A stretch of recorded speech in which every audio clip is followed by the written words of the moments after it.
All right, ladies and gentlemen, welcome on to Countdown to Pull Time. It's Chase Steinman, Phil Kelly, live right here from the Friday Night Spectacular, the Lorain County Fairgrounds in Wellington, Ohio. PK, it's going to be an awesome show tonight. I mean, the class list, it's stacked classes tonight, big numbers in every class. It's going to be a great show. Absolutely. The Lorain County Fairgrounds does a great job here. As you can see the surface behind us, a little bit of a different clay aggregate mixed into what I would say Napoleon and Bowling Green style track. As we jump back into the numbers of it, we've got the minis, Classic Superstock, which is a regional series, is going to be on the track first. Yep. That sign-in doesn't complete. We'll get a class list coming soon. The regionals get to sign in a little bit later. And then coming up after them are the minis. How many in the minis class? Like, we just kicked back through that list real quick. We're looking at 28, and there may be some scratches. Yep. The final list will come out here 5 o'clock after our show goes right off air. We'll have it for you in the program as we come up live. Then we flash forward into the Unlimiteds. We're going to crown a points champion. Yep. Right, we should. Crown a points absolutely. champion. This is the last hook for them of the season. It's a close points race as well. It is. It is, I don't even know how you'd say it. It's attainable, right? Yeah. The cross set of Adam Bauer's 4.5 back, and then just behind them, we've got a three-way tie going on, 4th, 5th, and 6th place, and they're fighting to get into the Enderley. Following them, Light Superstocks. Great show. It's going to be a great show because my understanding of walking this pit area, there's been some rebuilds literally just after Bowling Green to come here. Yeah. A ton of tractors, too, in that division as well. Yep. Surprising to me. Not, you know what I mean? Because they're little time bombs, too. Absolutely. Like when they talk about running on 1,400 degrees, going for wins, well, then you don't last a long time. But if you're running at 1,100 degrees and those you can last all season, but you're really not a contender. Well, and speaking of the light superclass, we were going to have Colton and Scott Whitworth on as well later on. I know. They've been a fan favorite here for the season, and I'm going to say their diehard attitude. Like, they have gone up and down, and showed up every week and really put on good numbers. And he's the points leader in the class there. Colton is in the Yield Express. Last tractor class, Pro Stocks. I mean, fan favorite. Womp womp. Yeah. But Lorain County Fairgrounds, Wellington, Chamber of Commerce weather. I actually was going to try to go without sunglasses. Can't go without sunglasses because there was sign and reflection off the table here. Yeah, and it was a cool morning this morning, and actually the track crew was here at roughly 5 o'clock ripping up the track. So, A.M., absolutely. Yes. Yeah, we were here early, actually last night, and got set up, and then this morning about 5 o'clock you hear the tractor roar and start ripping up the track. And the sun's been beating and a little bit of a breeze here today, but they've been watering the track, and it looks like it's going to be an awesome pulling surface for these competitors out here tonight. Absolutely. Let's bring on our first guest, Greg Randall of NTPA fame. We've brought him. We called in the big guns. Greg, pull up a seat there on the side. Greg's going to recap some of the points. We're in such a points chase, and points time of the year is a big thing. That that's why guys chase this tour. They commit their schedules of the summer to this tour. But we're going to talk points. That's right. And tonight we crown one champion. Yes, we do. In the Unlimiteds. Yes. 4.5 point backs, Adam Bauer. 7 points back. Do I have the correct numbers? Because you have the most updated ones. Mine are printed off earlier in the week. Yeah, so the Emacs, Joe Eder, 4.5 ahead. He virtually probably needs to beat 2 or 3 guys, and he'll clinch another title for him. Yeah. I think it's number 4 in the unlimited class. And so Crossthreaded is at 4.5 back. Full Blown Wicked is 3 points behind Crossthreaded. So it's one of those feast or famine things. So let's say somebody has a real... I was talking to John Dunlap this morning. I remember one of my headlines, one of my favorites is Bruce Hutcherson.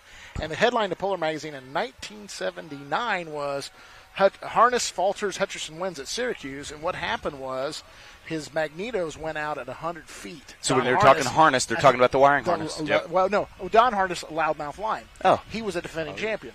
And his magnetos went out at 100 feet, shut everything down. And Bruce won the class, and he actually made up the point. So it can happen. I'm not wishing that on anybody tonight, but it can happen. So I'll say this. I was given a glimpse into some of the guys' books, and they're thicker than mine. Right. And they had their feast of famines of their builds and their setups for this class on this track in the past. And literally it's been went 90 foot. We'll change everything next week. And that's literally written in 2020 in their book. We'll change everything next week. And I was like, oh, that's pretty adamant. So there's a feast or famine. So this is an open field. Not fully, but we're looking also at 4th, 5th, and 6th. Right. They're fighting for the Enderley invite. Yeah, you got 14.5. Well, you actually got 1 point separating 3 guys. Nonsense, the Criswell Benedict team, Foursome, which is Dave Richardson, Uncle Dave, and Ricky Rose, who really, he might have had best weekend Yeah. amongst the best weekends Yeah. at Bowling Green last week, and he really made a lot of ground up. I was looking at that because we always have to have a lift for him at Enderley, a special lift so he can change engines. Change an engine. Yeah, from mod to unlimited. And I was thinking, oh well, I don't have to get a lift this year, but then Bowling Green happened. I might have to get that Might lift. have to get that lift on site. Yeah, it's part of Grand National in the section agreement. Certain requirements. There's a welder on site. The ambulance is on site. A lift and something with capacities on Oil site. waste barrel. Yeah. Well, yeah, exactly. We For gotta guys look who at change that. out oils day to day. Jason and I chatted with him a little bit earlier. He's ready. He feels like he can be a contender. He is confident and confident going into this. He probably only has to beat one of the guys. Of course, the first tiebreaker is wins, and of course, I know he won last weekend. We'll keep an eye on that. I've got that all listed in my notes for Unlimited as the class progresses. So it ought to be a really, really barn burner in that Unlimited class. And is that the top 5 that are going to Enderley? It's the top 5. Top and 5. I'll give you just a little bit of insight. So the invites start going out after the champions are known in certain divisions or even regional. And we're getting acceptances. Actually, Florida was done. We had those acceptances like in March or April. Yeah. Right, April. Yeah. We've got guys out of our area. Our They're local super guys. excited to go. Yeah. Well, the hot farm class. It ended up that the semi out of Vermont, Brian Ellithorpe, will not be able to come because of breakage. Okay. So that puts in letter Rip Tater Chip. So he's also checking over his parts because everybody, they go to Bowling Green, they turn them up and so forth. And you don't want to go there just to be a field filler. They want to go there to win. They want to go there to win. So tell me about, like we brought you on here so you can break down a few things for us. Yeah. How'd they get to .5? Well, there had to be a tie amongst a couple of people. And sometimes I'm trying to think. There's actually something I hadn't seen in a long, long time at .7. So there was some tie between several. And that would mean distances, and a few of them had to share a point. At some event, yes. Okay, prior to us here. Something happened. Yes. Okay. Yes, something happened. So let's flash over to the minis. Yes. Boy, I'm going to tell you what. Yes. There's nobody hotter than Ken Feeney in Ohio. Do you realize his worst finish in Ohio this year was second place? He has won every other Ohio hook. Including Bowling Green. Including sweeping Bowling Green. Yeah. How in the world, right? Yeah. Like, my goodness. But Brian McDonald's been pretty darn consistent himself. Absolutely. We spoke to Brian a little bit earlier today. He is loaded for bear. Yes. Ready to run. So they've got 2 left. So, again, I think it's making a good lap. Here. And I think Brian follows Ken, so he'll get to see what he has to do. And that could play positive or negative. If Brian's one that gets nervous, I don't know. Only he would know that. Maybe Allison would know. Yeah. But that could play good or bad. But yeah, you got Little Wicked's 20 points out of first, and then Footloose 35.5. Then Pretty Wicked's 53. But there is an interesting between like 8th place Carolina Night Train to 6th Iron Toy and the Pretty Wicked. There are so many minis in the class. It's the same thing as the Harness Falters Hutcherson wins. It could be the same thing with somebody up in that top 3, 4, 5. Yes. Something happens. They could get passed by numerous vehicles as tonight. well. Since this class is so large, we're looking at 28 or so this evening. Yep. That there are guys who have a chance to pop in the top 10, and there's break points even in our mind as competitors, as well as how we exhibit and we popularize the top 5 and top 10s. So there are guys who are looking just outside of that top 10 who have the chance to break into it. They sure do. Yeah, and so like literally I kept my notes. I went back to 13th and 14th position, knowing they have a chance to break through the crowd with 28 listed here at this event. Yeah, and if somebody has really fatal breakage, it can completely take them out. Yeah. I mean, out of the top 15 with this group. Going into the park it right, scenario. Right. Flash in. Let's go into the light supers. Yes. Because coming up next, we have Colton's going to join us on the show. Yeah. We've got him lined up next. But so let's talk about light supers. Yeah, they got 3 to go here and 2 at Canton. So it's still an open race within probably the top 3. Phillips and the John Deere 7310R, that is 10 points out of first. So a lot can happen in 3 points. Same thing. So again, all that Whitworths need to do is make solid laps. And that 4-point deficit on the Team Cheez-It, considered armed and dangerous, which that's no small task. No. I mean, that's going to be a heck of a race coming down. And then you look at... Because everybody goes to Blackburn's the chassis dyno anyway. That's right. So, like, and it is a testament to the Blackburn engineering that everybody gets good parts. They're not holding them in the house. Right. Absolutely, and it's got to be tough for them too because hey, I thought I got the hottest lay to steal. What's going on here? And it's a matter of putting that power to the track too. That's so exactly the Whitworths what have it done is. it, and if there's a hard charger award, and I think at the banquet you guys have something similar to that. We do, yeah. That's exactly what it's called. I want to go ahead and vote for the Whitworths, and that's why we're going to have them on the show coming up. And I think they're a fan favorite. They're a social media.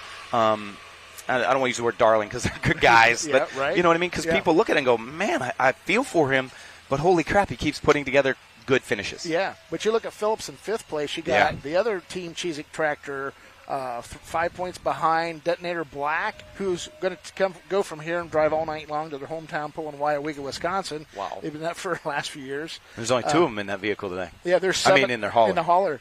There's 7 points there, and then there's Ben Buster, their other entry, the Whitworths.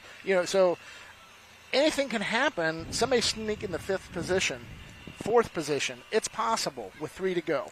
So, little insight. If you're watching, stay tuned. FullPull Live. Don't forget to re-up your subscription. It comes to you automatically. We're $39 and a little change on the side. And you set your FullPull picks. You do well there. You just turn it over and pay the $39. But what I can tell you is Marcus Weddleson, brand new build. He realized after Bradenburg, pushing a little bit, wasn't getting the numbers he liked, came out of Bowling Green, and he said it was pushing more oil than it was horsepower. Wow. They were brand new build. Brand new build. Yep, and he is sitting 4th, only 14 points back in a field of 15, so a chance to make up some distance and secure his spot into the Enderley, hold on to it, but also achieve good results. And that's what we chatted with him earlier. That's going to be nerve-wracking coming into an event like this. I mean, because he didn't dyno. Absolutely, that's what he said. There's no testing with truck and tractor pulling. It's on the track. And historically, this track is power. Power. Okay. Yep. As much as any track in Ohio, this one. This is my first time here, so guys were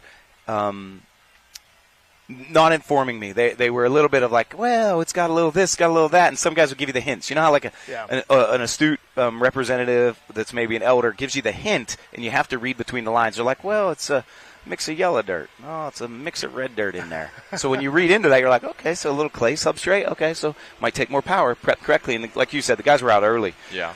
Let's flash into Pro Stock, please. Yes. Wow, and last year's champion I don't want to say came out of nowhere, but he was when I interviewed him for RFD TV win in Toma, I was like introducing myself and then interviewing him. So that's how fast he rose, right? Brent Meyer. But then you got the Mac Daddy team, 4 points behind. Hey, Chance McGrath, there's a chance. He's 29 points out of first, but it's going to take, again, some type of carnage that'll knock somebody out. Now, there's 5 to go, so there's still plenty of time. Yeah, they have time. They have time.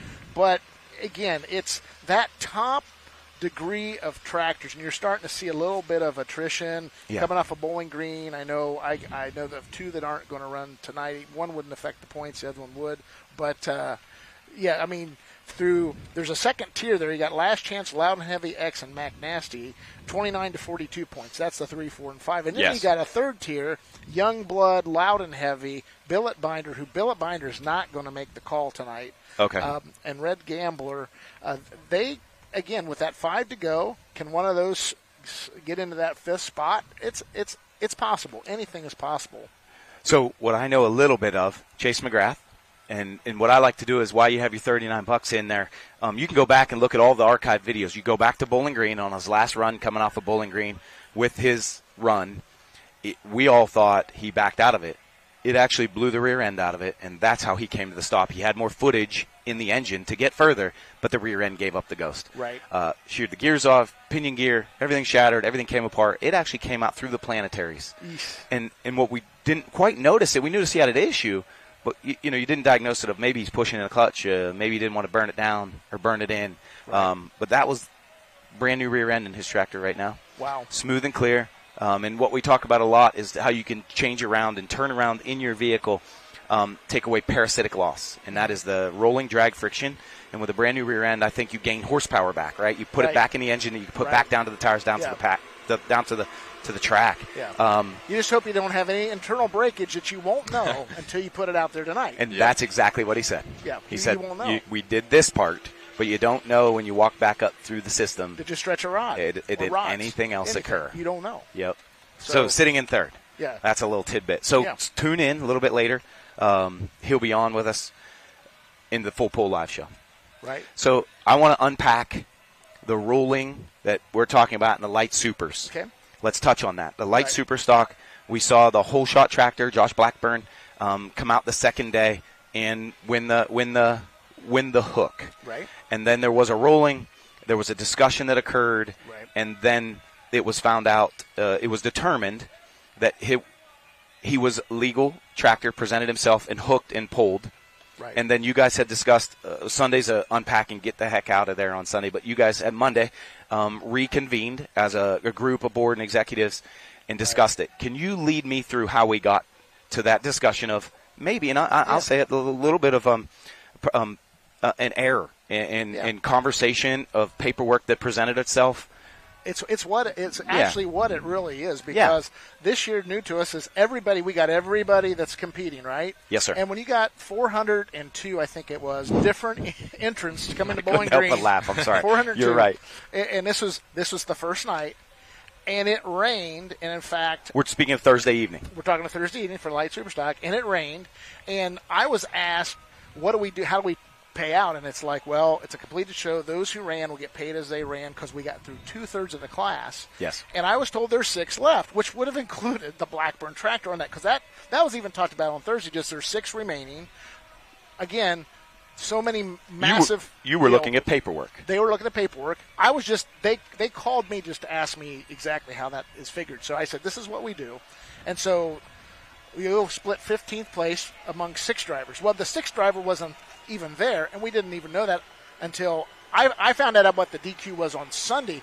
I was writing the Hot Shot Secret big checks, and so the mod class I was writing Bill Leishner on a big check, and I go up to the media room to write it because there's space and everything, and John Dunlap says, wow, they had a DQ, and then they reversed it. And that's all I knew. I didn't even know who it was. So I just knew that happened. Going back, from the administrative side, you didn't even realize the whole shot tractor hadn't got in to present itself for competition. I didn't even know who won. Right. I mean, to be honest with you, I was doing work. That's what I think that people miss, right? They think that we're all over everything all the time. Right. And John Dunlap is up there scoring. But again, remember, it rained prior to the light supers running, and then it rained again afterwards. Mm-hmm. John's trying to calculate things, but the thing that was inadvertent at the drivers' meeting is that, a lot of the thought was it's really winner take all, but we did not realize, and there's the part that got missed, that tractor wasn't there till Saturday, and with that happening, there was a ruling way back when there was another event up in New York and pullers would come in on Sunday. We had a rain out of unlimited, and one driver says, well, we should be able to run for the ring, and it's like, but this is a weekend deal. Being here and ready to participate should also present yourself for competition. So we had, we had some already some prior. You had a precursor of information of how you had decided that in the past. So when that was found out, it was like, well, that goes into each calculation, and it was our fault. It's Bowling Green's ring, but we did the calculation, and we were wrong. And basically, the new technology wasn't working well, kind of bit us on that. But hey, Josh had a great weekend. He did. And congratulations to Rex Kuhn. He had a good weekend. They both should be very happy, because at one point, Josh wasn't even going to be, And so that's that. And it's all about lowering the drawbar. You're not raising the mini class. You're not raising the light superstock class. Yeah, it's drivability is what he was attempting to do. He saw what occurred. He made adjustment, drivability. And what we're talking about is Rex Kuhn. It becomes the championship Bowling Green ring winner for his 2 pulls, his 2 hooks. Right. And then what we're talking about is that there was a bonus wheel spun for a $10,000 bonus. It was attributed to the light super stocks class on Saturday. And since Josh won it, he won the money. He didn't win the ring. Rex Kuhn won the ring. Right.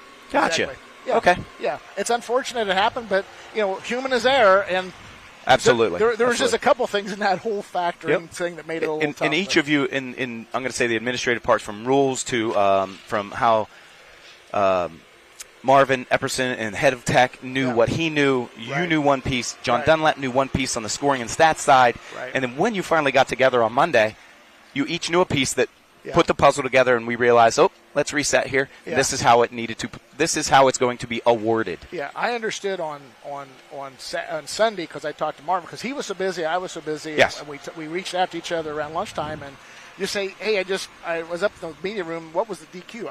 I was actually getting apprised of what that was.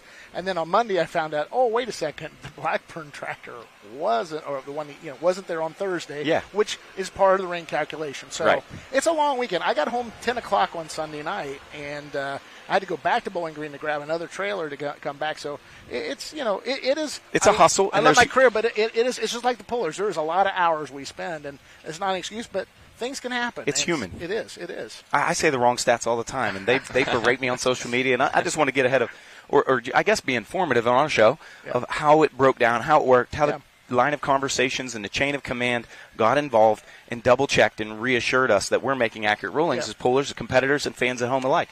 So thanks for coming on. That is exactly what I wanted to hear, and how the situation unfolded and how you guys rectified it. Right. Well, at the end I think of the that's day, important to us. I think Josh had the right call on Saturday, and I think the right call, was made on the ring part because it's consistent of what the rules are, what we've always done. Mm-hmm. Absolutely. Yeah. And a precedent. We had a precedent. Yeah, that was the terminology. Do you have anything else we're missing? I know that I see your head of sponsors, Dan, over there licking his teeth, waiting, and I want Colton to come on board. Do you have anything else that I'm missing right now? I don't believe so. Tonight I'll go in a little bit of some of the other races. There's some in the championships that were run that have already been awarded. There's some really interesting. When you dive into the numbers, some interesting things. I love that. So you're going to be with us for the FullPull live show, which is going to come on the air at 6:30. The 6:30 is our hook time here tonight for this event. It's listed as 6. It's 6:30 is the hook time. You're going to be in the booth. Yes. We're going to bring Chase in with you for a little while. We'll swap that out if we can't get some operators out of the seat, either heading into the seat and they're in a late hook, or someone who has hooked and has got the evening off to come join you as well. And then Chase and I will track down some stories out here and try to hear it straight from the competitors. Sounds great. Thank you for coming on board. We're going to bring Colton Whitworth up next. Thank you very much. We'll see you inside in the booth, boss. Sounds good. Thank you. Thank you. Come on up, Colton. You'll take Greg's spot there. So Colton Whitworth and the Bin Buster, Yield Express, his dad, Scott Whitworth, and where are they out of? I forgot the town. I'm drawing a blank, too, on the town. I had it written down, but I got too many notes. Out of all of our notes, yeah. Totally. Mr. Colton, thank you for joining us. Oh, thanks for having me. I appreciate it. Where are you out of? I forgot. Worthington, Missouri. Worthington, Missouri. So what's your travels like to get here? It's about 11 hours. Yeah. So do you and your dad is Scott? Yep. Take turns?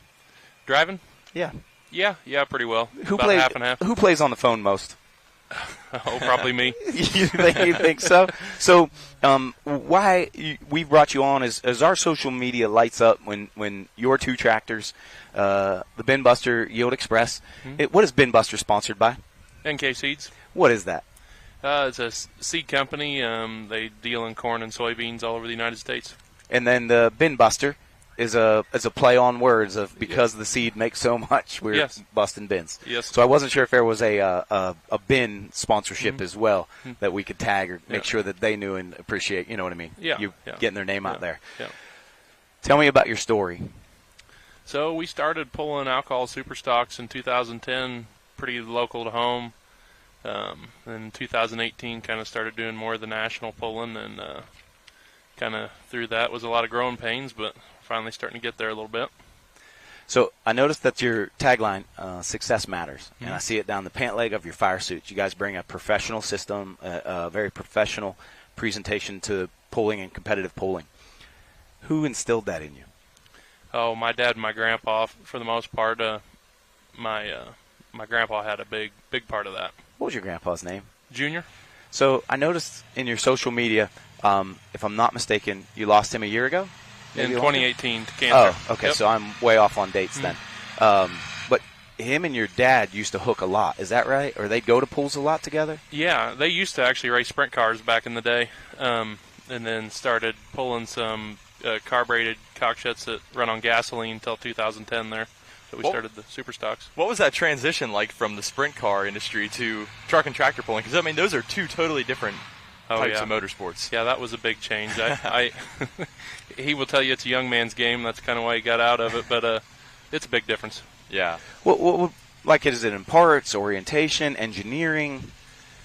Time's a lot of it. I know they were gone on the road a tremendous amount, and there at the end, he'd fly in and out, back and forth to work. Time more than anything got to him. Oh, gotcha. Did you ever have any more interest in getting back into the sprint cars? No, I don't think I think tractor pulling suits us for the moment. Well, you're pretty busy as well. You're engaged. Just had a kid not too long ago, too, so I'm sure that keeps you busy. Oh, yeah, that definitely keeps me on my toes. So my understanding, do you have your whole crew here this weekend? Nope, just me and my dad. My wife teaches school, so she's back home. So just me and the old man. So when you I noticed the transition, and I asked if your dad would come, and he was iffy about it. He's more shy than you, is my guess. Yeah, well, a little bit. I think he just kind of prefers to stay in the background sometimes. You guys have had and I don't know another word, tumultuous season or challenging season when it would come to keeping your nose on the grindstone and bearing forward. How do you guys handle that? Well, it's a challenge between work and everything else, but we got a good crew at home that helps take care of stuff while we're gone and allows us to be able to spend a lot of time in the shop, and then we got another guy south of us that does a lot of work for us that helps us also. Gotcha. So, and I reflect back on Bowling Green, and I look at that one and go, man, I don't know if I'd have the time or the effort or the mental capacity to say, I'm still in this to win it. And when I say that, you're leading points. Is that what drove you guys there? Is that what drove you to, we're going to cut this frame and tube it and the engine rebuild? No, I mean, even if the points wasn't in it, we're just that dedicated. We want to keep going. It's a short season, but we try to just go out there and have fun and, let the points thing kind of shake itself out. What, in your mind, was there a time where you looked at it and go, we're not going to rebuild that section. We're not going to have the time to get out the following week? Or right when it happened, we was worried a little bit, but by the time we got home and was unloading it, we kind of had our mindset what we was going to do. Look at that Steiger. That's a big old tractor. Yeah, I ain't got one like that at home. Do you guys have tractors like that on your farm?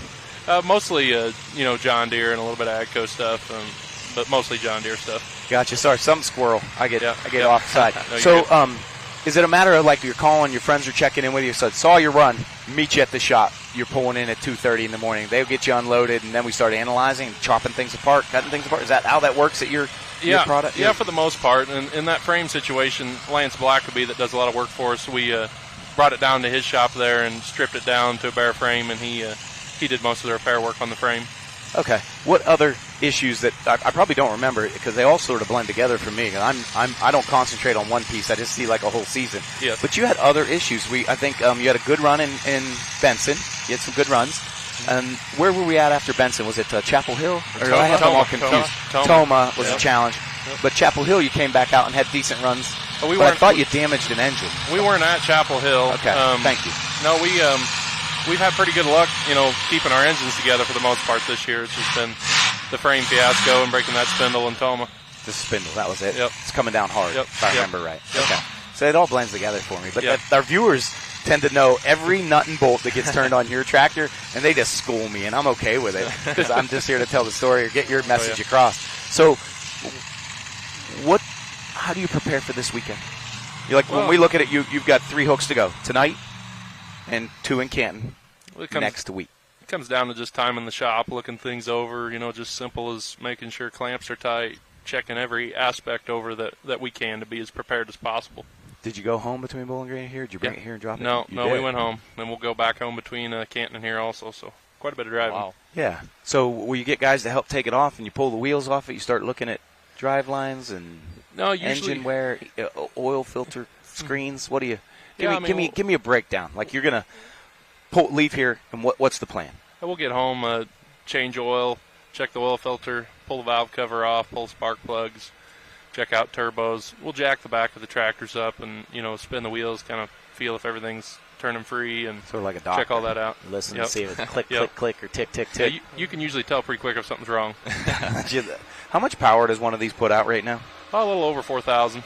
Really? Yep. And you're still spinning in 30.5s? Yep. How do you choose?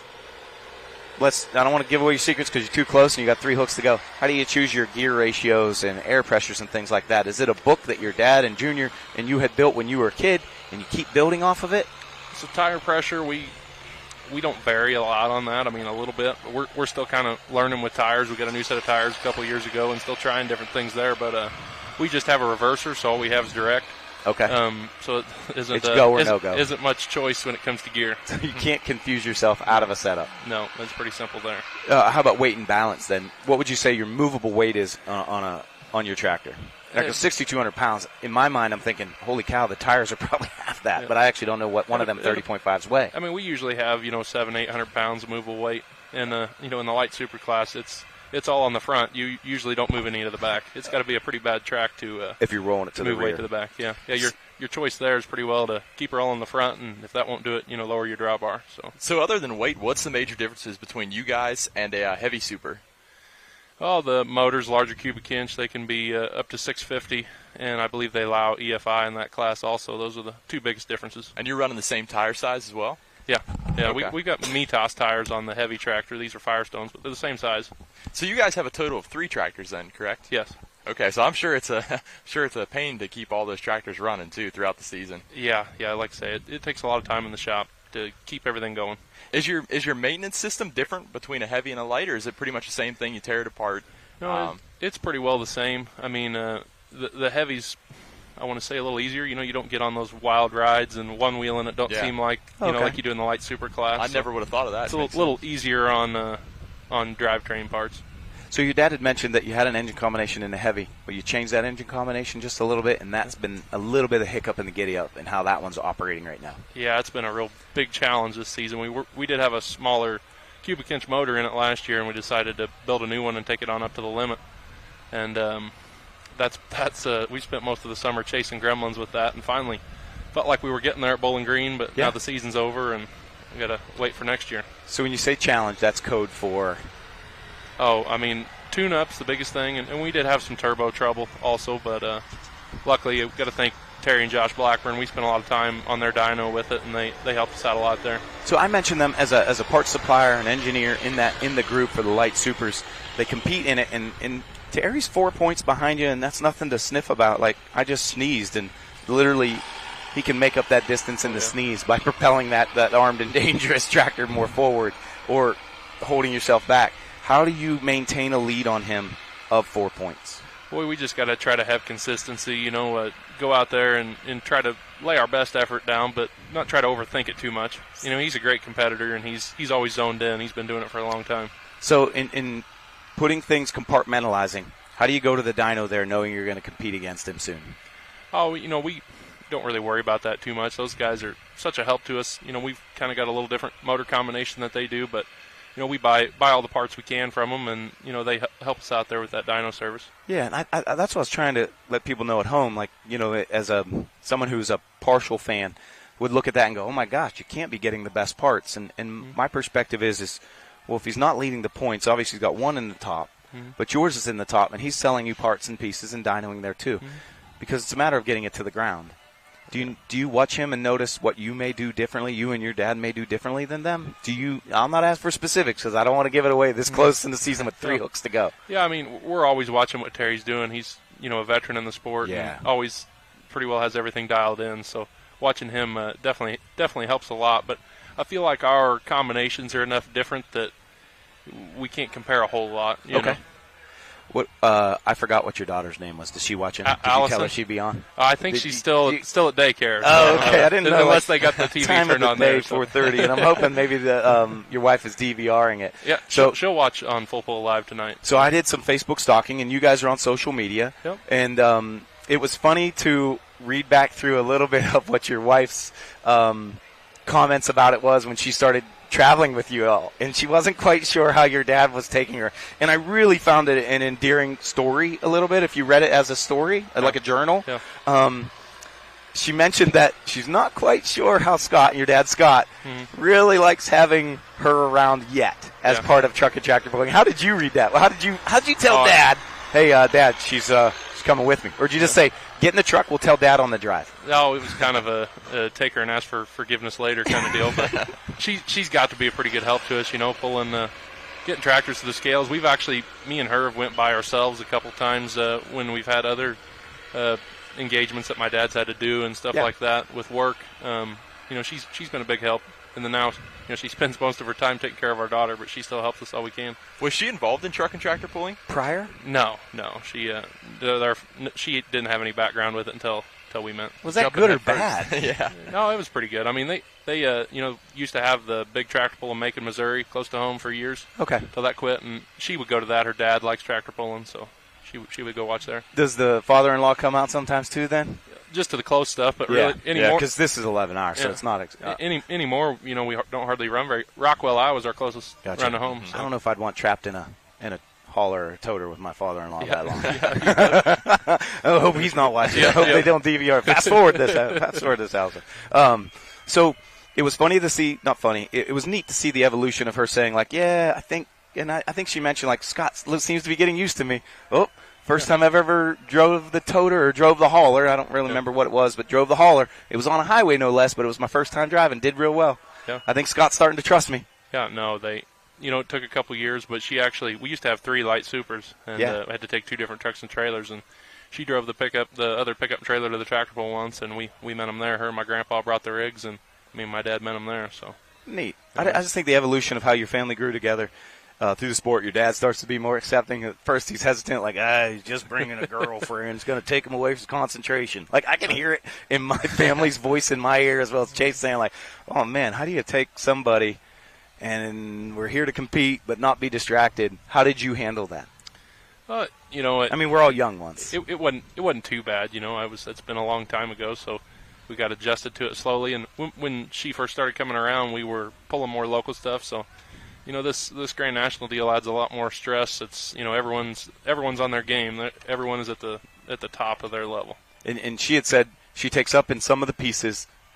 Didn't say. I read it on social media that she takes up on some of the pieces that you guys either don't have time for or you really don't like, and that could be everything from polishing wheels to making sure air pressures are set before you go to a scale or things like that. Some of the things that you guys just don't have the time to do, which everybody needs somebody, and said it's almost a group of 3 of you plus a daughter now.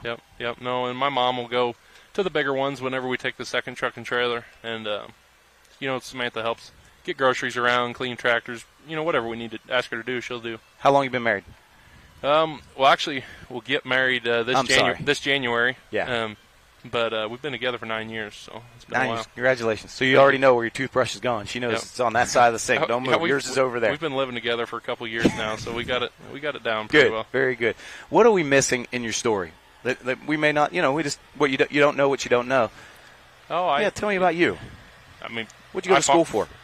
I didn't go to college after pretty well in high school. I knew I wanted to farm.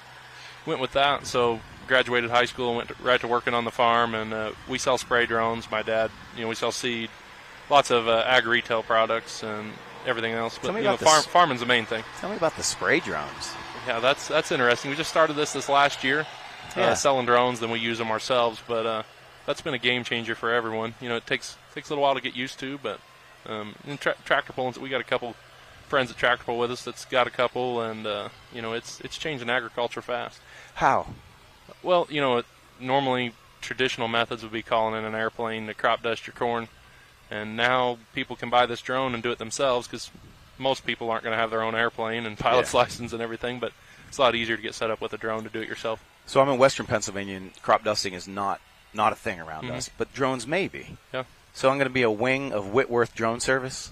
That'll be a franchisee. there you I want to be a franchisee. So how do they get a hold of you if that's something they're actually interested in? Oh, my phone number is 660-342-8197. I don't know if I was saying to do that. I was hoping a website and like a form they could send an email. But you heard it here. So the drone thing is part of a business adventure of how you guys fan out a little bit and just not farming. Yeah. We got to have other side deals going, to be able to afford and do this and keep us busy. We're motivated people, so. Gotcha. Well, thank you very much for being part of the show. When you look at going into these next 3 events, how do you stack them? Had you been here before? Never been here before. This is our first time. So you don't have a deep book on this track surface? No, I really don't. We were in Canton last year, and I would say it's pretty similar conditions to that, but we don't have any notes on this track, so it's going to be a little different. Then Canton going in, there's 2 hooks in Canton. There's a Friday night. There's a Saturday night. Yep. Will you do anything different? No, I mean, we pretty well know where we need to be. I mean, Jim builds an amazing track, so you can always count on consistency when he's doing it. So. Okay. And is there a way to light the wick on your tractor? Give it a little more. Boost is the biggest thing, but we got to be careful.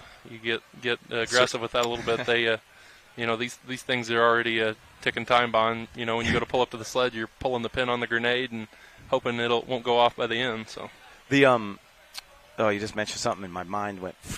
I just forgot it. I don't even remember what I was going to say. I had it.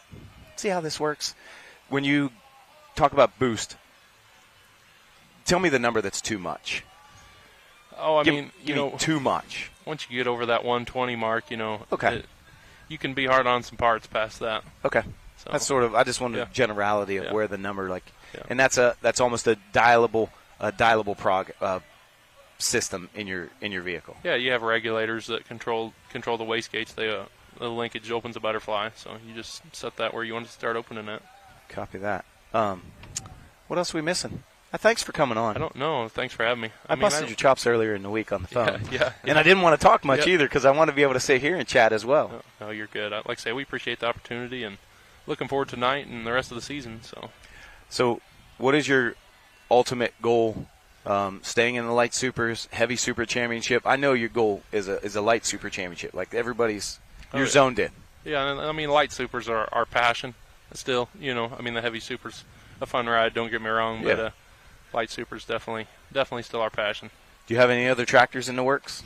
No, we used to have some modifieds, some light limited modifieds back, 7 years ago or so. But the super stocks, that's the place that holds a special place in our heart. That's where you want to be. Oh, yeah. Well, thanks for coming on, Colton. I appreciate it. Thank you very much. Tell the wife and the kid, thanks for loaning you to us for a few extra hours today. I will. Thank you. And if you guys are just traveling alone, if you need help getting to the scales or something, Chase or I are more than willing participants to come and participate. I'd love to see how they work. Thank you, sir. Have a great one. Thanks. So that was Colton Whitworth. Let's hit into a little bit of the FullPull picks, and then we're going to do some sponsorship tags. The guys are coming up out of the Army, and we're talking to Russ Yoder and Yoder Seed, and if Mike Connie can make it, Mac Trailers. So tell me about how I get in FullPull picks. Well, now's a great time. I mean, we're a couple hours away from showtime here. It's a great time. Just go over to FullPull Picks, and you can make an account. You can even sign in with Google. It's super easy to do. And if you create an account, they'll actually deposit $20 into your account. So it's kind of like free money in a way. So if I put my funds in, they'll add some funds of their own. Yep, $20 into your account. So, and then you talk about FullPull Live as well. I mean, $39.99 a month. Super affordable, and the pulling action you're seeing, all the Grand National NTPA stuff right on FullPull Live. Come on up, Russ. Great, pull up a seat. Great budget option there. You could even buy the sessions as well, $25 per session. So head over to FullPull Live. Great option there for anyone wanting to watch pulling at home. So we've got Russ Yoder Popcorn, class sponsor, and I guess my biggest question would be, Russ, have you guys found business-to-business relationships of being part of this NTPA? Yeah, we found a lot of business out there. I don't know if it's necessarily business-to-business, but it's just reaching more people, really worldwide. This microwave bag that you're showing right now or looking at, we sell that. We sell a lot of that now. As from where we first started that, it was my idea to come up with this, put it on the tractor. We give quite a bit of it away at pulls, and then we've got a lot of pullers, asking for a case of 50, and then we got, pulling fans coming in for a whole case. So I can put it in order for next week in Canton. Sure. The truck, the hauler delivery. So when I was thinking business to business, I was thinking figure out how to get Mike Connie on board to develop a custom trailer, because this is no standard corn kernel. And I think there is a little bit of a misnomer of I'm going to say undereducated public. Yeah. Tell me how this corn kernel gets developed, and I want to tear this bag apart, but I don't want to tear this bag apart because I want to make it later. Right. And if I tear the bag apart, I've sacrificed it. Yeah. Well, you won't see much in there except kernels, soaked into butter and seasoning and stuff like that, and salt and everything. But so tell me about the kernel and the sure. development of a popcorn kernel. So popcorn is planted pretty much like regular corn, and that's about the end of being regular. After that, we have no traits in popcorn. It's all non-GMO. So we have to spray it for insects, for special kind of weeds and stuff like that. So we can't just go out and use Roundup on it or anything like that. We always put a fungicide on it in the fall to help keep it healthier. No one wants bugs or disease in your popcorn because you're actually eating it. Yeah. You don't want a kernel that's half ate by some insect. Something else is chewed on. Yes, exactly. And of course it won't pop anyways, but it just looks awful to have that. And then from harvesting, obviously you don't want to damage it through the combine. So is it a different type of combine? Like, what are you doing differently in your combine that my cattle corn combine is doing? So the only difference is it proprietary? No, I don't want to give it's away a regular combine. Harvest. Okay. We just have to adjust and set it up different. Okay. So it's smaller kernels, obviously, than field corn. So we're talking about the screens in it and things like that. Sieves and all that stuff has to be smaller, and you're trying to get it as clean as possible. You're trying to do the least damage as possible on the kernel. If you scuff it on the outside, it won't pop. If you crack it, it won't pop. So it's got a hard shell on the outside of it. So if you do anything to sacrifice that hard shell on the outside, it won't pop. So how does that work? Are you actually separating the kernels out then? Well, yeah. I mean, it comes off the cob on the combine, just like field corn would do. But you just have to be a lot more cautious. And my rule of thumb is I don't mind leaving a kernel or two on a cob. I don't want to clean it completely off, because if I'm cleaning the cob completely 100% off, it probably means I'm a little bit rough on it. You're beating it up a little. And so I don't mind leaving just a little bit on there. And, of course, like, we try and drive as fast as we can. We want to keep the combine full, so it's corn on corn shelling compared to corn on steel or corn on iron type. So of your thing. ground speed on combine is a little higher than the average? I mean, we should probably have on our size of combine we do popcorn with. We should probably have a 12 row head, and we only have an 8 row head. So I'm going like 7 miles an hour through the field with the combine. Mine, if I go anything over 4 or 5, it'll bounce me out of the seats. My fields are not prepped correctly. So, and we talk about business to business, and I'm thinking Mike Connie and the Mac Daddy trailers. Mm-hmm. How do you get it from combine to hopper to auger? Are you using a plastic flighted augers, or like what are you doing to try to keep that chafe down? Yeah, we don't do that. On the way out, we do a belted auger. Okay. Once it's dried, and once we handle it when it's dry, because you can scuff it more or crack it more when it's dry, actually. So we do use a lot of belts on that. But as far as like coming out of the combine, it's obviously just a regular steel auger, and going into the bin is a steel auger. And we can still normally keep our percent damage between 1% and 2%. We've had stuff below 1%, which is really good. But normally, if you have 1 or 2% damage, it's pretty normal if you have everything adjusted correctly. So how many acres are you guys farming then? We farm right at 2,000 acres. It's all irrigated ground, pretty highly productive ground, I like to call it. It's not just your run-of-the-mill, throw stuff out there and watch it grow type of thing. We're watching it all year long. We're watering right now with pretty much everything we got. We're dumping on between 13 and 14 million gallons of water a day right now. Wow. Come on. Yeah. Really? Yep. How many irrigation pumps do you run then? Like, how does that system work? That's about 13 of them. We have like 21 center pivots and about 13 wells. They're pumping between 600 gallons a minute to 1,100 gallons a minute. Wow. So, what we talked about moisture content. Moisture for my cattle corn collects in at, I don't remember, we bring it off a field at maybe 16 or 14 Sure. to try to dry it down. How do you do this? So ours, we have to dry it in an in-bin dryer with stir raters and low temperature. Like, we don't run it through like a commercial high-speed dryer. Yeah, we're running propane and big blowers. So we do that with our field corn as well. Okay. But if you do that to corn and dry it too fast, it'll actually crack it.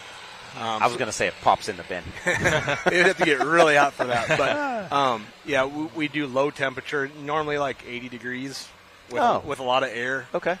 So it may take, for a normal bin, it may take 4 or 5 days of drying. So you're talking volume of air to try to get it to dry lots of volume down. And low temp with stir raters. This is a refined process, and that's how you become up with a refined product. Is that sort of the gist that I'm reading here? Yeah, I mean, it's still like a raw commodity product. It's not like we're manufacturing anything. We're just cleaning it, we're storing it, we're cleaning it, packaging it. Of course, then like the microwave, you're adding the oil and the salt and the seasoning and that kind of thing and packaging it.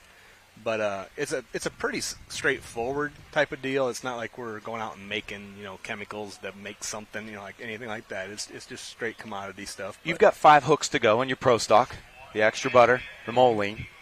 Currently, you're just, you know what I mean. You're not in the top 10 in points right now. Do you have a chance to fight your way in it? Oh, I doubt it. I don't know who all is going to come. We just haven't been out, that much this year, especially early in the year. So you got 5 hooks to go. Will you bring us a raw bag of corn? I don't want to ruin one of these. I really said to you earlier, I'm like, hey, I want to tear one open. I'm too cheap to tear open a good package, but I know our workers inside, Allie Rogo, will really appreciate this as a snack in the middle of this session. And then our caramel corn, too. I brought a bag of that. That's something we actually make right there at our warehouse. In-house product. Yeah, we make batch product at a time. It's really, really good. It's really, really bad for you because it's all just pure ingredients. It's like a 13-pound batch. It's like 8 pounds of brown sugar and a pound of butter, and it's really tastes good. But really Jim Miller, good. one of the tech guys here, I have to bring him a big 3-pound bag every pull we go, and he goes through it every week. So I think it's funny because I bribed the head tech official a little bit earlier, and they're like, "Hey, we're about to go on air." I'm like, "No, this is more important." You're like bringing Jim Miller a bag of popcorn. We all need a little bit of favor every now and then. Thank you very much, Russ. Thanks for having the me. sponsor of the Pro Thank Stock you. Fest, Extra Butter, Yoder Popcorn from out of Shippachuana, Indiana, and you can order it online through his website. You can find him here in the results. That's Russ Yoder, a big part of Pro Stock Truck and Tractor Pulling. Mr. Moore, it is Staff Sergeant Moore. Is that correct? Place your headset on there. Join us. Hey, I just want to say real quick, and I know for both of us, thank you for your service. Absolutely. Thank you so much. That commitment is more commitment than I had to make whenever I was out of an age that I could have. So thank you very much for your commitment to our safety and what you bring to us as a country. Absolutely. We appreciate your support. It makes our job every day a little bit easier knowing that we have the home front supporting us every step of the way. So tell me about how and why you're here this weekend. So we're here just to kind of get our name out there, give opportunities to younger kids, definitely about our college advantages, different job opportunities we have. What we have is we have 250-plus jobs that the Army has to offer, which is a lot of people don't know that. Pretty much anything that you can do on the outside that you can definitely do for the Army and continue to collect those benefits as long as paycheck, health care, and everything else like that. So just getting our word out there, everything that we have to offer to today's society and to today's kids to give them a better future and help them plan. So we're here in Ohio, and you guys had a big presence at another event in Ohio. We were at Napoleon earlier this year. How do you see your the high-touch situation of people coming through your booth, people coming past, you being a sponsor of here at the NTPA and this event here? How do you see that working in the connectivity to boots on the ground, of getting people to come over and shake their hand? Absolutely. I mean, they've been more than welcoming here. Definitely the interactions that we've had with everybody, whether that's just picking up our deadlift bar, or just coming to get basic information. We've set up plenty of appointments to have people come in just to get more information about the service and different benefits and opportunities and that what we you have. can offer them. Absolutely. I don't think I'm much for a deadlift bar anymore. And it's not much. It's only 250 pounds. You have it. You got something about 80 we do. pounds or something? We do. Okay. We can go down to at least 60 pounds at the bottom of our bar. Well, yeah. Those are for the 5-year-olds. But I was going to say, can we make the weights look this big, though, right? Like it's a whole, Absolutely. We'll put some fake weights on there. That's what I'm after. That's what I think. Call me sir. Now I know I'm old. I should shave. How did you get involved in the Army? It was and is the correct term, recruiting officer. Was it a matter of your relationship with them encouraged the direction you wanted to be in? Absolutely. I mean, I also have a very big military family. Okay. I got a dad that was a private Marine. I got a brother that's in the Navy right now, so kind of guided my path. Definitely just didn't know what branch. Talked to everybody. My recruiter, she was awesome. Sarandera, she's actually retired now. That's how big of an impact that she had on me was I'm still able to remember her name 12 years later. So she was awesome. Gave me everything. Never, told me anything I didn't want to hear. She was very upfront with me. So it led me down the path that this is exactly I knew what I wanted to do. I don't know if I could have pulled that trigger. Oh, it's but awesome. I think you're right. It would have been the influence of who I'm speaking to. Absolutely. To decide a career path. Absolutely. How's the Army-Navy game at your house? It's interesting. The only good thing is my brother's still in San Diego, so it's all over telephone, texting, calling. So FaceTime, it's not that bad. Screaming at each other like, "Yeah, we got you." Absolutely. That's awesome. Yeah. That's nice camaraderie. Mm-hmm. So, and you look forward to how this event plays out. There's a drivers meeting come up at 5, and that's how we'll end our show. We'll wrap out our show. We're 4:53. Okay. We have a few minutes left. How do you see this being a positive situation for the Army? What do you guys see as a benchmark? How do you win this war? I don't use that term. I am using it lightly. You beat me up on social media, but how do you win tonight? How's it count as a win for the Army tonight? Really just letting everybody know what we have to offer, and then just coming to talk to us doesn't mean it's a full commitment, but what we fail in today's society, I feel like, is that we don't provide enough information. So you just coming to get the information from us and us building that relationship with here in Elyria and Lorain County and everything, I think that wins. I mean, as long as we have a good, solid foundation and friendship with the counties, that's an overall win regardless. Gotcha. Thank you very much, Staff Sergeant Moore. Thank you, sir. I appreciate your service, and thank you for your time today. Absolutely. Thank you for your service. Awesome. Thank you, guys. Coming up next, Mike Connie, Mac Daddy Trailers. That's awesome. Had you ever thought about being in the military? I did for a while, but Yeah. I don't know. Just wasn't in your wheelhouse. Yeah, I don't So I think think so. having a family member or someone like that, Definitely my brother pushes was. Absolutely. It makes us take the. Go How ahead, you Mr. doing? Connie. Flip your headset on there. Good to see you again, sir. Hey, remember last week we talked about let's undo your wires over the microphone just accidentally. Yep. Last week we talked about business-to-business relationships. I think I found you a new one. Well, that'd be great. Yeah, Russ Oh, Yoder. Popcorn trailers. Absolutely. So Popcorn trailers. But I think you have, if I remember right, you have sort of like this hopper bottom with a belt. No, we don't have a trailer? belt, Is but that- we have a pneumatic. It's Tell me how that works. Unloaded by air. It's called pneumatic. It's Yeah, air. I don't know so- what that means though. Yeah, so air. you pressurize it. It's a tank, and you just pressurize it, and then the air fills it up, and it comes out the bottom. It's about 15 pounds of air. Russ talked about how his popcorn can't chafe and that it needs to be a little bit delicate because then it won't pop, and then it's a percentage of how many kernels pop and don't pop, but it's really after harvest it becomes how it is handled. Right. But you could make or build a product or convince him your pneumatic trailers might be able to haul his kernels. Well, we could. You don't know. I need to talk to Russ about that because Absolutely. he's hauling his kernels somehow. Right, exactly. That's my point too. So that's good, though, and he's got a good product. Absolutely, Russ has a good absolutely. product. The sponsor of your class there. Yep. Yep. And you are as well. You're a sponsor in truck and tractor pulling here with NTPA. Yep. And you pulled that trigger this year?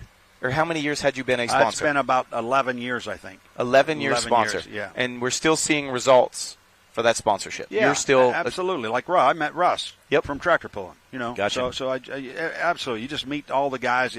I mean, there's so many guys who run 4-wheel drives and 2-wheel drives that I don't even know, and I've been hanging around here for at least 12 years, 13 years. So there's so many more people that you just meet by going to the polls every week, and they're all just good people, and really success is really on who you know and what you know. Okay. Okay. So it's real important in the trucking industry to know people.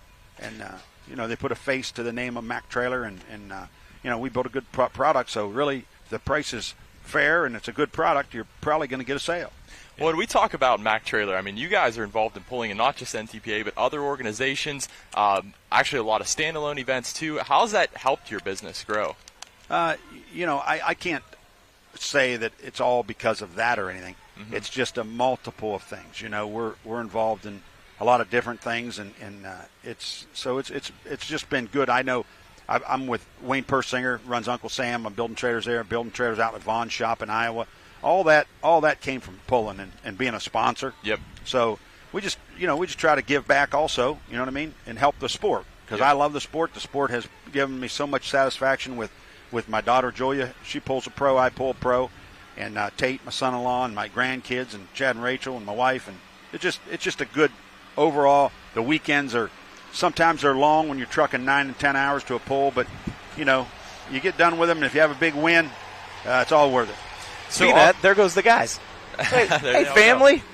There you go. There goes Tate there. It looks like he's heading off into the Lorain County Fairgrounds to grab them guys a bite to eat. Yeah. So how many of them came with you this event? That's my 2 grandchildren there. The other 2 are at home. So, Okay. So Julia's actually shooting horses tonight. She's not shooting horses, but shooting balloons off horses. Right. If I said that, that is wrong. You made me sit up because I knew I was going to have to correct it, and I didn't know how to correct it. No, I got that. She's a mounted shooter. She's a mounted What shooter. that means is exposition, and there's a whole challenge in a group that she participates with that is course events where she is on horseback shooting black powder blanks, I That's think right, in blanks. essence, or wax bullet blanks. Blanks.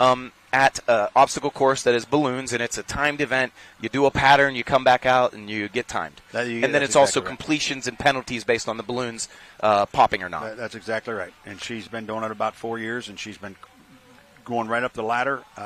She's a level 4 today, and level 6 is world champs. So she's she's getting pretty good. She's been a resource for me, and we do fairs and events back home to find people to come and put on that event for us in the local Western Pennsylvania area. Yes. So I must thank her. If she's watching from home or not on horseback, thank you for that as well. But I wanted to get back to, you are currently sitting 2nd and 5th in points. And I watched you gasp for air just there. Took a breath. Well, Tell me the emotion when I say that. this is we've got our plan this week. Okay. We had the motors on the dyno. Mm-hmm. You just have to hope for a little luck. These things are pushing a lot of power, and there's a lot of things that go wrong. We just hope that that we can continue to be right in the I think injected funds is 4 points ahead. We've got 5 hooks. I just hope we both can run and stay healthy. Yes. And have a good shootout, because if either one of us break 1 or 2, you'll see 3 and 4 go right up the ladder, and it's just a bad day then, But right now, we've got our program. We want to stay 1, 2, or 3 every night, not make any mistakes, and I think you might have a shootout at Sandwich, Illinois for the Grand National Championship. That's exciting, and that's exactly what we're talking about. Here, Wellington, Canton 2 sessions, Sandwich, Illinois 2 sessions, 5 hooks to go. Yep. Thank you, Mr. Connie, for being a part of our show. Thank you for being a sponsor with the class and NTPA. Thanks, guys. It's always a privilege to have you on the show. As we wrap up the show here, this show is complimentary. We'll give you a teaser going into the beginning of the FullPull live show. Yep, definitely. A few minutes, and then Allie and Rogo and our technical team with Doug Borth and our camera crew, as well as Chase and I, and Greg Randall in the booth. We're going to have some drivers come in and stop in and be able to. But tell me how the package works if they want to buy. So if you're going to buy the FullPull package, definitely get the season pass, monthly pass. That's $39.99. Get you all the pulling action. You can go back. You can watch Bowling Green, which was a huge event. Definitely a great option there. You can also buy per session at $25 per session. Head over to FullPull Picks as well. When you create an account, you get $20 in your account. So great option there if you're not already registered. Thanks for tuning in. We've got a few commercials to show you. We're going to get wrapped up. So there is no more complimentary bonuses when you sign up. That had ended. We read old advertisement literature. But you can still join us. There's still a large part of the season list. 5 hooks for the pro stocks either way. So thanks for being a part of it. We're going to run some commercials here. We're going to get prepped. The drivers' meeting starting in minutes, so we're going to sprint off. Gives our tech team a chance to reset. Tune in back in about an hour. See you guys then.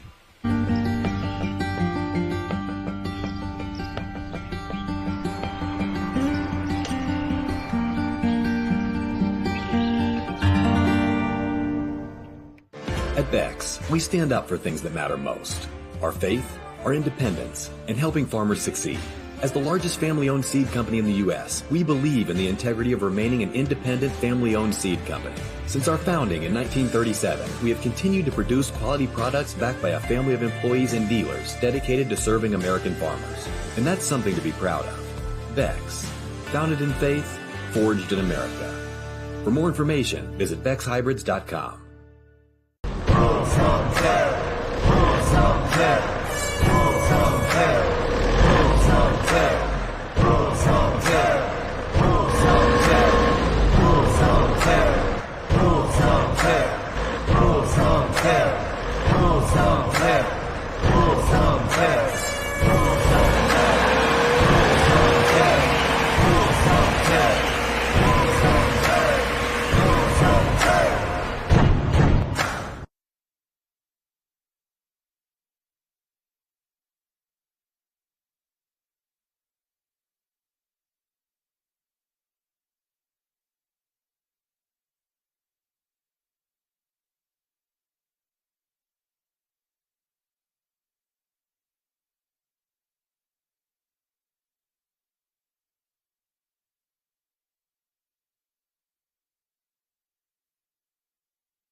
CM Pulling Tires continues to produce hundreds of champions throughout the U.S., Canada, and Europe.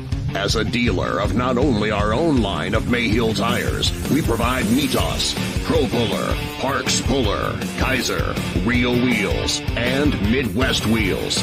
Located in Reynolds, Indiana, Chad Mayhill and his crew work all year round to prove that they truly are a cut above the competition.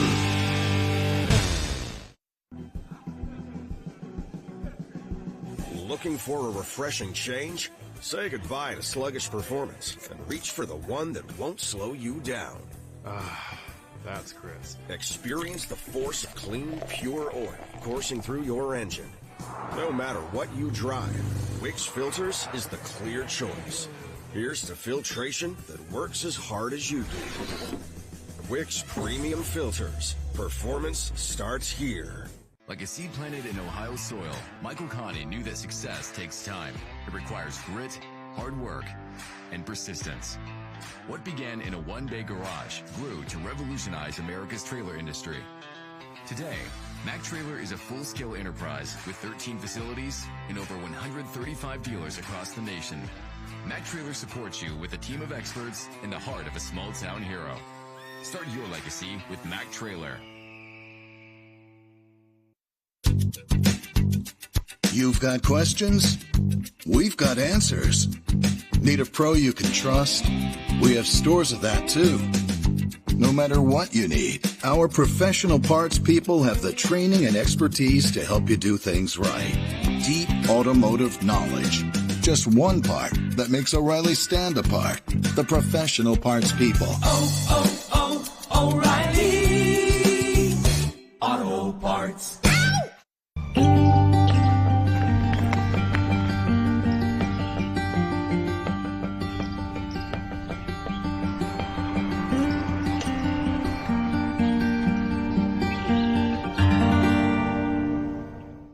At Beck's, we stand up for things that matter most. Our faith, our independence, and helping farmers succeed. As the largest family-owned seed company in the U.S., we believe in the integrity of remaining an independent family-owned seed company. Since our founding in 1937, we have continued to produce quality products backed by a family of employees and dealers dedicated to serving American farmers. And that's something to be proud of. Beck's, founded in faith, forged in America. For more information, visit BecksHybrids.com.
CM Pulling Tires continues to produce hundreds of champions throughout the U.S., Canada, and Europe. As a dealer of not only our own line of Mayhill tires, we provide Mitos, Pro Puller, Parks Puller, Kaiser, Real Wheels, and Midwest Wheels. Located in Reynolds, Indiana, Chad Mayhill and his crew work all year round to prove that they truly are a cut above the competition.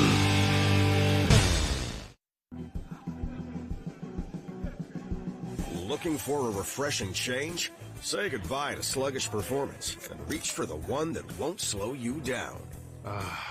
That's Chris. Experience the force of clean, pure oil coursing through your engine.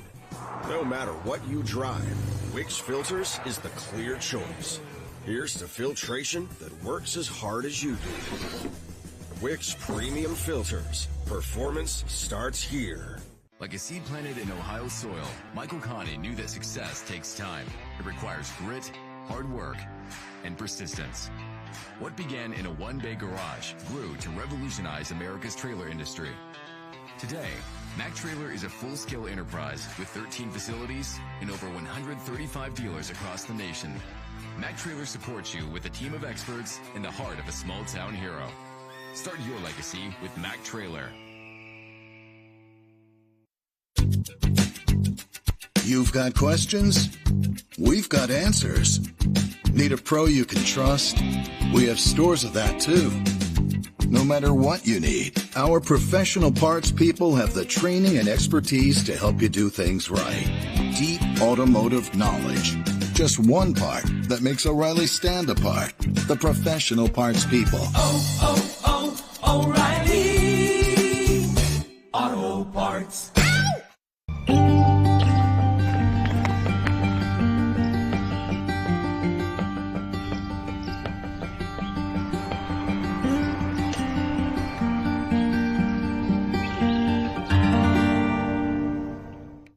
At Bex, we stand up for things that matter most. Our faith, our independence, and helping farmers succeed. As the largest family-owned seed company in the U.S., we believe in the integrity of remaining an independent family-owned seed company. Since our founding in 1937, we have continued to produce quality products backed by a family of employees and dealers dedicated to serving American farmers. And that's something to be proud of. Bex, founded in faith, forged in America. For more information, visit BexHybrids.com.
CM Pulling Tires continues to produce hundreds of champions throughout the U.S., Canada, and Europe. As a dealer of not only our own line of Mayhill tires, we provide Mitos, Pro Puller, Parks Puller, Kaiser, Real Wheels, and Midwest Wheels. Located in Reynolds, Indiana, Chad Mayhill and his crew work all year round to prove that they truly are a cut above the competition.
Looking for a refreshing change?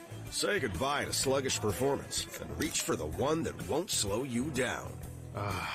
That's crisp. Experience the force of clean, pure oil coursing through your engine. No matter what you drive, Wix Filters is the clear choice. Here's to filtration that works as hard as you do. Wix Premium Filters. Performance starts here. Like a seed planted in Ohio soil, Michael Connie knew that success takes time. It requires grit, hard work, and persistence. What began in a one-bay garage grew to revolutionize America's trailer industry. Today, Mac Trailer is a full-scale enterprise with 13 facilities and over 135 dealers across the nation. Mac Trailer supports you with a team of experts in the heart of a small-town hero. Start your legacy with Mac Trailer. You've got questions? We've got answers. Need a pro you can trust? We have stores of that too. No matter what you need, our professional parts people have the training and expertise to help you do things right. Deep automotive knowledge. Just one part that makes O'Reilly stand apart. The professional parts people. O'Reilly Auto Parts.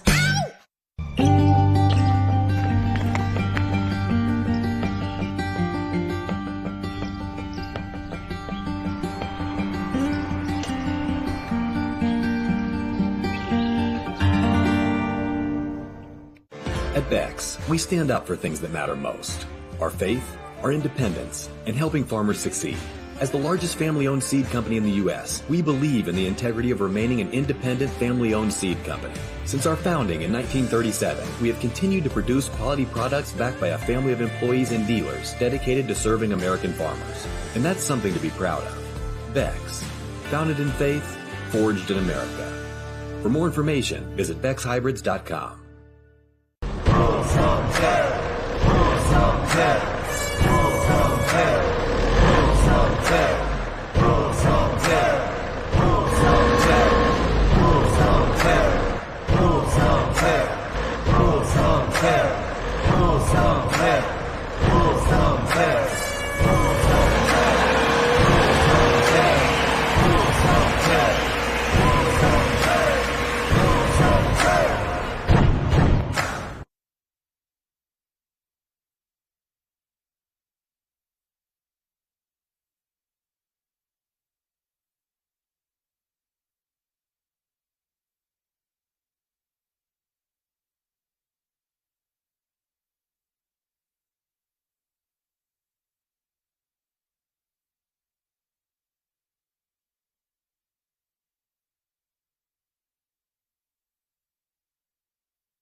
CM Pulling Tires continues to produce hundreds of champions throughout the U.S., Canada, and Europe. As a dealer of not only our own line of Mayhill tires, we provide Mitos, Pro Puller, Parks Puller, Kaiser, Rio Wheels, and Midwest Wheels. Located in Reynolds, Indiana, Chad Mayhill and his crew work all year round to prove that they truly are a cut above the competition.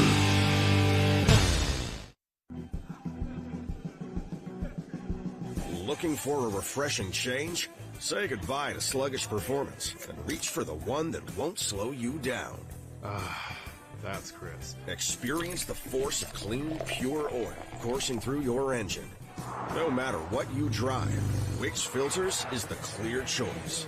Here's to filtration that works as hard as you do. Wix Premium Filters. Performance starts here. Like a seed planted in Ohio soil, Michael Connie knew that success takes time.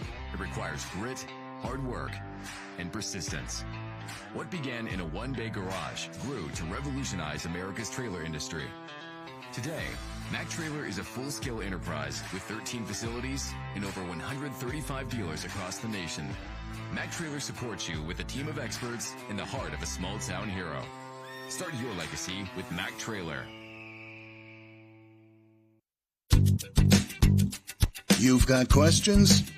We've got answers. Need a pro you can trust? We have stores of that too. No matter what you need, our professional parts people have the training and expertise to help you do things right. Deep automotive knowledge. Just one part that makes O'Reilly stand apart. The professional parts people. O'Reilly Auto Parts.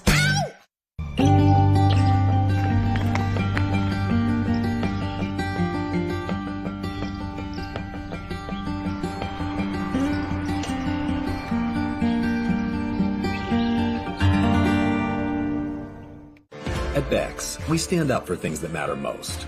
Our faith, our independence, and helping farmers succeed. As the largest family-owned seed company in the U.S., we believe in the integrity of remaining an independent family-owned seed company.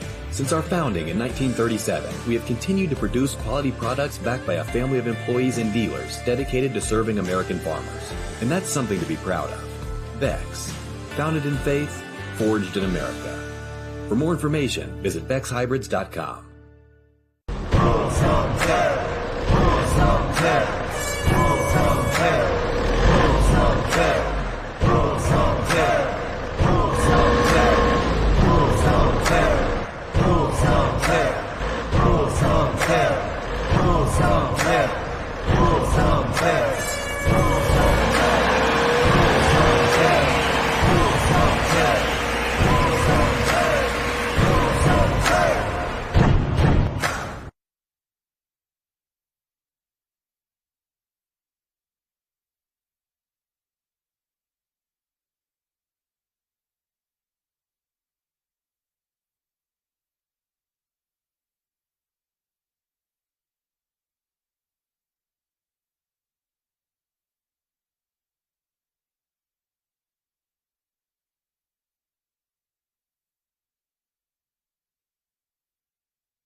CM Pulling Tires continues to produce hundreds of champions throughout the U.S., Canada, and Europe.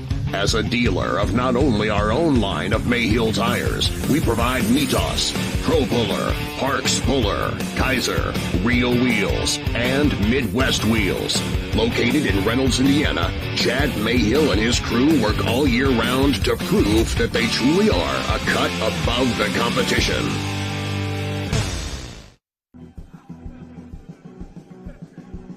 Looking for a refreshing change?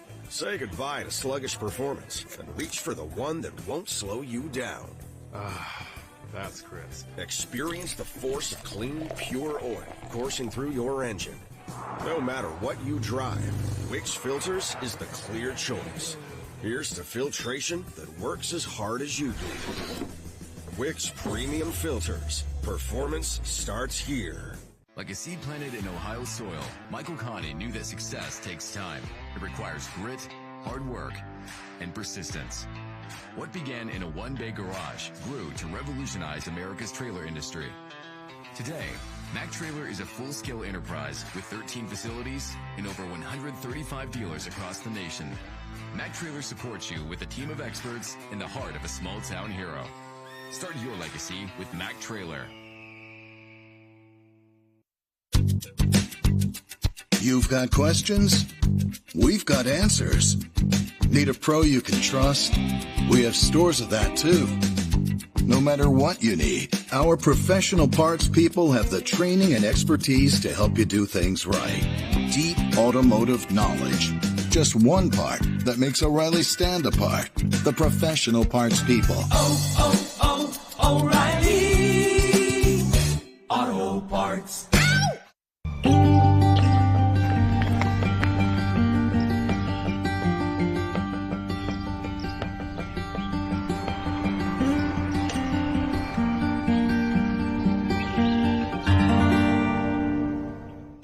At Bex, we stand up for things that matter most. Our faith, our independence, and helping farmers succeed. As the largest family-owned seed company in the U.S., we believe in the integrity of remaining an independent family-owned seed company. Since our founding in 1937, we have continued to produce quality products backed by a family of employees and dealers dedicated to serving American farmers. And that's something to be proud of. Bex, founded in faith, forged in America. For more information, visit BexHybrids.com.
CM Pulling Tires continues to produce hundreds of champions throughout the U.S., Canada, and Europe. As a dealer of not only our own line of Mayhill tires, we provide Mitos, Pro Puller, Parks Puller, Kaiser, Real Wheels, and Midwest Wheels. Located in Reynolds, Indiana, Chad Mayhill and his crew work all year round to prove that they truly are a cut above the competition.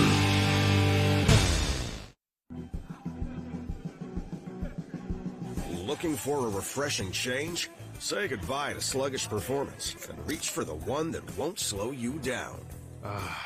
That's crisp. Experience the force of clean, pure oil coursing through your engine. No matter what you drive, Wix Filters is the clear choice. Here's to filtration that works as hard as you do.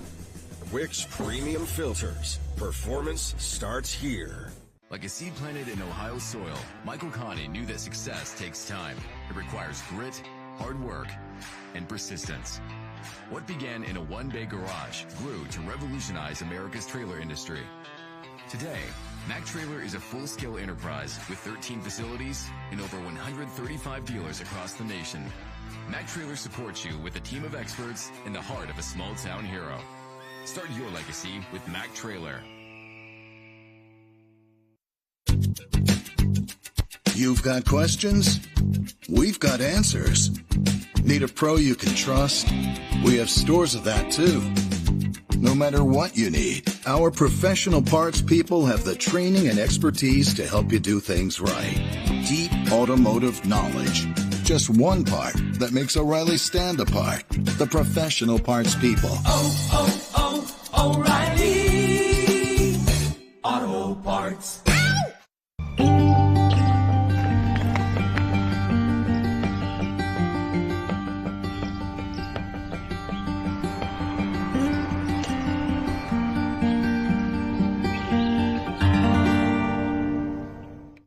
At Beck's, we stand up for things that matter most. Our faith, our independence, and helping farmers succeed. As the largest family-owned seed company in the U.S., we believe in the integrity of remaining an independent family-owned seed company. Since our founding in 1937, we have continued to produce quality products backed by a family of employees and dealers dedicated to serving American farmers. And that's something to be proud of. Beck's, founded in faith, forged in America. For more information, visit BecksHybrids.com.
CM Pulling Tires continues to produce hundreds of champions throughout the U.S., Canada, and Europe.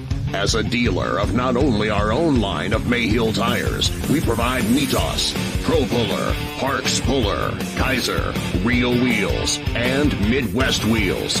Located in Reynolds, Indiana, Chad Mayhill and his crew work all year round to prove that they truly are a cut above the competition.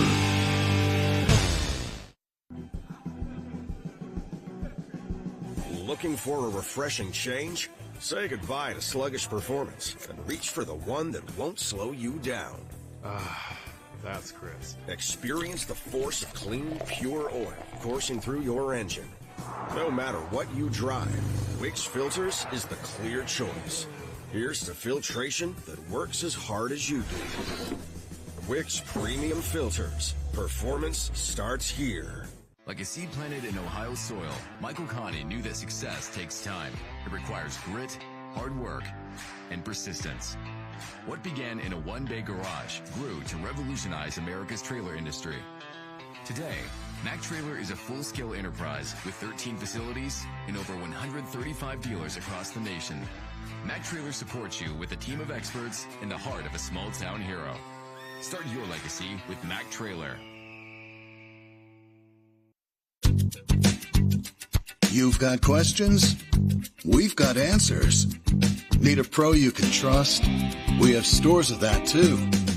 No matter what you need, our professional parts people have the training and expertise to help you do things right. Deep automotive knowledge. Just one part that makes O'Reilly stand apart. The professional parts people. O'Reilly Auto Parts.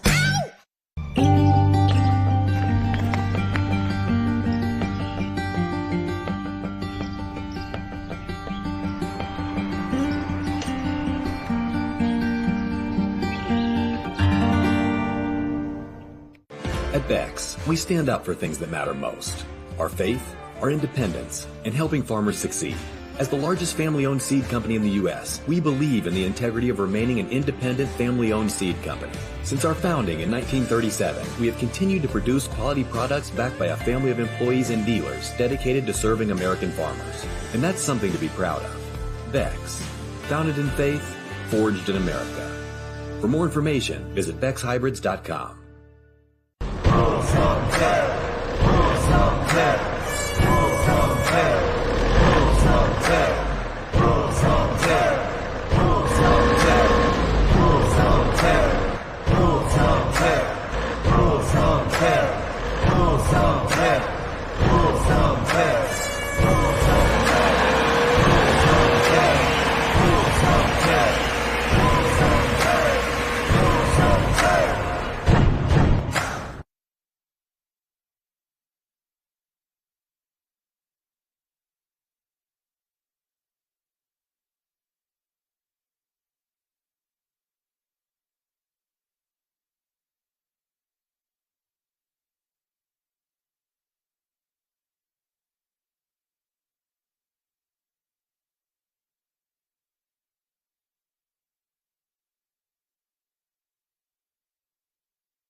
CM Pulling Tires continues to produce hundreds of champions throughout the U.S., Canada, and Europe. As a dealer of not only our own line of Mayhill tires, we provide Mitos, Pro Puller, Parks Puller, Kaiser, Real Wheels, and Midwest Wheels. Located in Reynolds, Indiana, Chad Mayhill and his crew work all year round to prove that they truly are a cut above the competition.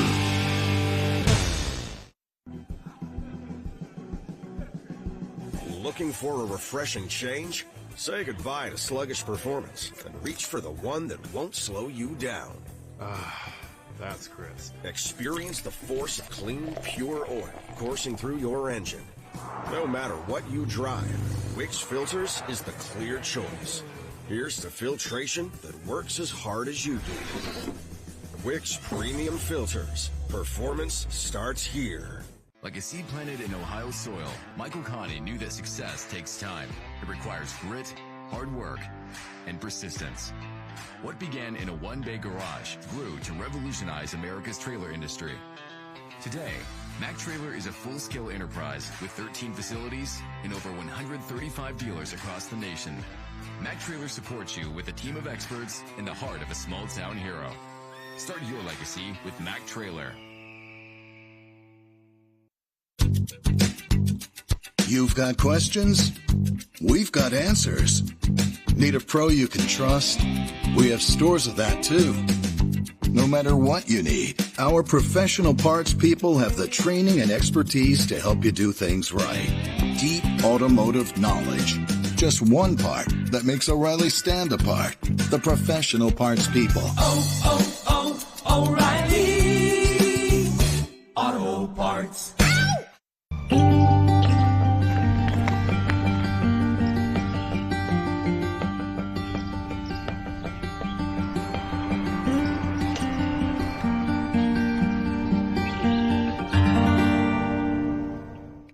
At Beck's, we stand up for things that matter most: our faith, our independence, and helping farmers succeed. As the largest family-owned seed company in the U.S., we believe in the integrity of remaining an independent family-owned seed company. Since our founding in 1937, we have continued to produce quality products backed by a family of employees and dealers dedicated to serving American farmers. And that's something to be proud of. Beck's, founded in faith, forged in America. For more information, visit BecksHybrids.com.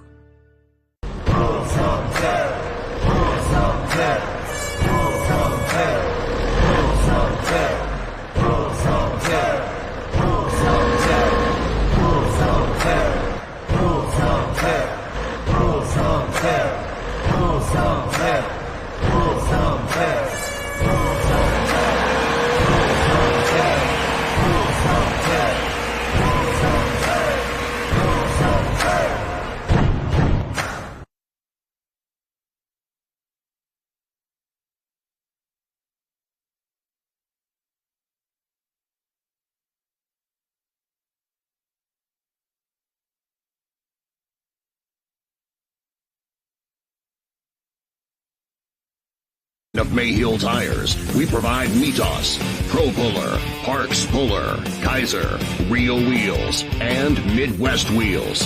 Located in Reynolds, Indiana, Chad Mayhill and his crew work all year round to prove that they truly are a cut above the competition.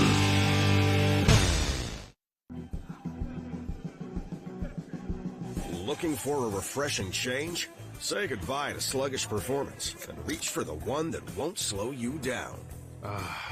That's crisp. Experience the force of clean, pure oil coursing through your engine. No matter what you drive, Wix Filters is the clear choice. Here's to filtration that works as hard as you do. Wix Premium Filters. Performance starts here. Like a seed planted in Ohio soil, Michael Connie knew that success takes time. It requires grit, hard work, and persistence. What began in a one-bay garage grew to revolutionize America's trailer industry. Today, Mac Trailer is a full-scale enterprise with 13 facilities and over 135 dealers across the nation. Mac Trailer supports you with a team of experts in the heart of a small-town hero. Start your legacy with Mac Trailer. You've got questions? We've got answers. Need a pro you can trust? We have stores of that too. No matter what you need, our professional parts people have the training and expertise to help you do things right. Deep automotive knowledge. Just one part that makes O'Reilly stand apart. The professional parts people.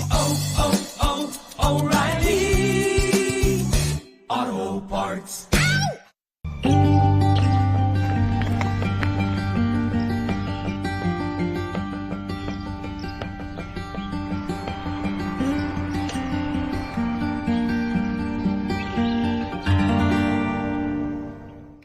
At Beck's, we stand up for things that matter most: our faith, our independence, and helping farmers succeed. As the largest family-owned seed company in the U.S., we believe in the integrity of remaining an independent family-owned seed company. Since our founding in 1937, we have continued to produce quality products backed by a family of employees and dealers dedicated to serving American farmers. And that's something to be proud of. Beck's, founded in faith, forged in America. For more information, visit BecksHybrids.com.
CM Pulling Tires continues to produce hundreds of champions throughout the U.S., Canada, and Europe.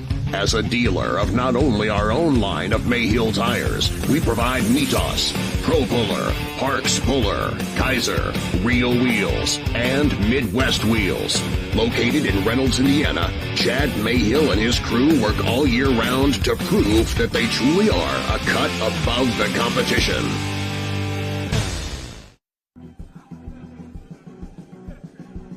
Looking for a refreshing change? Say goodbye to sluggish performance and reach for the one that won't slow you down. That's crisp. Experience the force of clean, pure oil coursing through your engine. No matter what you drive, Wix Filters is the clear choice. Here's to filtration that works as hard as you do. Wix Premium Filters. Performance starts here. Like a seed planted in Ohio soil, Michael Connie knew that success takes time. It requires grit, hard work, and persistence. What began in a one-bay garage grew to revolutionize America's trailer industry. Today, Mac Trailer is a full-scale enterprise with 13 facilities and over 135 dealers across the nation. Mac Trailer supports you with a team of experts in the heart of a small-town hero. Start your legacy with Mac Trailer. You've got questions? We've got answers. Need a pro you can trust? We have stores of that too. No matter what you need, our professional parts people have the training and expertise to help you do things right. Deep automotive knowledge. Just one part that makes O'Reilly stand apart. The professional parts people. O'Reilly Auto Parts.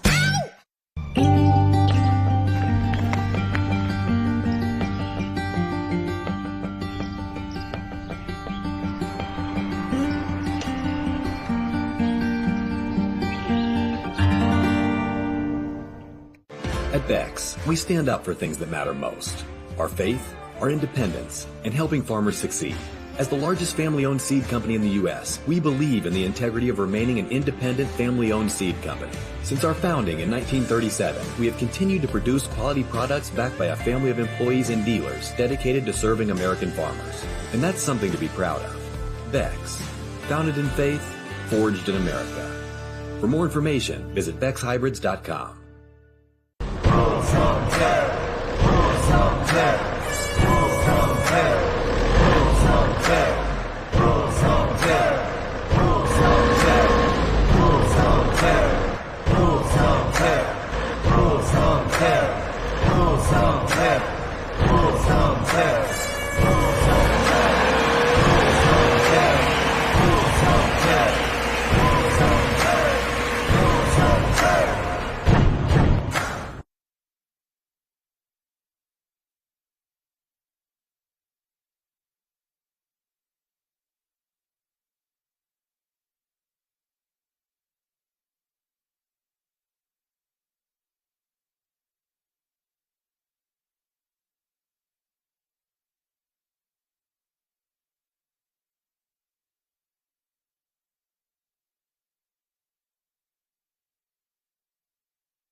CM Pulling Tires continues to produce hundreds of champions throughout the U.S., Canada, and Europe.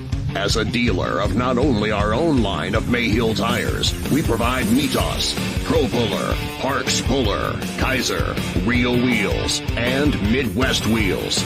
Located in Reynolds, Indiana, Chad Mayhill and his crew work all year round to prove that they truly are a cut above the competition.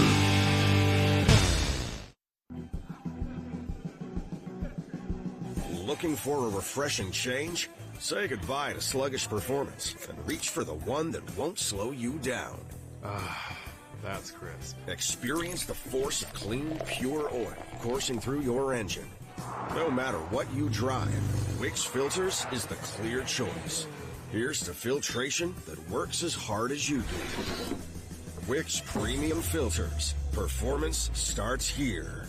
Like a seed planted in Ohio soil, Michael Connie knew that success takes time. It requires grit, hard work, and persistence. What began in a one-bay garage grew to revolutionize America's trailer industry. Today, Mac Trailer is a full-scale enterprise with 13 facilities and over 135 dealers across the nation. Mac Trailer supports you with a team of experts in the heart of a small-town hero. Start your legacy with Mac Trailer. You've got questions? We've got answers. Need a pro you can trust? We have stores of that too. No matter what you need, our professional parts people have the training and expertise to help you do things right. Deep automotive knowledge.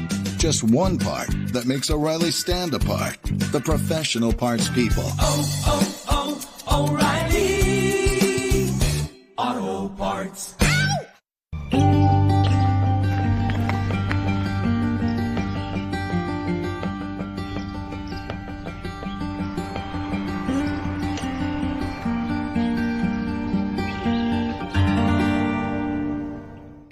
At Beck's, we stand up for things that matter most. Our faith, our independence, and helping farmers succeed. As the largest family-owned seed company in the U.S., we believe in the integrity of remaining an independent family-owned seed company. Since our founding in 1937, we have continued to produce quality products backed by a family of employees and dealers dedicated to serving American farmers. And that's something to be proud of. Beck's, founded in faith, forged in America. For more information, visit BecksHybrids.com.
CM Pulling Tires continues to produce hundreds of champions throughout the U.S., Canada, and Europe. As a dealer of not only our own line of Mayhill tires, we provide Mitos, Pro Puller, Parks Puller, Kaiser, Real Wheels, and Midwest Wheels. Located in Reynolds, Indiana, Chad Mayhill and his crew work all year round to prove that they truly are a cut above the competition.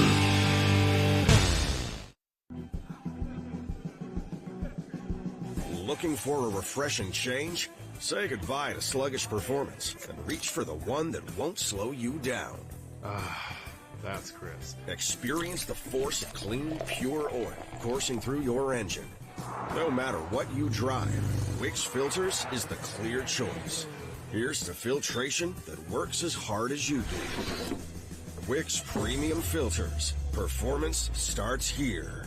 Like a seed planted in Ohio soil, Michael Connie knew that success takes time. It requires grit, hard work, and persistence. What began in a one-bay garage grew to revolutionize America's trailer industry. Today, Mac Trailer is a full-scale enterprise with 13 facilities and over 135 dealers across the nation. Mac Trailer supports you with a team of experts in the heart of a small-town hero. Start your legacy with Mac Trailer. You've got questions? We've got answers. Need a pro you can trust? We have stores of that too. No matter what you need, our professional parts people have the training and expertise to help you do things right. Deep automotive knowledge. Just one part that makes O'Reilly stand apart. The professional parts people. O'Reilly Auto Parts.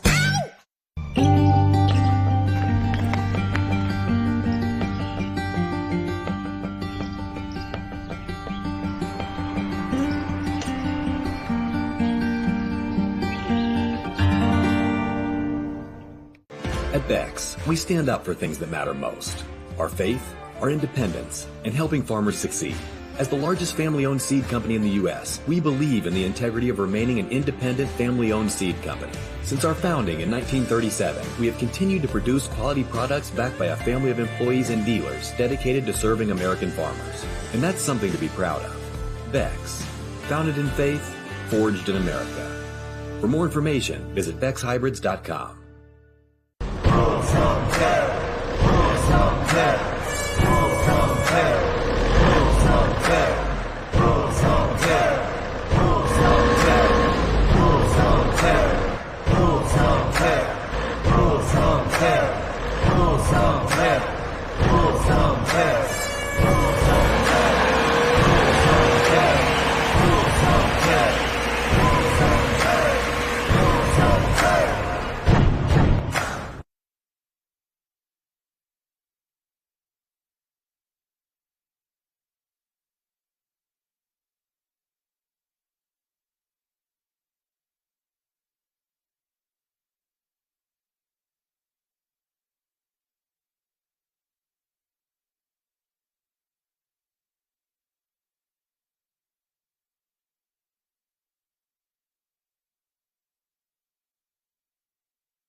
CM Pulling Tires continues to produce hundreds of champions throughout the U.S., Canada, and Europe.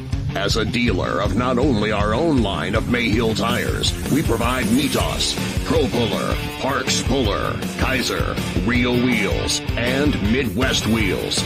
Located in Reynolds, Indiana, Chad Mayhill and his crew work all year round to prove that they truly are a cut above the competition.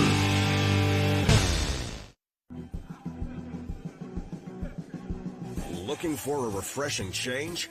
Say goodbye to sluggish performance and reach for the one that won't slow you down. That's crisp. Experience the force of clean, pure oil coursing through your engine. No matter what you drive, Wix Filters is the clear choice. Here's to filtration that works as hard as you do. Wix Premium Filters. Performance starts here. Like a seed planted in Ohio soil, Michael Connie knew that success takes time.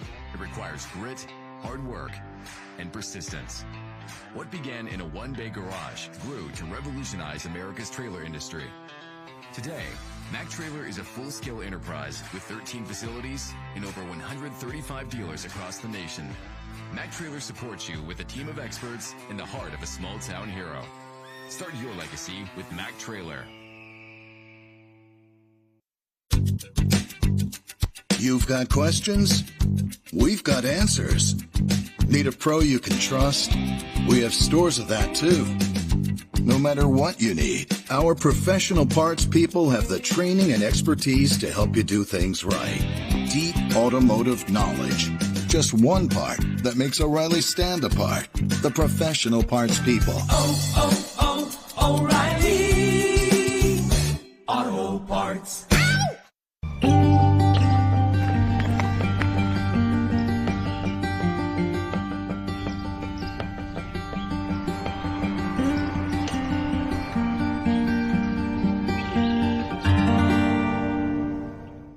At Bex, we stand up for things that matter most.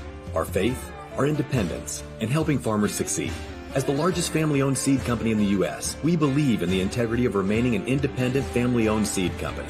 Since our founding in 1937, we have continued to produce quality products backed by a family of employees and dealers dedicated to serving American farmers. And that's something to be proud of.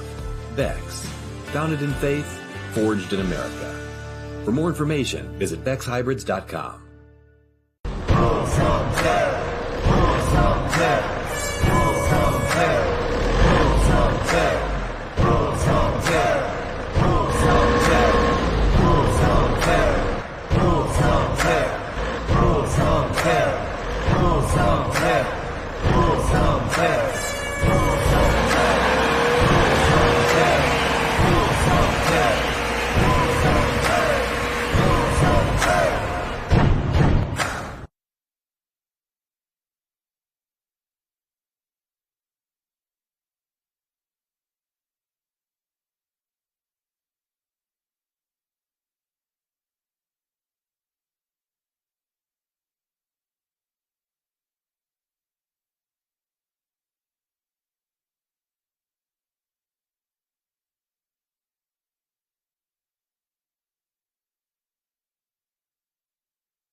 CM Pulling Tires continues to produce hundreds of champions throughout the U.S., Canada, and Europe.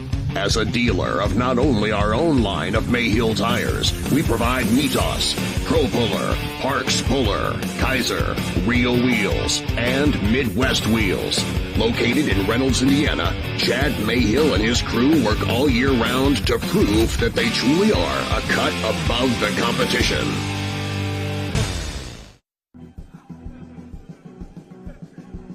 Looking for a refreshing change? Say goodbye to sluggish performance and reach for the one that won't slow you down. That's crisp. Experience the force of clean, pure oil coursing through your engine. No matter what you drive, Wix Filters is the clear choice. Here's to filtration that works as hard as you do. Wix Premium Filters. Performance starts here. Like a seed planted in Ohio soil, Michael Connie knew that success takes time. It requires grit, hard work, and persistence.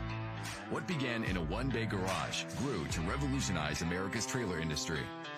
Today, Mac Trailer is a full-scale enterprise with 13 facilities and over 135 dealers across the nation.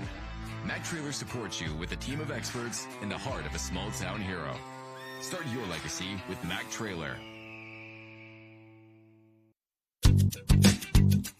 You've got questions? We've got answers.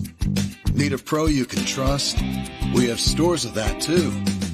No matter what you need, our professional parts people have the training and expertise to help you do things right. Deep automotive knowledge.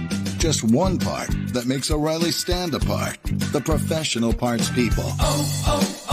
O'Reilly Auto Parts.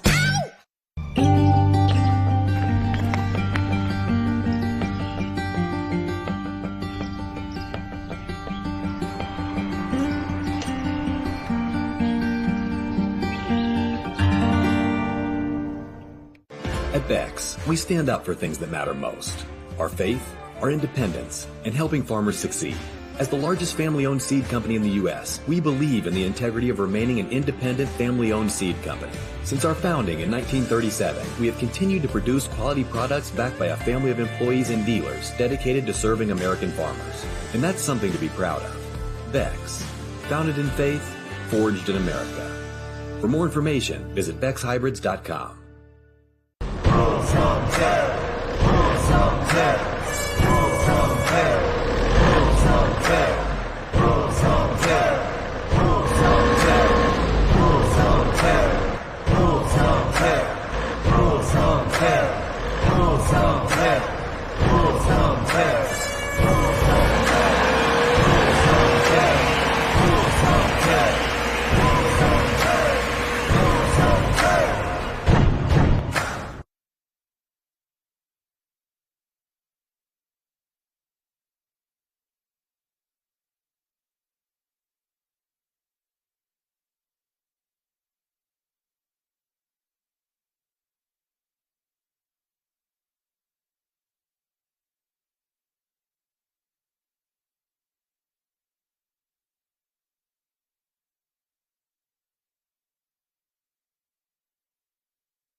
CM Pulling Tires continues to produce hundreds of champions throughout the U.S., Canada, and Europe. As a dealer of not only our own line of Mayhill tires, we provide Mitos, Pro Puller, Parks Puller, Kaiser, Real Wheels, and Midwest Wheels.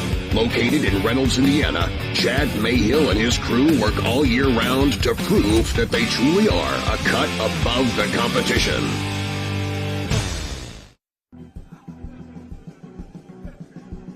Looking for a refreshing change? Say goodbye to sluggish performance and reach for the one that won't slow you down.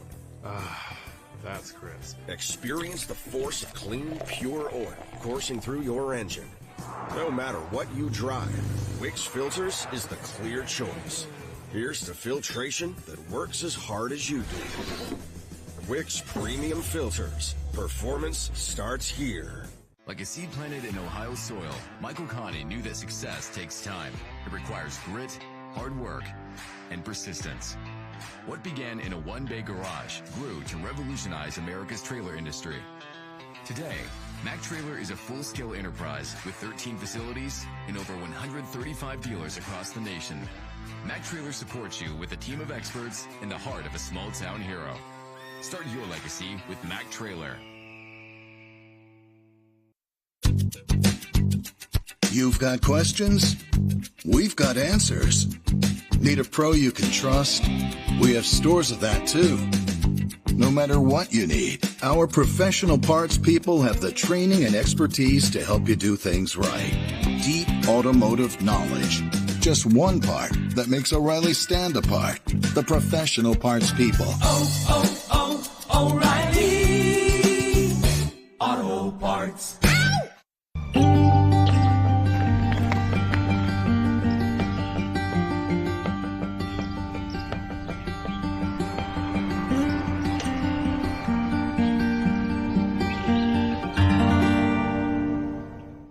At Beck's, we stand up for things that matter most. Our faith, our independence, and helping farmers succeed. As the largest family-owned seed company in the U.S., we believe in the integrity of remaining an independent family-owned seed company. Since our founding in 1937, we have continued to produce quality products backed by a family of employees and dealers dedicated to serving American farmers. And that's something to be proud of. Beck's, founded in faith, forged in America. For more information, visit BecksHybrids.com.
CM Pulling Tires continues to produce hundreds of champions throughout the U.S., Canada, and Europe.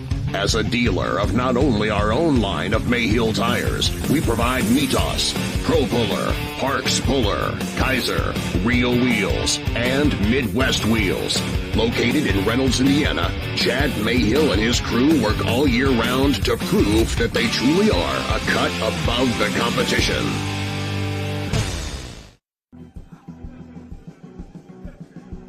Looking for a refreshing change? Say goodbye to sluggish performance and reach for the one that won't slow you down. That's crisp. Experience the force of clean, pure oil coursing through your engine. No matter what you drive, Wix Filters is the clear choice. Here's to filtration that works as hard as you do. Wix Premium Filters. Performance starts here. Like a seed planted in Ohio soil, Michael Connie knew that success takes time. It requires grit, hard work, and persistence. What began in a one-bay garage grew to revolutionize America's trailer industry. Today, Mac Trailer is a full-scale enterprise with 13 facilities and over 135 dealers across the nation. Mac Trailer supports you with a team of experts in the heart of a small-town hero. Start your legacy with Mac Trailer. You've got questions? We've got answers. Need a pro you can trust? We have stores of that too. No matter what you need, our professional parts people have the training and expertise to help you do things right. Deep automotive knowledge. Just one part that makes O'Reilly stand apart. The professional parts people. O'Reilly Auto Parts.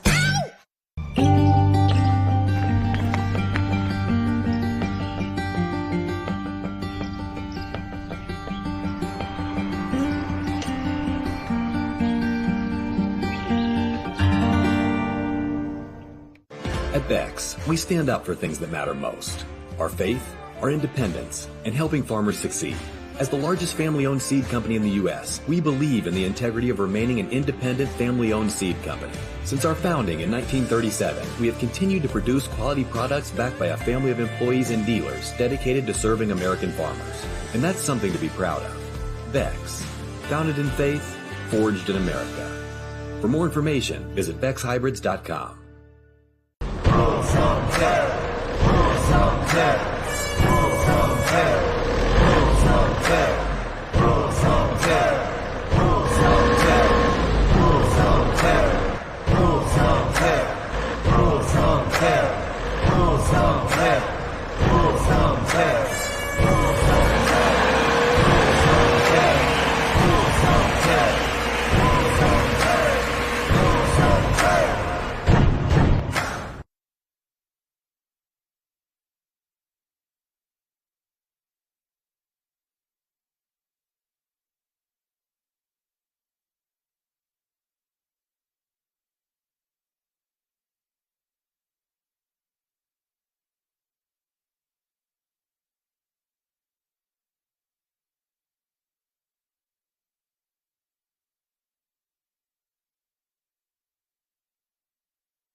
CM Pulling Tires continues to produce hundreds of champions throughout the U.S., Canada, and Europe. As a dealer of not only our own line of Mayhill tires, we provide Mitos, Pro Puller, Parks Puller, Kaiser, Real Wheels, and Midwest Wheels. Located in Reynolds, Indiana, Chad Mayhill and his crew work all year round to prove that they truly are a cut above the competition.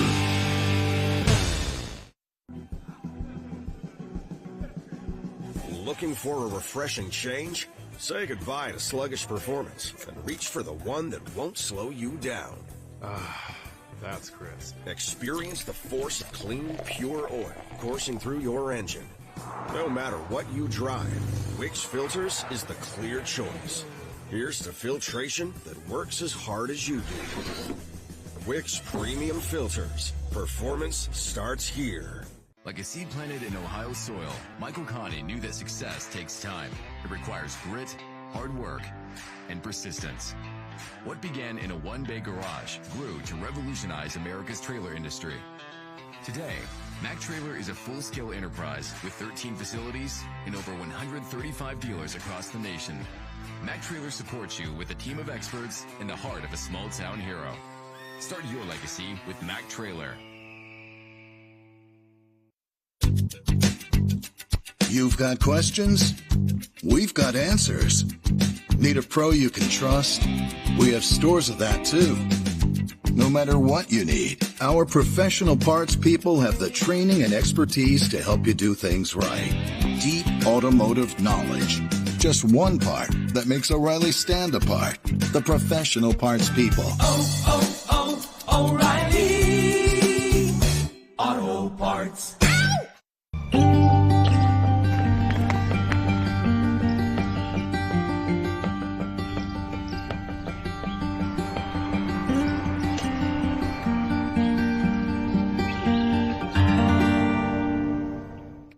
At Bex, we stand up for things that matter most. Our faith, our independence, and helping farmers succeed. As the largest family-owned seed company in the U.S., we believe in the integrity of remaining an independent family-owned seed company. Since our founding in 1937, we have continued to produce quality products backed by a family of employees and dealers dedicated to serving American farmers. And that's something to be proud of. Bex, founded in faith, forged in America. For more information, visit BexHybrids.com.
CM Pulling Tires continues to produce hundreds of champions throughout the U.S., Canada, and Europe. As a dealer of not only our own line of Mayhill tires, we provide Mitos, Pro Puller, Parks Puller, Kaiser, Real Wheels, and Midwest Wheels. Located in Reynolds, Indiana, Chad Mayhill and his crew work all year round to prove that they truly are a cut above the competition.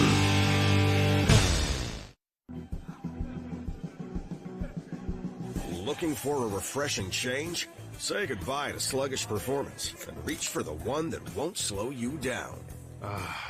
That's crisp. Experience the force of clean, pure oil coursing through your engine.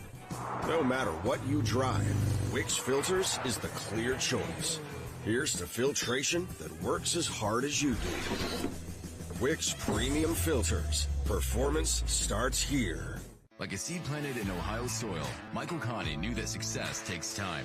It requires grit, hard work, and persistence. What began in a one-bay garage grew to revolutionize America's trailer industry. Today, Mac Trailer is a full-scale enterprise with 13 facilities and over 135 dealers across the nation. Mac Trailer supports you with a team of experts in the heart of a small-town hero. Start your legacy with Mac Trailer. You've got questions? We've got answers. Need a pro you can trust? We have stores of that too. No matter what you need, our professional parts people have the training and expertise to help you do things right. Deep automotive knowledge. Just one part that makes O'Reilly stand apart. The professional parts people. O'Reilly Auto Parts.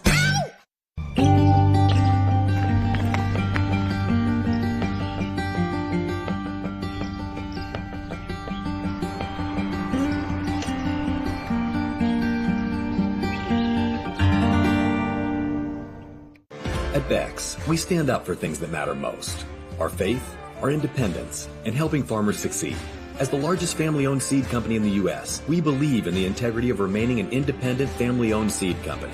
Since our founding in 1937, we have continued to produce quality products backed by a family of employees and dealers dedicated to serving American farmers. And that's something to be proud of. Beck's, founded in faith, forged in America. For more information, visit BecksHybrids.com.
CM Pulling Tires continues to produce hundreds of champions throughout the U.S., Canada, and Europe.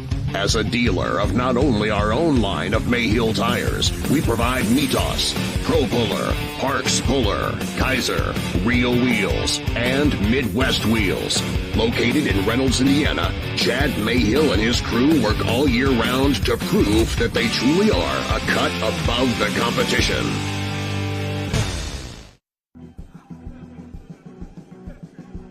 Looking for a refreshing change? Say goodbye to sluggish performance and reach for the one that won't slow you down.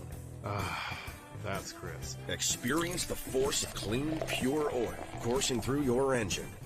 No matter what you drive, Wix Filters is the clear choice. Here's to filtration that works as hard as you do. Wix Premium Filters. Performance starts here.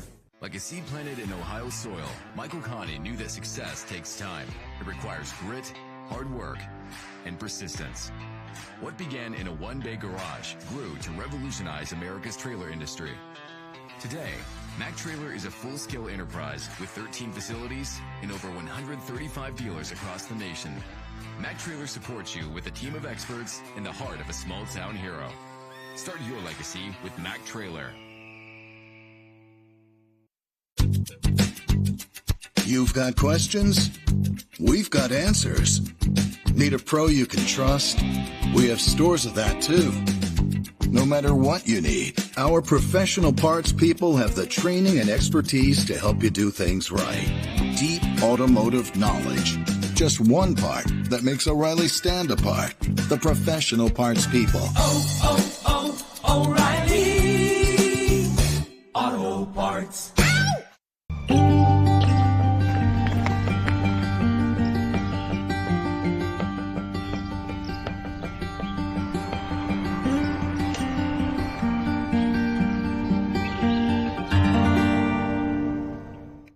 At Beck's, we stand up for things that matter most. Our faith, our independence, and helping farmers succeed.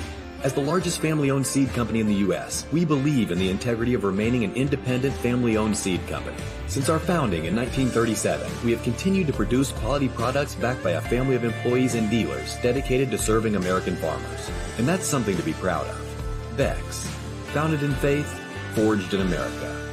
For more information, visit BecksHybrids.com.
CM Pulling Tires continues to produce hundreds of champions throughout the U.S., Canada, and Europe. As a dealer of not only our own line of Mayhill tires, we provide Mitos, Pro Puller, Parks Puller, Kaiser, Rio Wheels, and Midwest Wheels. Located in Reynolds, Indiana, Chad Mayhill and his crew work all year round to prove that they truly are a cut above the competition.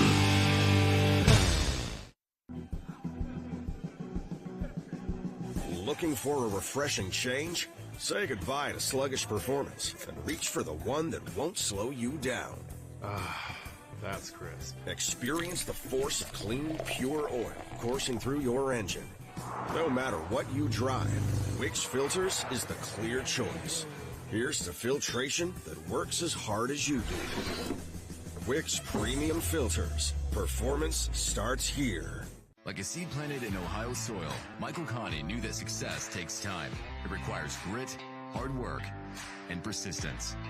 What began in a one-bay garage grew to revolutionize America's trailer industry.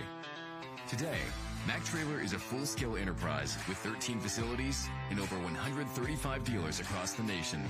Mac Trailer supports you with a team of experts in the heart of a small-town hero. Start your legacy with Mac Trailer. You've got questions? We've got answers. Need a pro you can trust? We have stores of that too. No matter what you need, our professional parts people have the training and expertise to help you do things right. Deep automotive knowledge. Just one part that makes O'Reilly stand apart. The professional parts people. O'Reilly Auto Parts.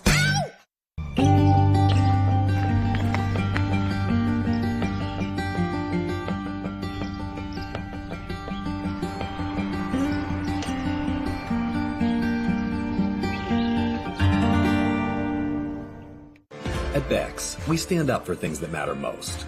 Our faith, our independence, and helping farmers succeed. As the largest family-owned seed company in the U.S., we believe in the integrity of remaining an independent family-owned seed company. Since our founding in 1937, we have continued to produce quality products backed by a family of employees and dealers dedicated to serving American farmers. And that's something to be proud of. Beck's, founded in faith, forged in America. For more information, visit BecksHybrids.com.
forefathers, the men who fought and died for the building of the greatest nation in the world.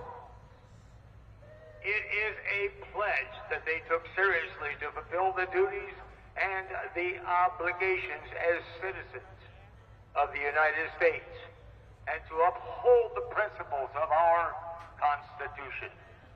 And last but not least, it's a pledge to maintain the four great freedoms cherished by all Americans.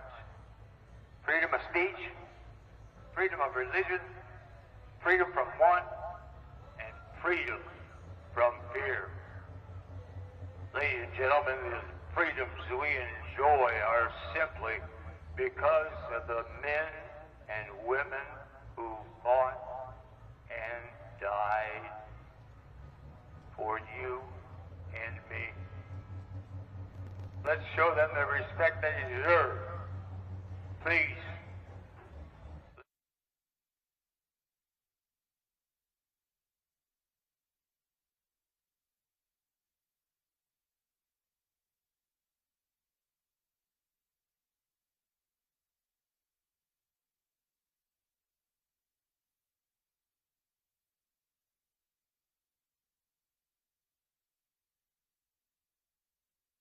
National Anthem.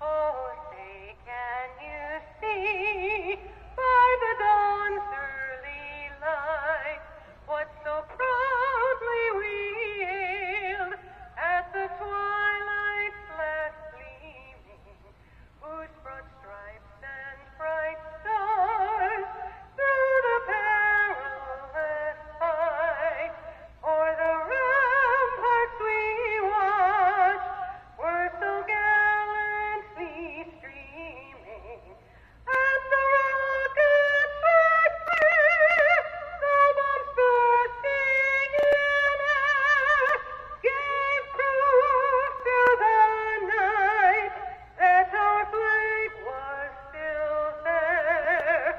Oh, say does that star-spangled banner yet wave o'er the land of the free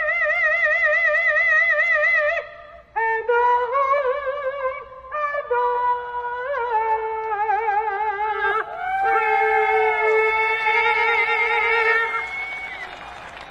If you would please remain standing as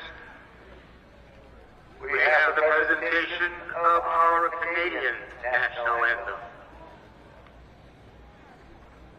Oh, Canada, our home and native land, true patriot love in all thy sons command.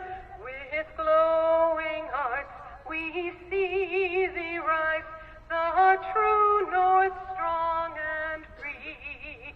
From far and wide, oh Canada, we stand on guard for thee. God keep our land glorious and free. Oh Canada, we stand on guard for thee.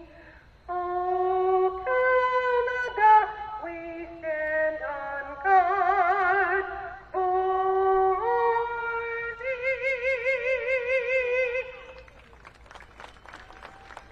Thank you very, very much. What a wonderful job. Thank you so much. I really do appreciate it. You've got a wonderful voice right there. Give her a nice round of applause, if you will, please, fans. A wonderful voice from that young lady, and does a great, great job. Well, hello, everybody. How you doing? No, I said hello, everybody. How you doing? That-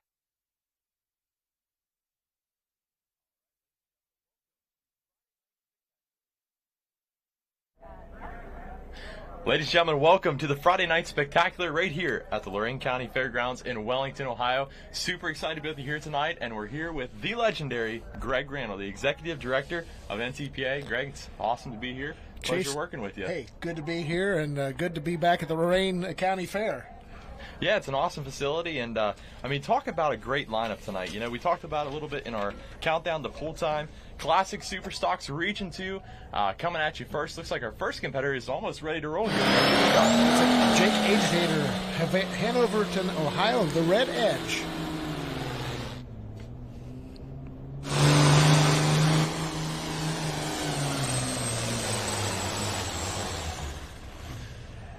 Boy, an awesome first hook there in the Classic Superstock Tractor Division. Yeah, he first hook, he'll have the option of coming right back, dropping 6 or dropping to the bottom. He's thinking about it. And he went 3-11 and 7. 3-11 and 7.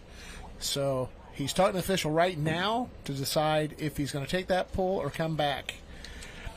He's keeping it. So he that's got a fresh track, and why not? Why not? Yeah, and statistically speaking, man, those guys that drop the hooks and come back, 90% of the time, it doesn't end up, working out for you. So that 3:11 mark, I think that's a good run there. Track officials like it.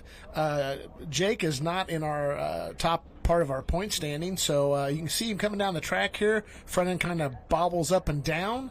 Normally I like to see that front end hold up in the air a little bit and keep that 20-inch drawbar maximum leverage, but he liked what he did there, and a lot of times you come back, you don't do as well. So from the seat, he thought it felt good, so he took it in our class of 14.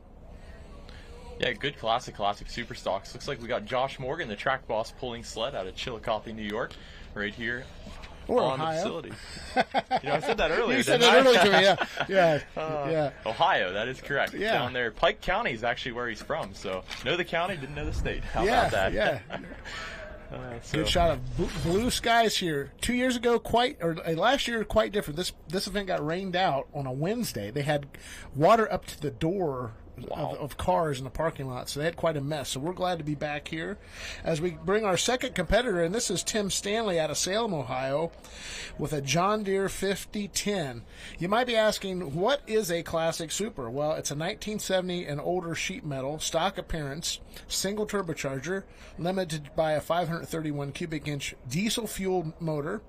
You can switch around the blocks within the series, overhead cam, and the tires are 18.4s by 38, so the tires are a little bit different than we see in our other. It gives us that classic look as we get a good view here of Tim tightening the chain. From Salem, Ohio, he's married to Tammy. He's retired North Folk Railroad mechanic, been employed for 57 years, had a win in Zanesville and 5th in Norwalk his last 2 appearances, so a good one here.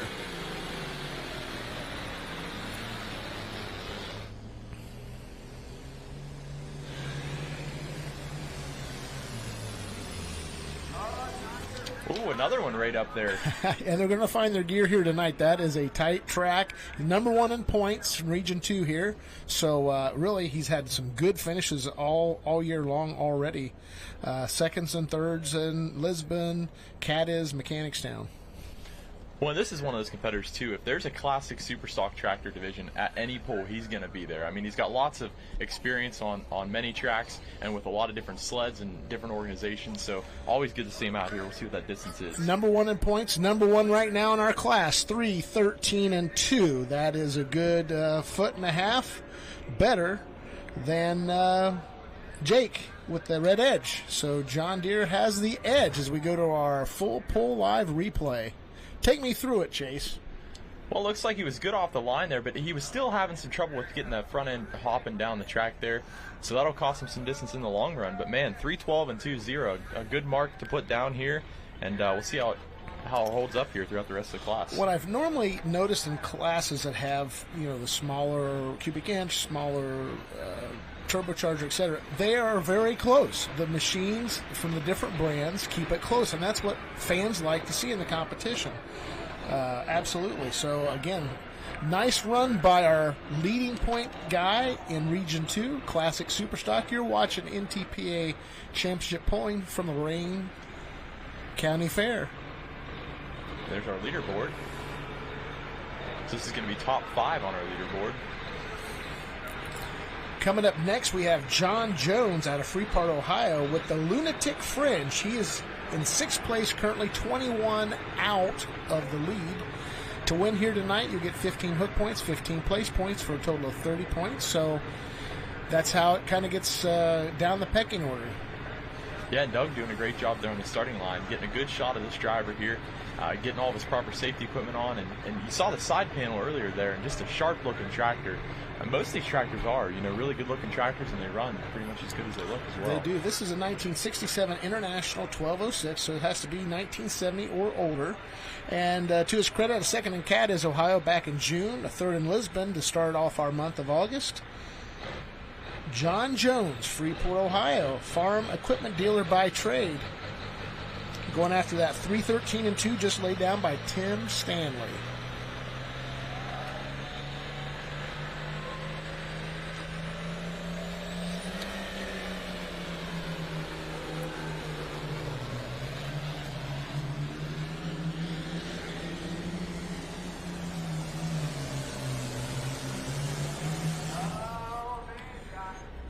Down there close again, Chase.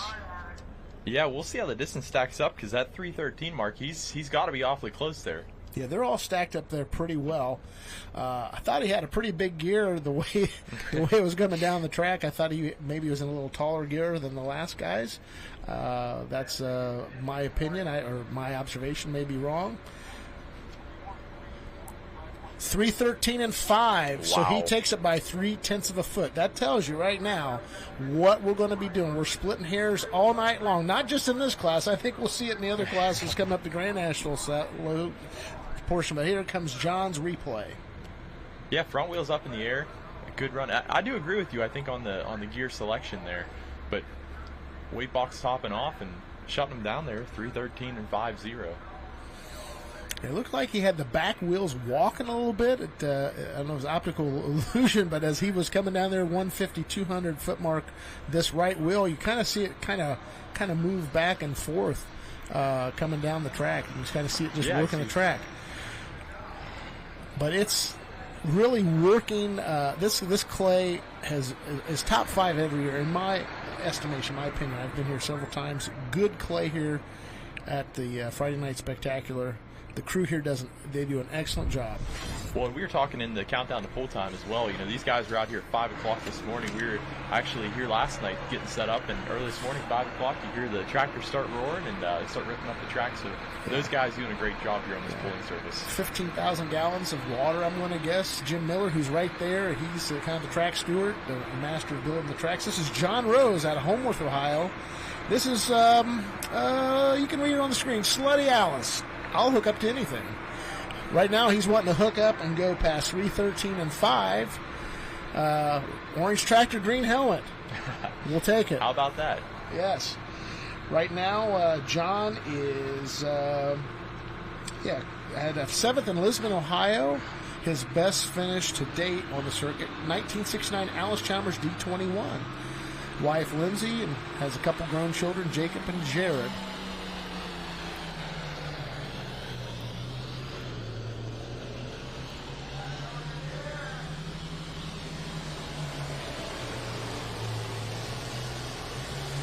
I like that run a lot there, Greg. Yes, and we're right back in that same real estate. I think we'll see that real estate all night long. Yeah, it's hard to tell from up here, but it looks like it's going to be awfully close there. I mean, our last 2 tractors rated 313, so we'll see where John Rose stacks up. Guess what? 313 even. Wow. That's... Oh, excuse me. There's a correction on the laser. 319 and 0. 319. Sorry, but that's exactly how it's being read over the speaker. 319 even for the Alice Chalmer of John Rose. So, hey, we keep knocking it down a little bit further. Maybe Jake with the red edge would think about this twice if we are gaining as we go down. But nice run by all 4 as we go to the replay. Kind of went a little bit left of center from the driver's cockpit. Gets the front end up. He holds it. Then we kind of get into that where it just didn't want to pick up again, but it didn't bobble like the others. And so I think it hooked a little better. He maintained his black smoke. It didn't run out of gear. So looks like the track might have pulled him over to that right side a little bit as well, towards the center. Right. Again, if whatever fan you are, particularly if you're I'm 56, the older you get, the more you're accustomed to seeing these tractors in the field when you were growing up, and it's just great to see this class in NTPA competition. You're looking live at David Spillman from Bolivar, Ohio. This is Smokin' Ace. He is number 3 in our points. He's 5 points back. So, hey, Tim Stanley, he's already got a couple guys in front of him. If David could take the lead, he could make up some of those points on Region 2 Series pretty well. He's married to Katie, and they have Dalton, Riley, Joe, Logan, and Avery Ray at home. Grain farmer, beef producer. He was a 2021 NTPA Region 2 points champion. This is a 1969 John Deere 4520. First in Lisbon and a first just last week in Norwalk, Ohio. So maybe he's getting hot here in the month of August. Smokin' Ace. And David Spillman.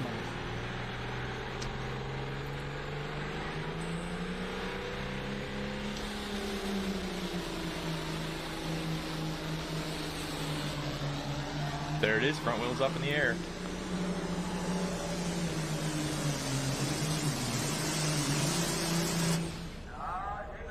And hopefully that Beckseed leaderboard sign has given us an indication of where that 319 distance is, as we see the the spade of John Deere on the side shield of the Smokin' Ace tractor. Haven't seen that before. We await the distance here. 312 and 1. 312 and 1. So he actually loses a point to Tim Stanley here. So Tim down the standings, but the number 3 guy not able to make up any points here tonight. So I'm sure that is disappointing for David. And there's that replay coming at you. I mean, the front wheels went right up in the air, and we're hovering about to the 200-foot mark, and then kind of dropped there. And maybe the best launch to 150, and then this is where it kind of gets into that bobbing and weaving up and down, and it just doesn't keep the leverage. And in the end, the sled's always going to get you, and it just stopped him a little short. But you think about this. We got 319 to 311, 7, so you almost say 312. We're talking 7 feet between first and fifth.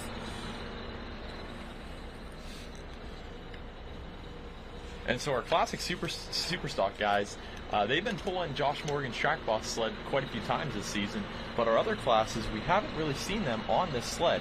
And this is actually a Bauer sled, but it's going to hook up a little bit different, and it's going to hit him a little bit harder at the end. So it's a little bit different driving style as well, so we'll see how the other classes like the Josh Morgan's track boss pulling sled. Yeah, this is Jarek Simmons out of Hanoverton, Ohio. We've got several from Hanoverton in pulling. They're crushing it, and it's a 1975 International 1066. Had a second in Mechanicstown and 2 fifth places, Cadiz in Lisbon. Right now, number 7 in the points, 21 points back of our leader, Tim Stanley, who currently right now is in 3rd position. Jim Miller's telling them to roll forward as they got the kill switch on and the chain tight. Do a little fist bump. We're ready down here. The track officials will give them the green flag. We got a green light on the sled. And Jarek Simmons is after that 319 even laid down by John Rose.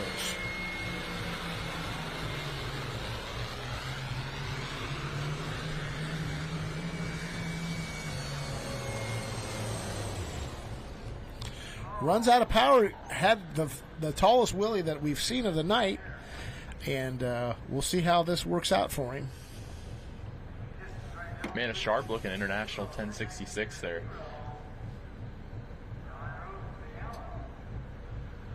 Looks like he might come up a little bit short of our leader. 3:16-1. 3:16-1.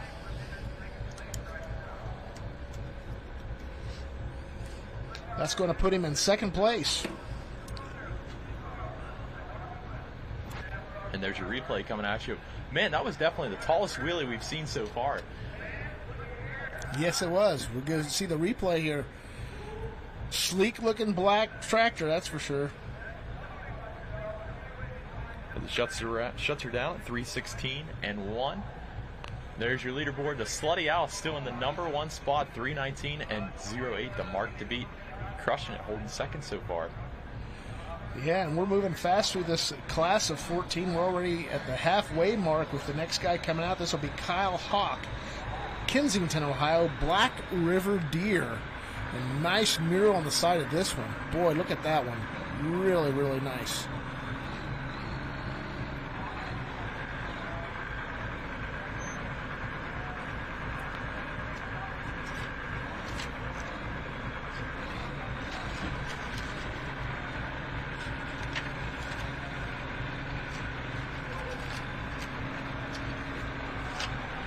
So tracker out of Kensington, Ohio. And Kyle Hawk, no amateur to the sport of pulling. That's right. John Deere 5010.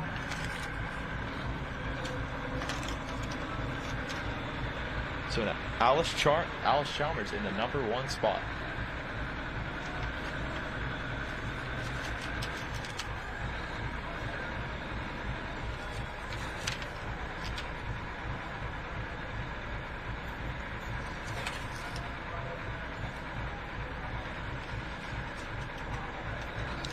Looking over my stat sheet here, and I'm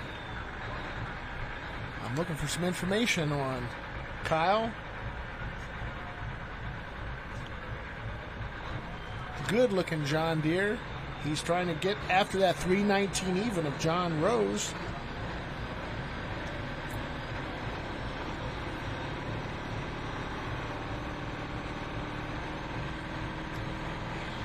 Making sure everything's right. Starts to build the boost. 531 cubic inch maximum engine.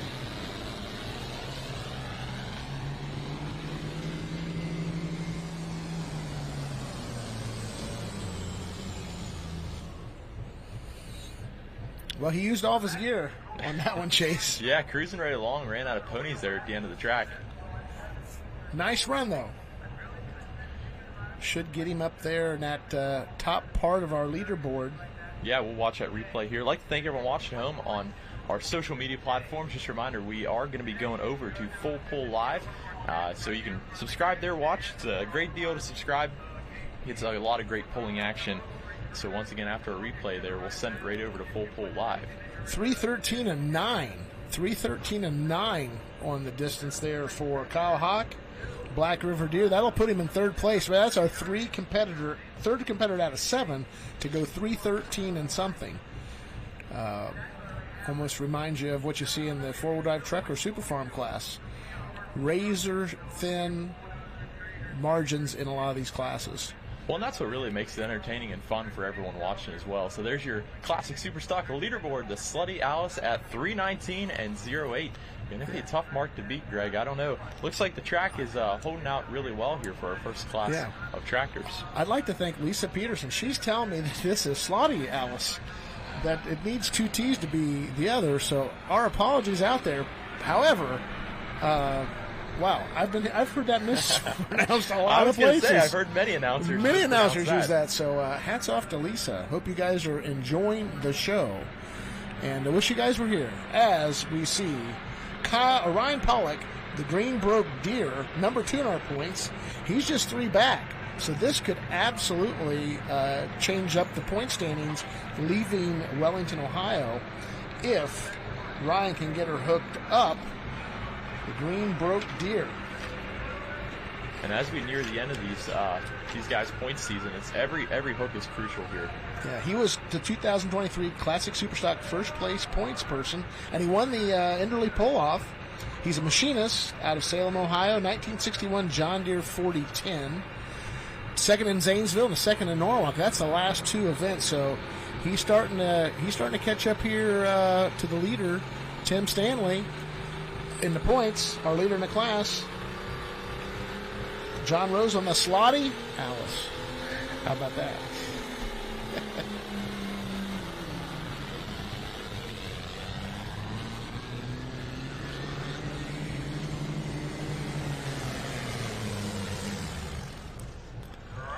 Well, there's another one. They just like to get their tractors right down there to the end of the grandstand, the major grandstand. It's all close, all close.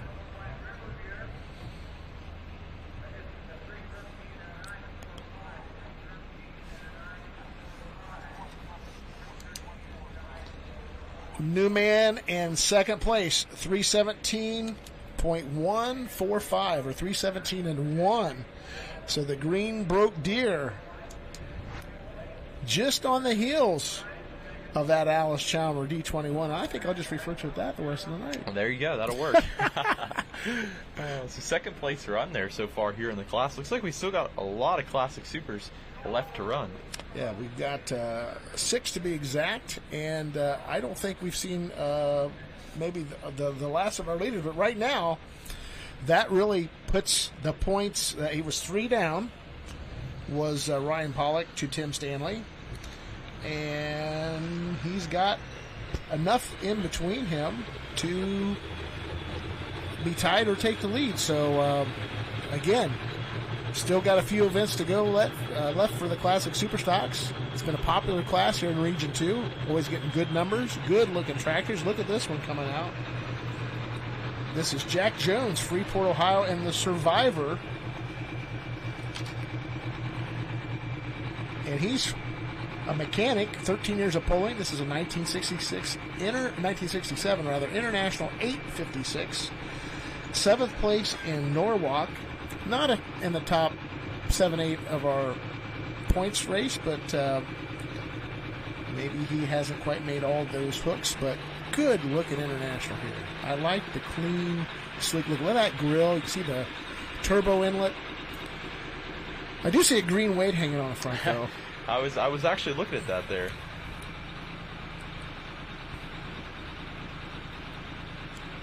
Great looking camera angle. So 319 is still going to be our mark to beat. Looks like they're set up on the left sideline. Yep, they'll jockey that sled back and forth a little bit all night long in all the divisions, trying to get that good launch. So let's see if Survivor can get it done tonight.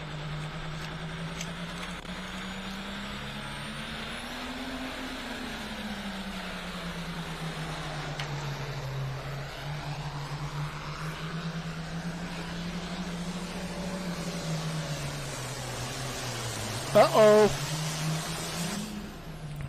He might have got it done. It looked like, again, sometimes from this vantage point we miss it, but it looks like he got past that Beck's sign. Beck's leading sign as we await the distance here. Yes, 320 and 6. 320 and 6. That's a 1.6 feet ahead of the Slotty Alice of John Rose. So that's going to push him into the number 2 spot. 320 and 6 going to be your mark to beat. Good shot there of a hot air balloon, and Jim Miller checking out his handiwork of the track as we go to Jack Jones replay. Number 1 man. Let's kind of look at this front end dynamics, which to me seems to be part of the statistic, but the gear, RPMs, the power held through. He spun through the run, and that gives you that extra couple feet down at the long end there.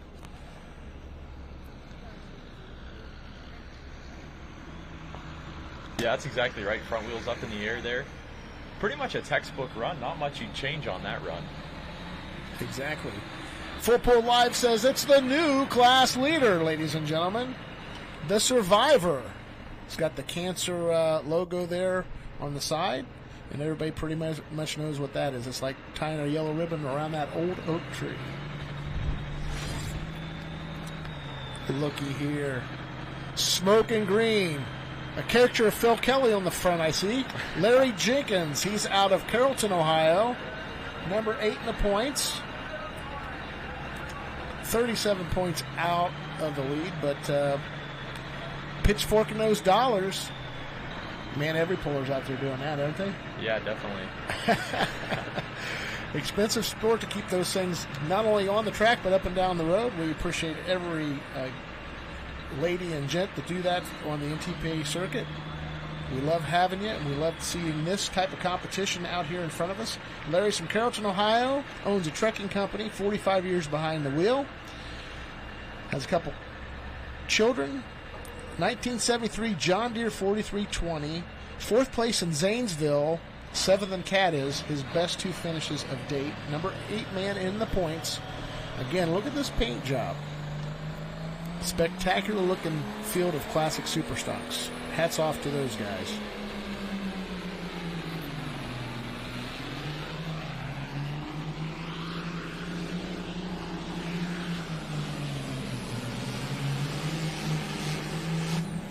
And Chase, there's an example of us talking about a high wheel speed and banging the front end. Yep. Looks like he could have used maybe one weight up front to keep that nose down just a little bit. Yeah, but at least one. He was hugging that Beck's leader cone. Came across radio. Might want to check how high his wheelie bars are. 305 and 1. 305 and 1. So that's out of 10 tractors, that is 10th place.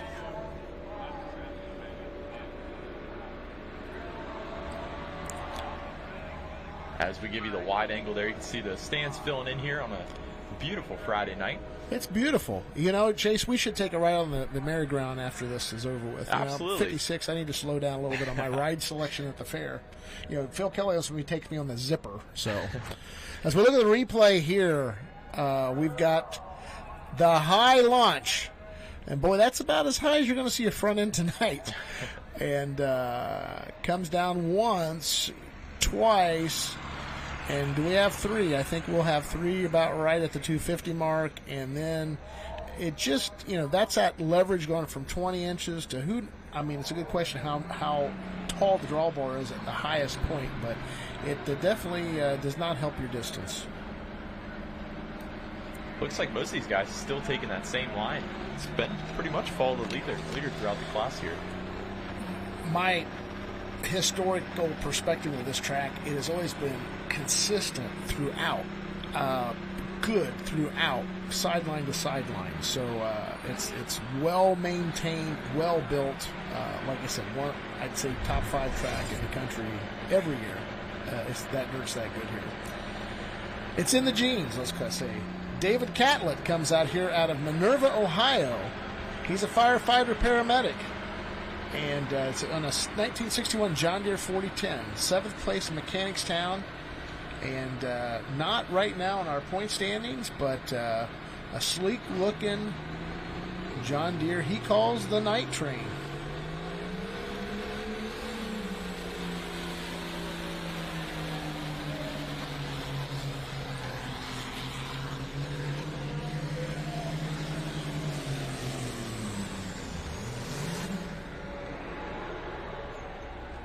Well, not the run he was hoping for here tonight. No, it was not. And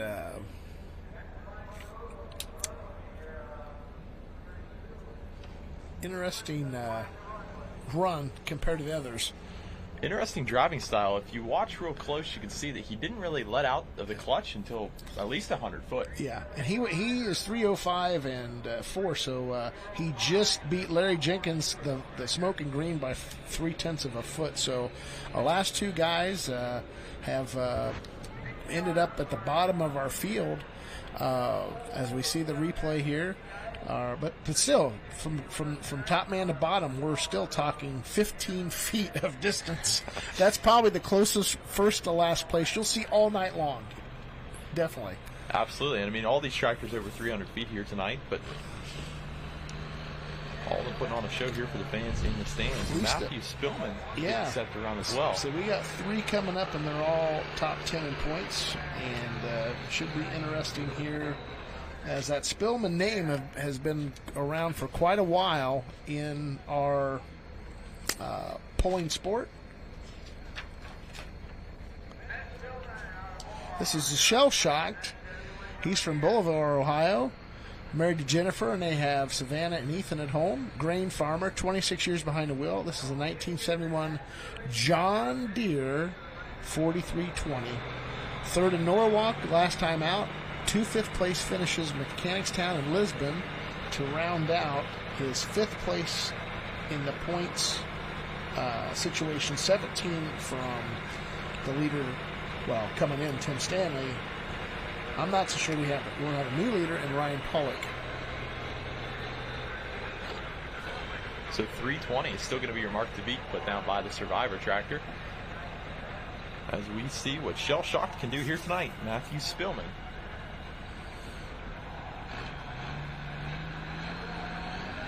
Chasing on that 320-6 by Jack Jones with the Survivor International. What do you think, Chase? Somebody going to do it? I don't know. We'll see.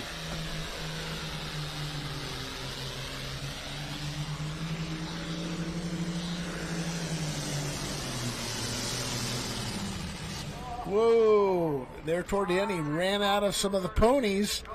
They're about 300. I thought he might get it done. Well, let's see. He's past that 300-foot distance marker. He's probably going to be top 5. Most definitely. The start of the run looked really good.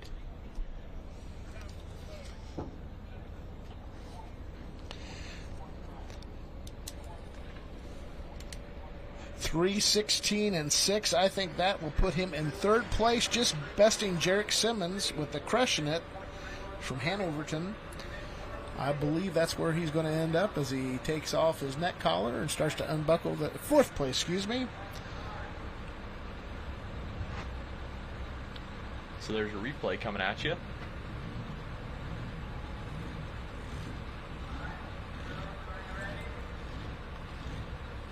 Yeah, pretty much a textbook run. Yeah. Not much you change.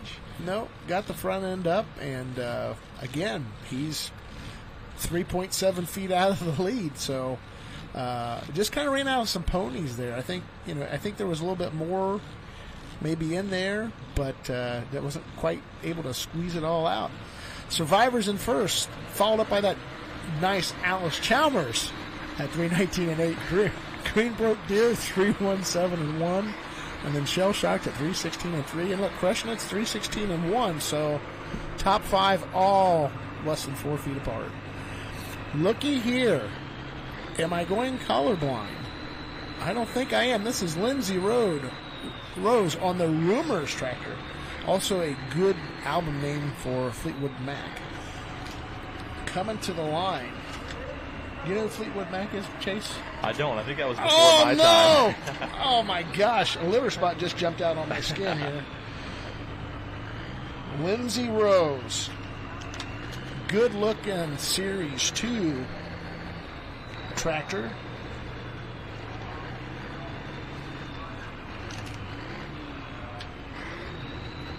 When you gotta love the paint scheme here, this beautiful Alice Chalmer. D21. Yes, 1969 model. Homeworth, Ohio, pulling for 12 years. Part of the John Rose Jr. Trekking and Excavation Company. 9th in Lisbon, best shot. But yeah, look at this yellow, safety yellow. Marvin Epperson has to be loving this tractor right now. That's what I'm saying. This classic Superstock, what beautiful equipment. It's just, wow. It's the first time I've got to see him this year in person, and keeps getting better and better every year. Looking good. Looks like we only have a couple more hooks in that division, and we'll move into your next class. Number 9 coming into tonight's event, and hey, Lindsay can take over the lead here. I'm going to tell you that is going to move her up in the standings. She's got some ground to make up. And then following Lindsay will be Hayden Shaw, our last competitor in our Classic Super.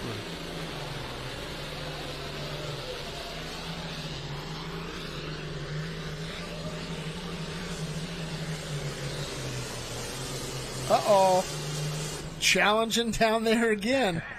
I thought for a second she had it. She kind of came over to the left side and turned her back to the center.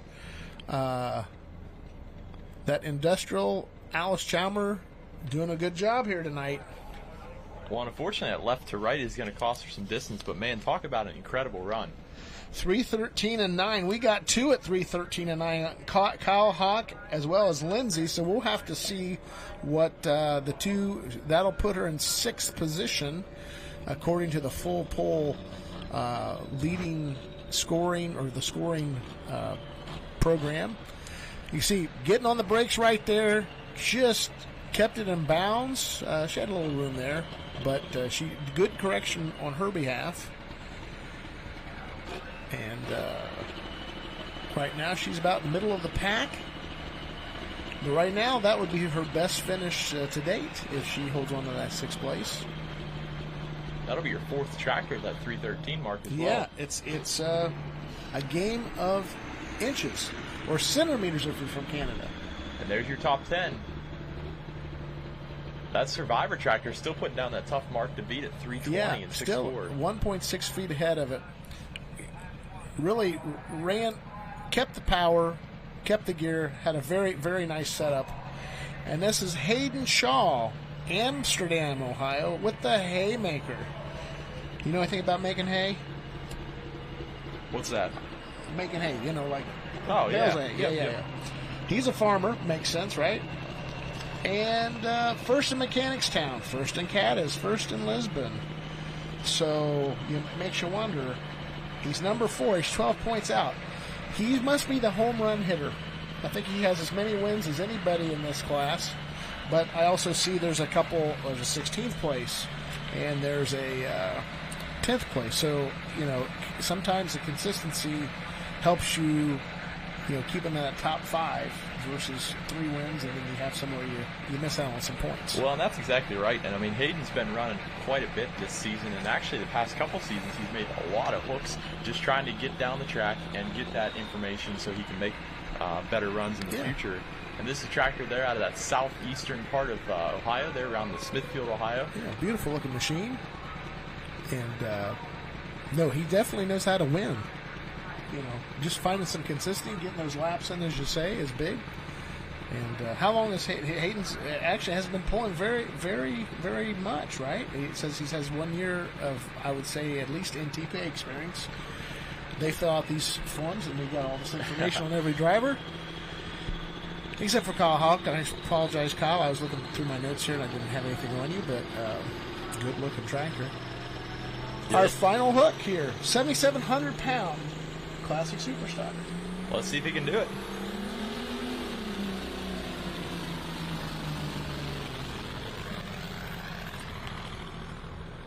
Oh, man. And he didn't get out of it. I think that's going to be his distance. Tough break for Hayden. And I'll check out radio traffic to see if I'm missing anything, but he didn't seem to get out of the throttle. Maybe that's all he had. Yeah, not sure what happened there, if that was a gear selection issue or if there's an actual mechanical issue with the tractor. Just never got that tractor to light up and take off, so... 161 and 5. 161 and 5, so that will close out our Classic Superclass. Congratulations. Goes out to Zach Jones with the Survivor tractor. Freeport, Ohio.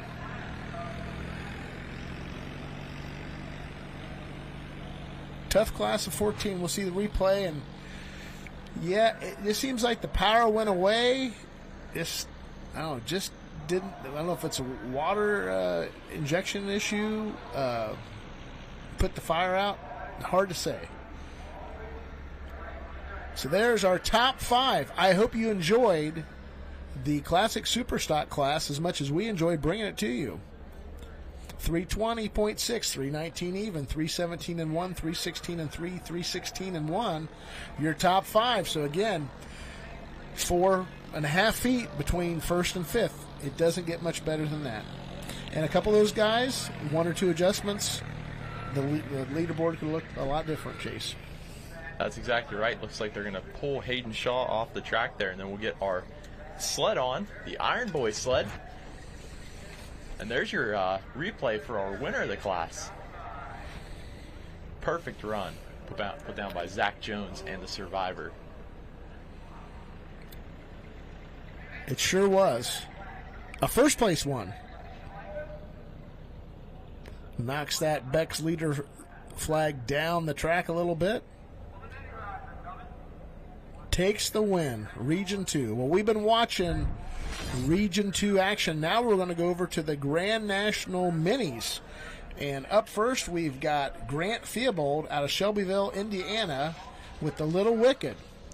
Right now, Little Wicked sits in third place in the points, but he's 20 points out of the lead. And then the Funny Farmall of Ken Vini is second. He's 1.5 points. And I don't think there's a hotter puller right now than Ken Vini.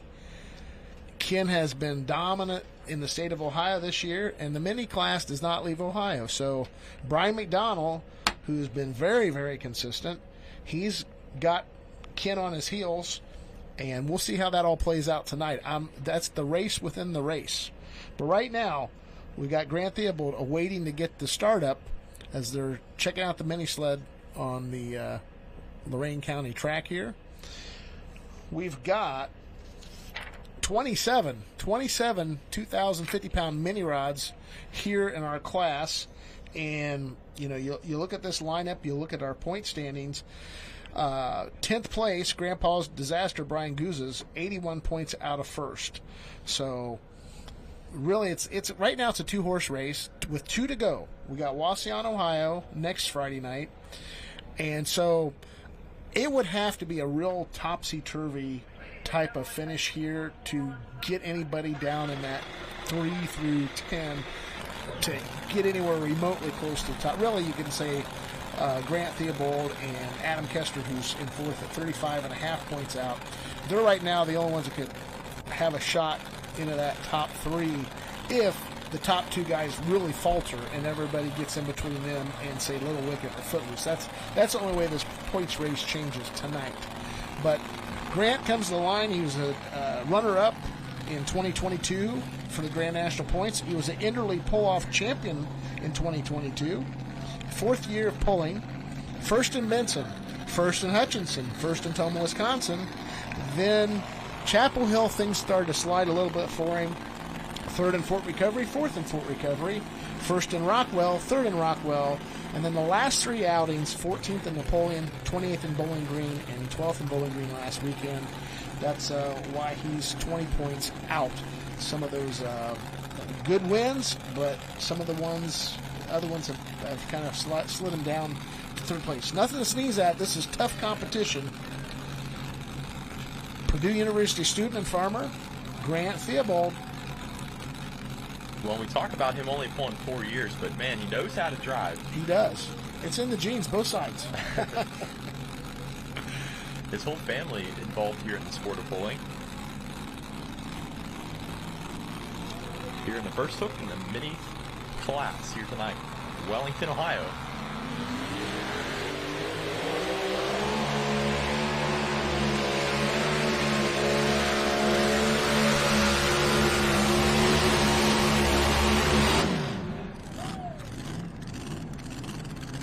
A nice first run for Grant.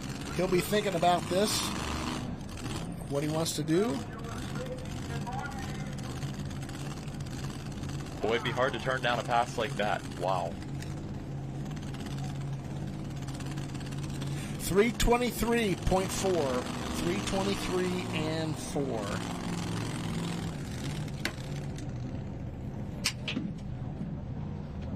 Yeah, Willis and trackside, he was going to keep that hook or turn it down, but a good first hook there, 323 and 4, put down by Grant Theobald. I think I heard radio traffic say that he took that run. Yep, we just got word trackside he did take that hook, so 320 and 645.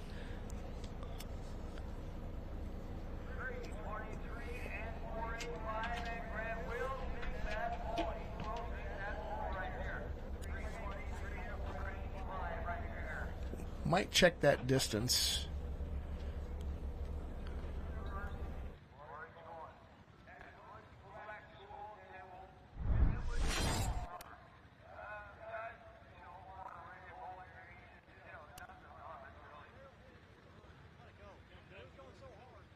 So we're checking in. We're checking in with Grant. Grant, tell me about the run, right? It was a good pass. It seemed like I left the line really good. I didn't want to end up that far on the right side of the track, but it was going so hard that way, and it was carrying the front end pretty good. I didn't want to hit the brake. I touched it just a little bit at the end of the run, but made a smooth A to B pass, so we'll see if it holds up.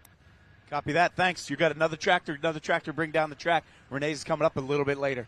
You just heard it here from Grant, guys.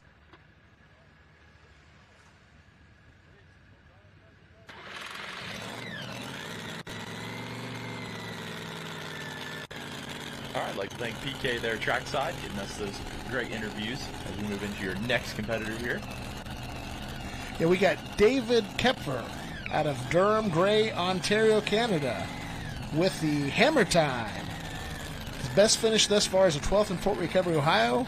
David was with us in Bowling Green, Ohio. Finished outside of our top 30, and that's kind of odd to say, but there were 50 mini rods plus at the National Tractor Point Championships last weekend. Married to Carol and has a couple grown children, Drew and Danielle. He's an owner-operator of a construction company. And actually, he's in his second year. This tractor is built in 2023. So, and David's got a Grand National license, so he actually will go toward points. He could get in between and change this points race to the betterment or the detriment of some of the competitors here tonight. Well, it's cool to see a brand new tractor like this be so competitive in the division as well. Yeah, it's been to Hutchinson, Fort Recovery, and Bowling Green thus far.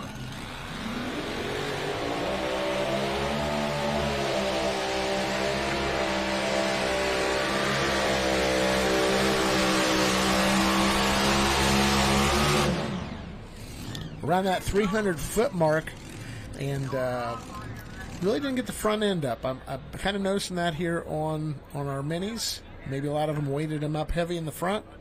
Might see some guys jockeying. 301 and 5 for David Kepfer.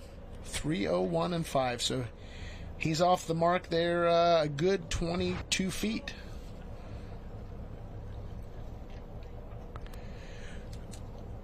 Got the front end up, and it stayed up. Well, hey, I was wrong about didn't get the front end up.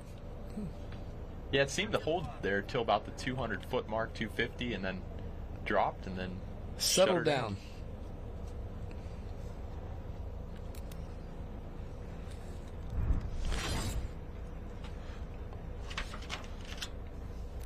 On deck, we have Ron Tobin out of Huntingburg, Indiana. Walk the line. At least that's what I have here on my list here. As we get a shot at Lindsay Campbell, that's her husband Kevin, talking to her in the cockpit of what to do next. Yeah, we'll see Lindsay and Kevin a little bit later on here in the division.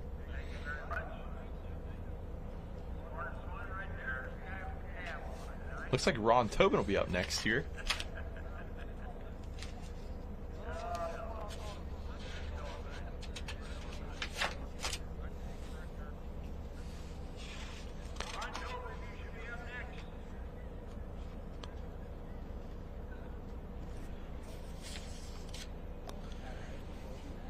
Just a reminder, now is a great time to go over to FullPull Picks, make your account, and get all registered. Pretty easy to get registered. You can even use your Google account. And make your picks for tonight's show.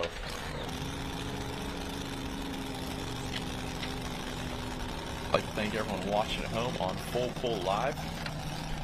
So after your minis, we'll see the light super stock tractors, the pro stock tractors, and the unlimiteds coming up. And I do believe we're going to be crowning a points champion in the unlimiteds. We sure are. Yep.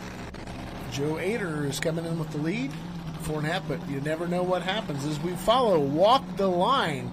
And as Larry Kester liked to say, you don't need feet to kick butt. He was the guy that got it all started. And double amputee from a mowing accident back in the late 80s. Son Adam there is helping his teammate Ron back up. Ron crewed a lot on the tractors, and after Larry's untimely passing in 2019, Ron got a spot in one of their 3 mini rods. Sponsored by Shell Rotella. Ron took the win in Benson, North Carolina to start her season off, a 5th in Hutchinson, Minnesota. Let's see what he can do here.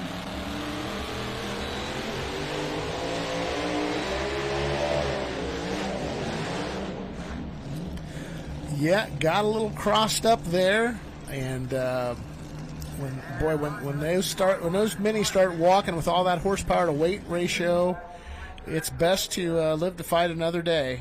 We're checking to see if he's all right, and he's going to be short here tonight. 2:15 and 4 is the distance. 2:15 and 4.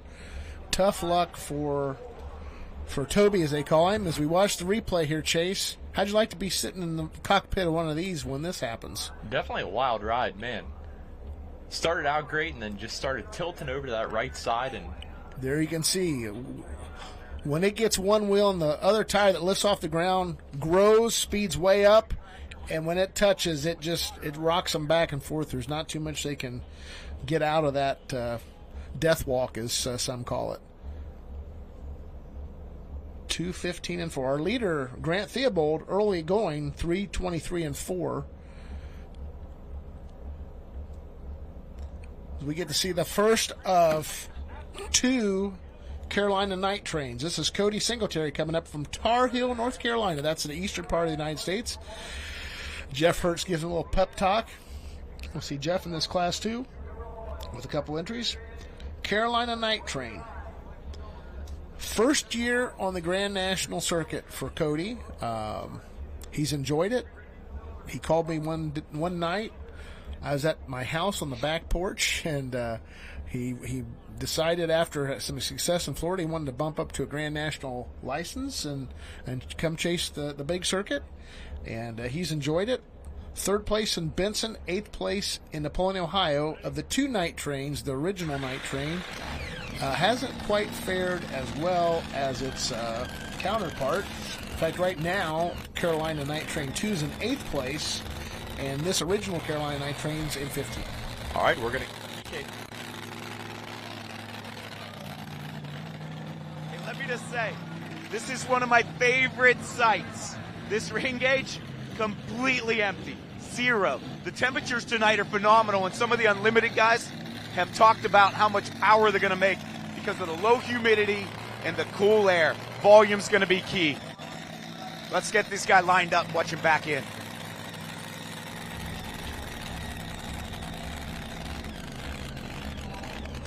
Yeah, PK's right. I mean, beautiful weather here tonight, and it ended up being a beautiful day as well. Temperature was great. Yeah, nice ride up from Worthington, Ohio, from the office today. Cody tightens up the driver restraints. Set sailing for that 3:23 and 4 from Grant Theobald.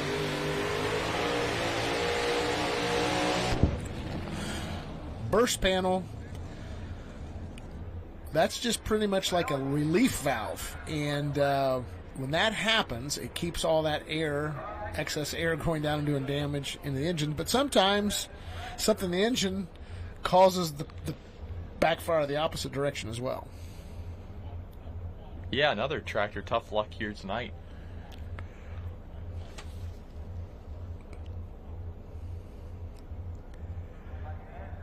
And PK's down there trackside. We may just get an interview from him as well.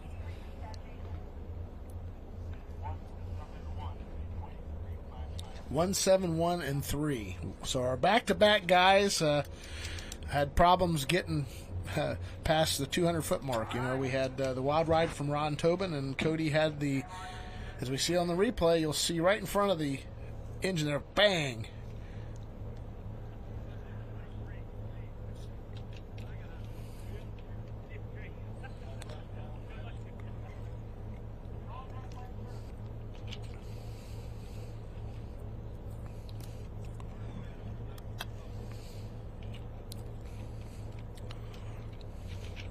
Yeah, tractor was hooking good, and then unfortunately just having those engine issues. And yep, there is a silver rectangle underneath that top pulley, and you'll see it disappear when it bursts. So, tough break for Cody. And now we go to the state of Indiana. Andy Corporal out of Van Buren, Indiana. Little Heathen. The Little Heathen tractor. Back last year, he won a session in Fort Recovery, Ohio. This year, on the regional circuit, he's had a third in Arcola and a sixth in Sandusky. All right, we'll send it to PK trackside. Hey guys, I walked down on the track to double check with Cody, and it was the burst panel on the front of the engine that's supposed to be able to relieve the pressure to save the engine for future use, pretty much. I forgot the pressures that those burst panels come off at, but he didn't really want to talk about it. We talked in the pits earlier tonight, and he felt like he could put himself in a good position to get his second tractor deeper into the hunt. And he's going to come out 15th tonight with the Carolina Night Train 2, and he's 8th in points and 1 to gain distance. He's really hoping to use this vehicle to learn a bit and set the pace for the second vehicle.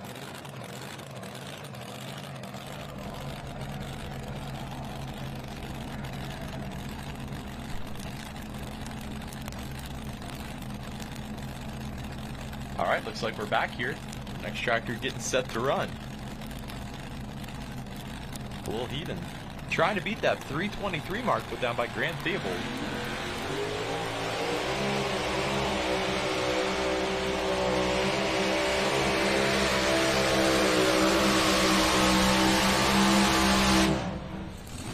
He's knocking at that 323 real estate. You know, we're right down in that same spot we were at the Classic Supers. Nice sled settings thus far by Mr. Morgan and Mr. Bauer. 3:11 and 7. 3:11 and 7 for Andy Corporal. So good enough for the number 2 spot so far here in the class.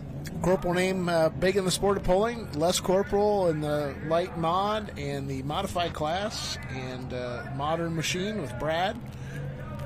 Here's Andy.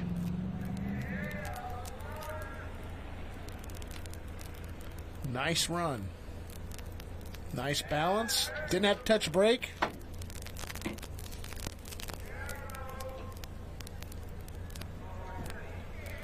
Yeah, it looks like he might have veered off to that right side at the end. But altogether, not a bad run there. 3:11 and 7. Puts him in second place. It puts David Kepfer into third. Got a long ways to go here in our 20-50-pound mini rod class. Up next is Chase Richardson, Litchfield, Kentucky, as we see Dan Schreier in the red. Look at him. He's almost like doing a Hulk Hogan type thing. Who's going to yell louder for Mac Trailer t-shirts? And we like to thank all of our sponsors here with NTPA. Without them, we couldn't do what we do here. It's Case IH, O'Reilly Auto Parts, Beck's Seats, Mac Trailer, Simpico, Wix Filter, U.S. Army, Hot Shot Secret, Mitas Tires, Ag Protect One, Cowtails, AK Stop Fire, and a host of other sponsors. This is Adam Bauer poking the track.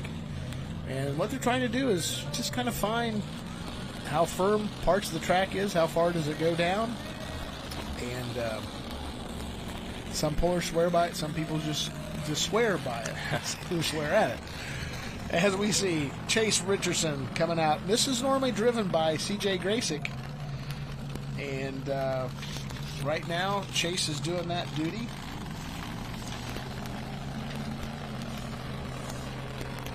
And of course, the Richardson family, no amateurs here in the sport of pulling. Pile driver number 16 in point. That's Brad Corporal helping to line Chase up. Pile driver thus far. 6th place in Benson, the best finish on the Grand National Circuit, and a trio of 10th place finishes. So let's see. This will give Chase a couple opportunities here tonight. And he, too, with his other entry, the Vibrators, in 7th place. So some valuable information from the seat here for one Chase Richardson. Uncle Dave Motorsports. Hooked up to the Iron Boy.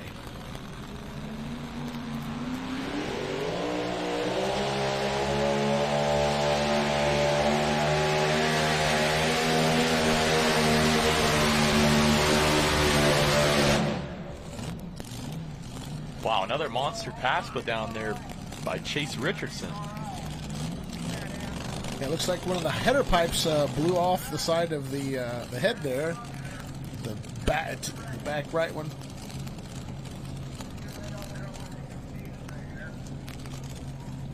.307 and 7. 307 and 7 for the pile driver, and 1 Chase Richardson.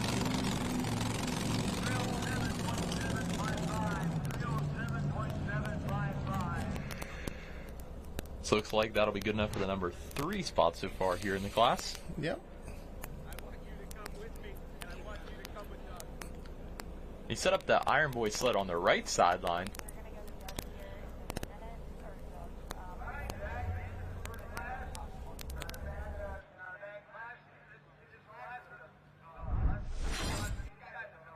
All right, you're sitting here analyzing the side of the track. You're late in the class, 26th hook out of maybe 28 of them. What's your evaluation at this point? Track looks pretty consistent. Looks pretty good. I think it'll be fine to hold up. We're thinking maybe to get just a touch better, maybe a little better, but nobody's got the grant yet, so we'll see. Copy that. You heard it from Brian McDonald, our points leader at this point. Let's chase him down. The second place man coming up here right after Mike Summers out of Wakeman, Ohio with the Crazy Horse. 5th place in Sandusky on the region circuit. And we saw him over at the Ambassador Park in Fort Recovery, Ohio, where his best Grand National finish was a 13th. Good looking paint scheme on this one, Chase, as he gets ready to back up to the Iron Boy. Our top 3, Little Wicked at 3:23 and 4, who set our mark to begin the class. Little Heathen in second, 3:11 and 7, and the pile driver, 3:07.7. Yeah, if there's a tractor that can take the number 1 spot, this is the one.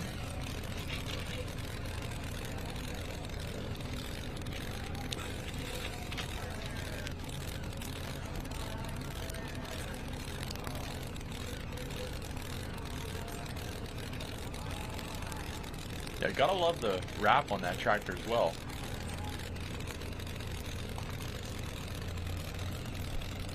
Absolutely. As he gets ready to set sail down our Lorain County Fair track. You're watching the Friday Night Spectacular from Wellington, Ohio.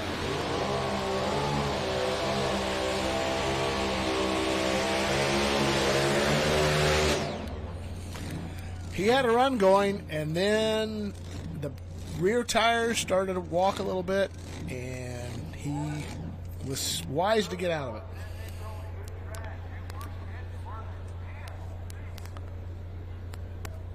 Yeah, another tractor getting wild there. Looks like that'll be the second one so far here in the class, and we're only a couple tractors in. 261 and 8. 261 and 8. Yep, they always ask after they have a ride that looks a little rough, they always ask how the driver's doing, and the report back from Chris Solzner there, our in-track official walking down there, was that he's good. So that's always a good sign. As they tow Mike Summers off. So right now, it appears this track is a little tricky. To some extent, we've seen a couple wild rides. We've seen a burst panel.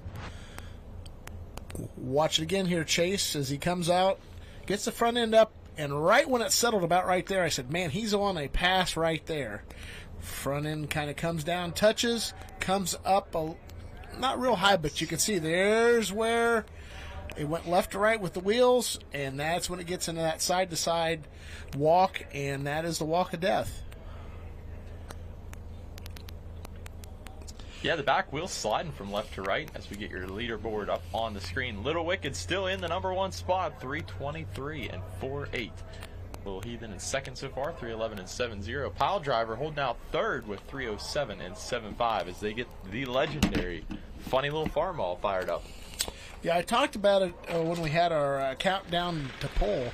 Ken Vini, what can you say about his late July, early August? We've been in the state of Ohio mainly. He kind of caught fire in Chapel Hill. Had a second place at Chapel Hill second session. First in Fort Recovery. So he swept the weekend. Went to Rockwell, Iowa, got a 5th and 6th. Went to Napoleon, Ohio, got a 2nd to Adam Kester. And then last weekend, the National Tractor Point Championships, he swept the field. Won the coveted ring. He's in second place right now, 1.5 points behind Brian McDonald. And like I said, probably the hottest puller right now in the sport. You know, they always say there's only one way to go, and that's down. But Ken certainly likes the Ohio tracks. We were talking about the office, John Dunlap and I today. I wonder what his winning percentage is in the state of Ohio. We're talking about Ken Vini, 2012 Grand National Unlimited Champion, 2008 Mod Grand National Champion, 2019 Mini Champion, 2021 Mini Champion. So he's been a champion 4 times on the Grand National level, 24 years of pulling. Wife Rona out of nearby Wadsworth, Ohio. What's he going to do here? This is a true threat to our leader, Grant Theobald, out there at 3:23 and 4. We'll see what Ken's got here. The funny little farm-all.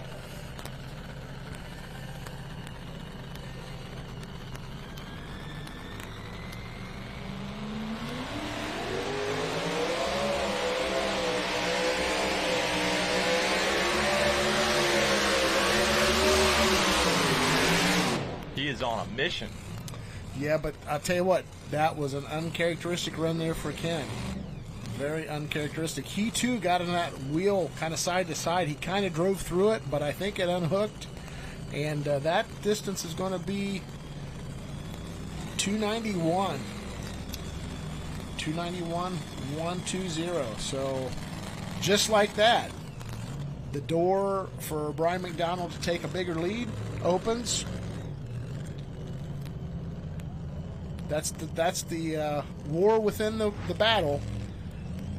We'll see it again here on the replay. That's good for 5th, but boy, just not what Ken was hoping to do here.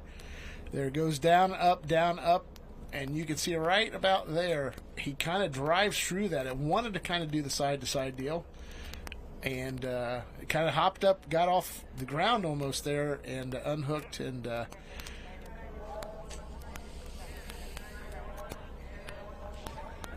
all right, we're going to go to PK. Ken, that was a bit uncharacteristic of a ride that you took. Can you describe it? Oh, it just it got hooked up better than it was supposed to. That's all I can say. And then I couldn't get it to settle down. That's the way it goes. Copy that. That's Ken Venny right off the track, guys. Sounded like Ken said the tractor would not settle, and we've seen that. We've actually been watching that, and boy, it's making Grant Theobald's decision look better and better, isn't it? Yeah, I think you're right. I think Grant was definitely smart to keep that hook at 323. We haven't even seen anyone really close to him. Our best distance for that second position was a 311. So, Look at the cartoon of those 3 dudes. What in the world's that? No Practice Podcast. There it is.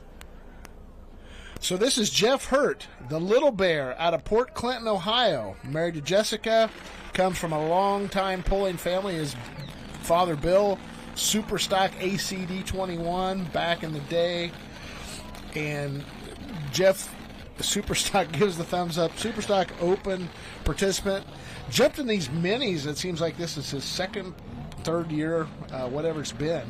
And went down to the Region 6 NTPA circuit down to summer. One at Satsuma, Florida. One in Green Coast, Florida. Comes to Toma. Hadn't been in Toma for a long time. Was in the RFD TV Winter Circle with me. First in Toma. Been a long time since he'd been there. Second at the National Tractor Point Championships last year. So not running a full circuit, but he is a threat where he goes. He told me that these are really fun to drive. He enjoys the mini division, and he's been very successful. Yeah, I mean, he's had a heck of a season here. You know, moved from Florida, pulling all winter down there in Florida on the NTPA region down there.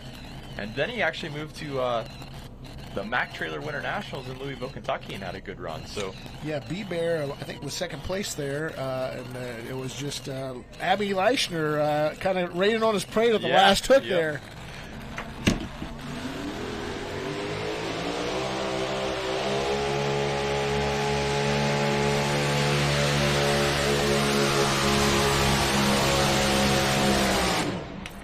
So he's going to be right up there with our leader.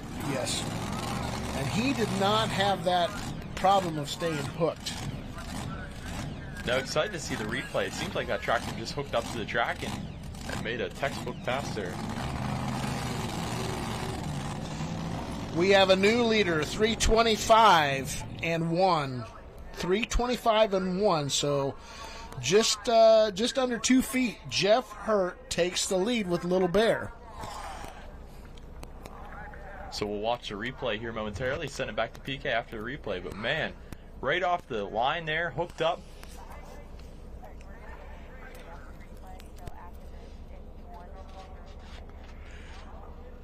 Just watch that front end. Just dances on the dirt. Just dances.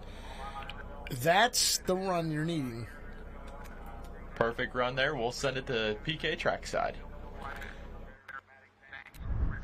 You hopped up your tractor. You did a loop around the rear. What are you looking for when you're doing that? Just checking tires, seeing what's left of them. That's a pretty near and dear set there. So that's a favorite set you put on for this? Yeah, we're trying to learn stuff for Nashville. We got a big pan weekend coming up here in a couple weeks and change some stuff on the tractor and that. It looks like it's going to work. So 325, you just took the lead. What would you not tell your competitors what you're doing, what they didn't do yet? I ain't doing anything they're doing different. We got a big tune-up in it, and I drove it a long ways. I mean, this track's a little tricky. I mean, seen Ken get a little out of shape out there and one ahead of him. I mean, I just drove it out further. Congrats. Nice run, Jeff. We'll see if it can hold. Well, and he's got another shot left in the class, Chase. So, hey, he'd like to go 1 and 2 here tonight if he could. He's fairly close to Port Clinton from Wellington. Isn't too far of a drive. As we see Adam Kester, Wadesville, Indiana. This is the second Kester entry in our class. His wife Jamie Lynn is backing him up. This is the Beast of Burden, second in Benson, North Carolina. Actually, the night that Ron Tobin won, Adam was second. Beyond that, the Beast of Burden has not done really well. Number 13 in points.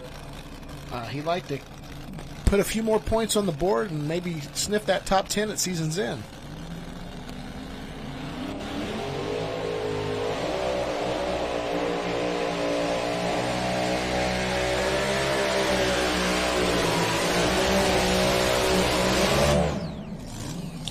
Yeah, nice run, and that's what I kind of thought. You're going to see more of the competitors setting the sled on that left-hand side from the cockpit advantage point, and that seemed to work for him. Yeah, I think that left side is going to be the one to take here tonight. But we'll see as the sun sets and the moisture comes back out of the dirt. Might change the track conditions. Might get better and better. 3:10 and 2 for Adam. And one of the nicer runs out of the Beast of Burden, to be honest with you, that we've seen in a little while. 6th place in Fort Recovery was his last top 10 finish besides the Benson effort. Hutchinson 8th, 4th place. Nice lift on the front end. Carried well.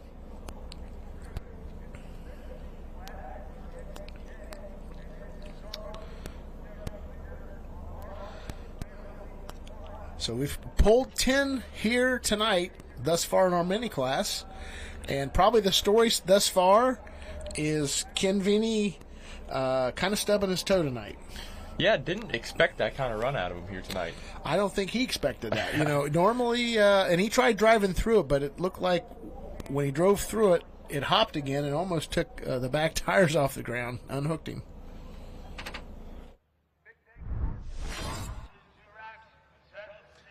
So, guys, we chatted with Ken Venny as he came off the track. He spoke to me a little bit more at length after we went off of our microphone, and he said that he had tried too hard. And he looked at me and said, I simply tried too hard. I wanted it. So when we talk about points chases, even a guy like Ken Venny, it gets to him, right? Like we are looking at points and the length back of where he's at to get the lead. And he said he made mistakes, and he knows exactly where he made them, and he's going to be loaded for bear come Wauseon. He will be ready. Those mistakes will not happen again. Looked me in the eye and said it, guy. A chiseled veteran, and maybe the pressure of points chasing got to him here tonight. You get to Ken Vini, you could get to anyone, right? But there's a lot of pulling to be had. I know we were looking at Chapel Hill back in July. I think it was the first time I was on a broadcast, and I want to say that's where you saw the door open for a couple other people to kind of slide in there compared to what we saw in the month of June. Gene Zeltner, you won't hear much out of this one because it's turbocharged, one piece at a time, from Bowling Green, Ohio.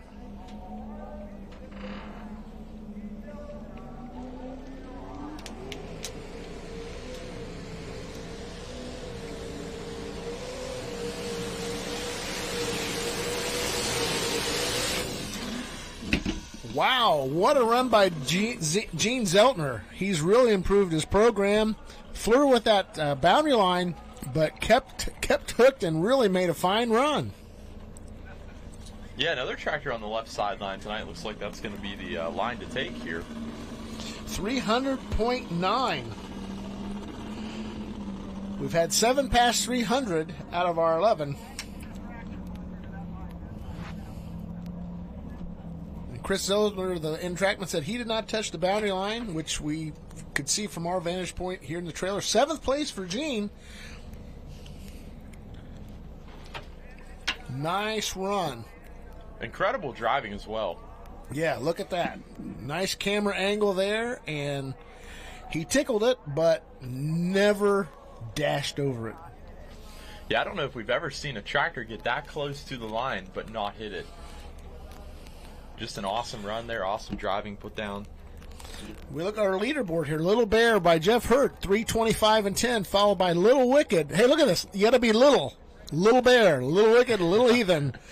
I'm going to change my name. The next guy up, it's a Little Wild Card and Kevin Campbell. No, just Wild Card. But kind of interesting to see 3 vehicles. Little Suffer Insanity. We're going to try some different things, out there.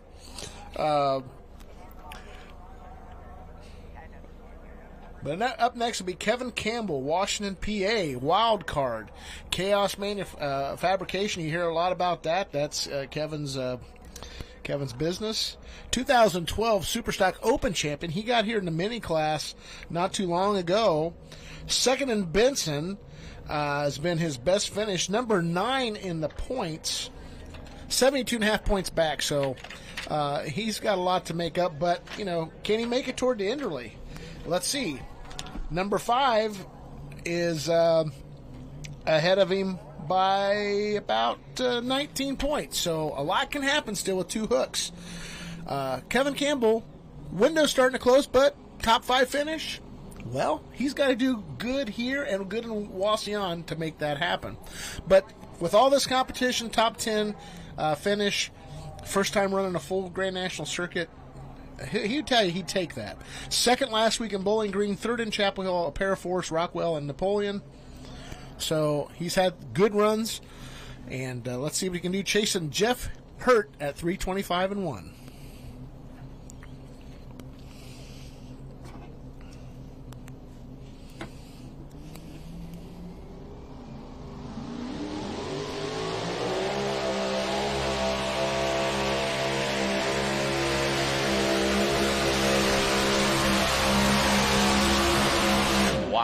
He figured that out. Wow. And honestly, it's in the setup tonight. He drove right through some problem areas that other competitors had, right? Yeah, an incredible run. And it'll be interesting to see how Lindsey Campbell does later on in the class after seeing how he's driving. They're going to take that information back from that run and see how Lindsey can do here later on. 338 and 8. You want to talk about taking the lead with authority. That's 13 and a half feet. Unbelievable. So again, tracks can change. You really see the moisture you see that sheen on the track. Got the front end up, carried it. Didn't have the wheel hop or the wheel side to side deal. Yeah, an awesome run. And he kind of drifted over to the right sideline. And we'll listen, see what PK's up to down there. He's talking with him at the end of the track, and we'll send that to him momentarily. Okay, I got a lot to unpack here. You just put over 12 feet on Jeff Hurt, who had picked up the lead only 3 tractors ago. And you were 9th in points currently before this hook. Where do you tell me everything? Like, I don't even know where to start. Well, it felt good. Going down the track, I had to correct one time. I hit the left brake once just to keep myself straight. And honestly, the only thing I'd like to have done different is burn it in a little farther. Get another foot or two. So you're Mr. Consistency. When I look at your runs week in, week out, pretty level, pretty tame. Did you change anything? No, actually, exactly the same, no difference from last week at all. No hitch height change, tire change, no nothing. We leave it the same, we try to stay the same, and keep running our path. I was hoping as we talked in the lineup line, I might have talked you into being a bit more aggressive. Lindsey, taking the dirt off your chin. Congratulations on taking the lead and hopefully climbing into points. Is that a goal going into the next week? We head off to Wauseon. Yeah, it is critical. Everybody's trying to get up there towards the top, and it's tough. It's a huge group of tractors. Everybody's very good at it, so every little bit counts. And, yeah, that's what we're looking for. Is the track coming together or going away? How close do you think that 338? How do you think it'll hold? I think the track's fairly consistent. I want to move over to the right. I felt we were in a better spot over there. It was dragging the guys over here pretty hard. I wanted to get away from that. So that's why we moved over, and that's kind of why I felt like that was the run for us. Copy that. Kevin Campbell, your new leader in the wild card. Wild man and the wild card down there trackside. Thank you, PK. And we see here one Kevin Hill from Bristol, Vermont. Plum crazy. We saw him in Bowling Green last weekend. He also jumped down to the Florida. You know, what a better place to go than Florida if you're from Bristol, Vermont. Vermont's a beautiful time in the fall. Winter, yeah, or summer, yeah. Winter, it's probably a little cool. Snow, all that good stuff. But right now, best he did was 7th in Green Cove Springs back in April of this year. Got a 26th last week in the National Tractor Point Championships. So we just saw it was done. Kevin Campbell, 3:38 and 8.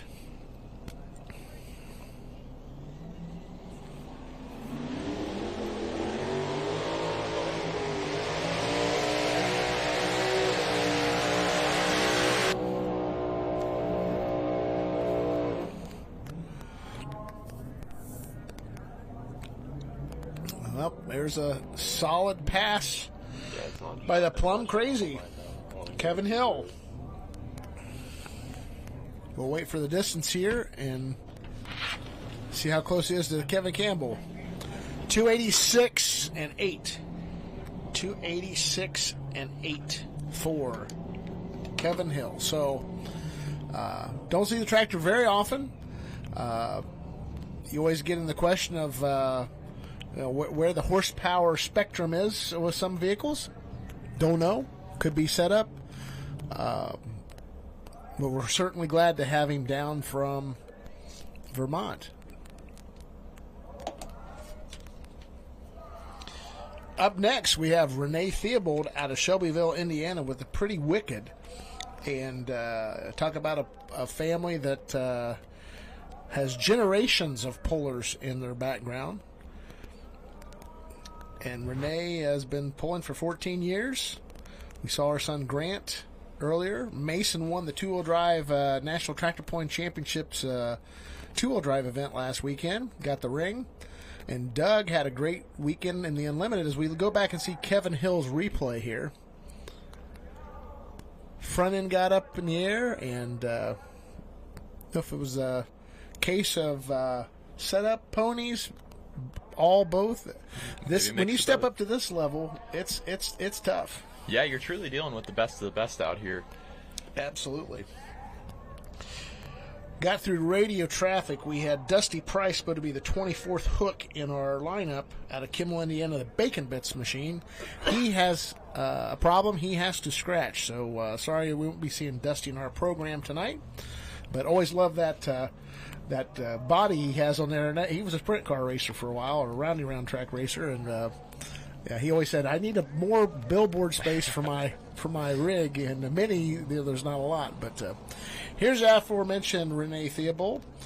She was runner-up in 22 and 23 for the Grand National points. She's number 5 right now, 53 back, so I don't think she's going to quite make that runner-up spot. That's a lot to make up in just 2 pulls. Rookie of the Year And she had in 2010, and she's got 16 Grand National wins to her credit. This mini tractor has really, I think, been her best division, really. And this year, though, a little tougher than it was last year. 3rd at Benson, 3rd at Hutchinson, 5th in Benson, 5th in Toma, 4th in Chapel Hill. But a couple like 37th last week at Bowling Green, that hurts. 19th in Toma, that hurts. 26th in Fort Recovery, that hurt. So her results, you take those 3, she could get finished half again as good. She would be probably 3rd in points. Yeah, let's see if she can beat Grant at 323. That'll be the fun run here. But she wants Kevin Campbell.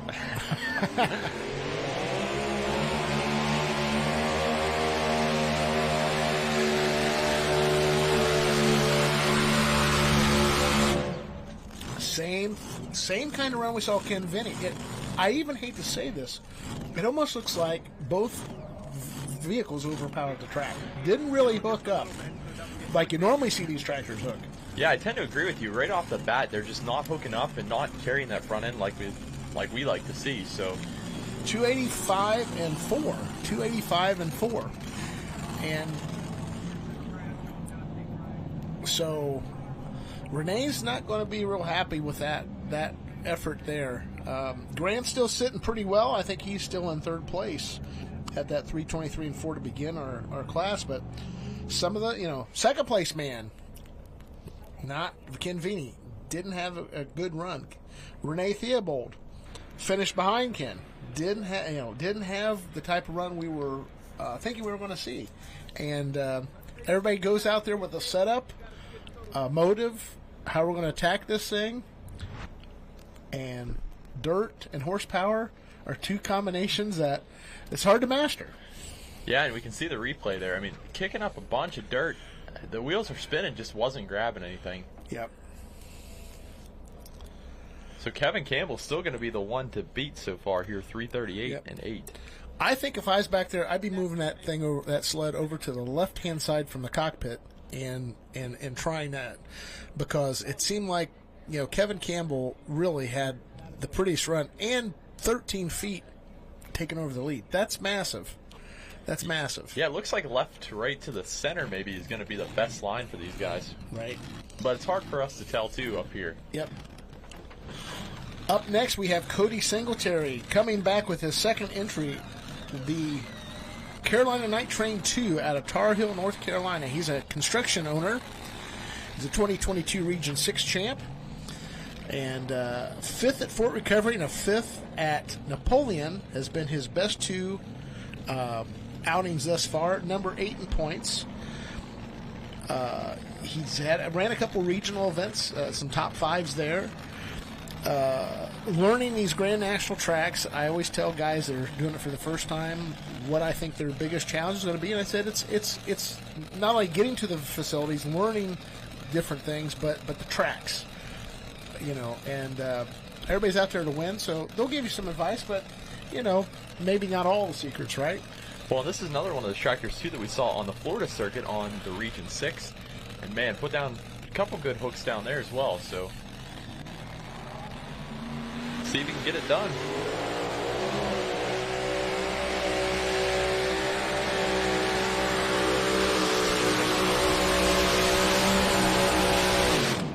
Well, a much better run than the burst panel run before, obviously. But he seemed to get hooked up and stayed hooked up. And that seems to be the what people have to figure out that's remaining back there, how to keep it hooked up. Yeah, and we'll watch that replay and see how that run went, and then we'll send it to PK trackside as well.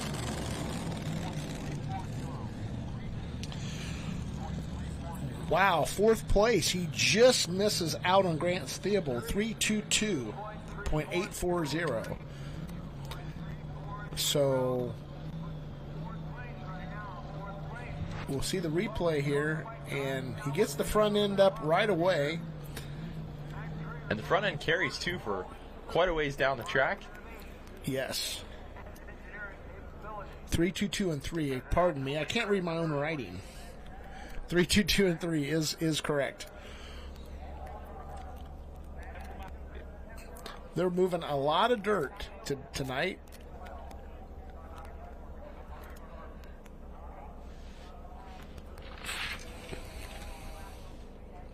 All right, we're going to keep it right here. So it looks like Kevin Campbell is still in that number 1 spot, 338 and 8.8. Yeah. And Night Train, Carolina Night Train 2 came in 8th spot, in the 8th position. So he was kind of chasing. He was about 14 points behind Renee Theobald, who was in 5th. He's going to gain some points on her tonight. And I know we were talking earlier today, Cody and I, about that Enderley pull-off berth.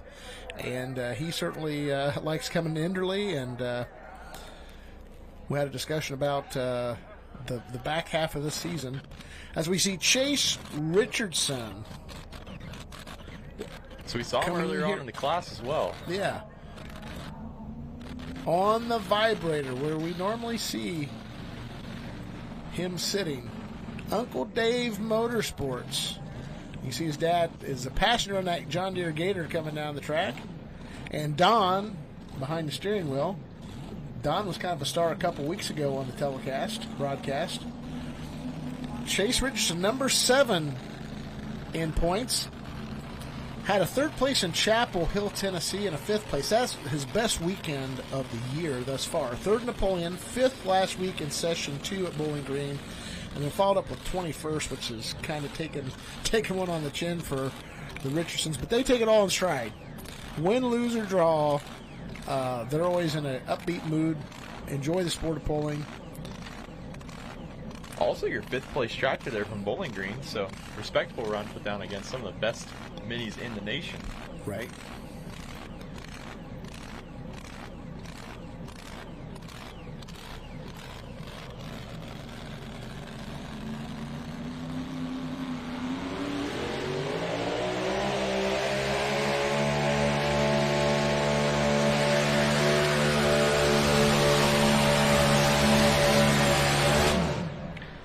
He was on a roll there. Yeah, it looked there half track. He was going to get farther than he did. He just kind of got past that 300-foot marker, so got it up in 3:11 and 5. 3:11 and 5. 0.2 of a foot behind Andy Corporal, who was our 5th hook of the night. Yeah, we were both looking at each other like he's going to get it. Yeah, I really thought. At the end of the track, something happened there. That camera angle made it a little deceiving there on our vantage point. Let's watch the replay again.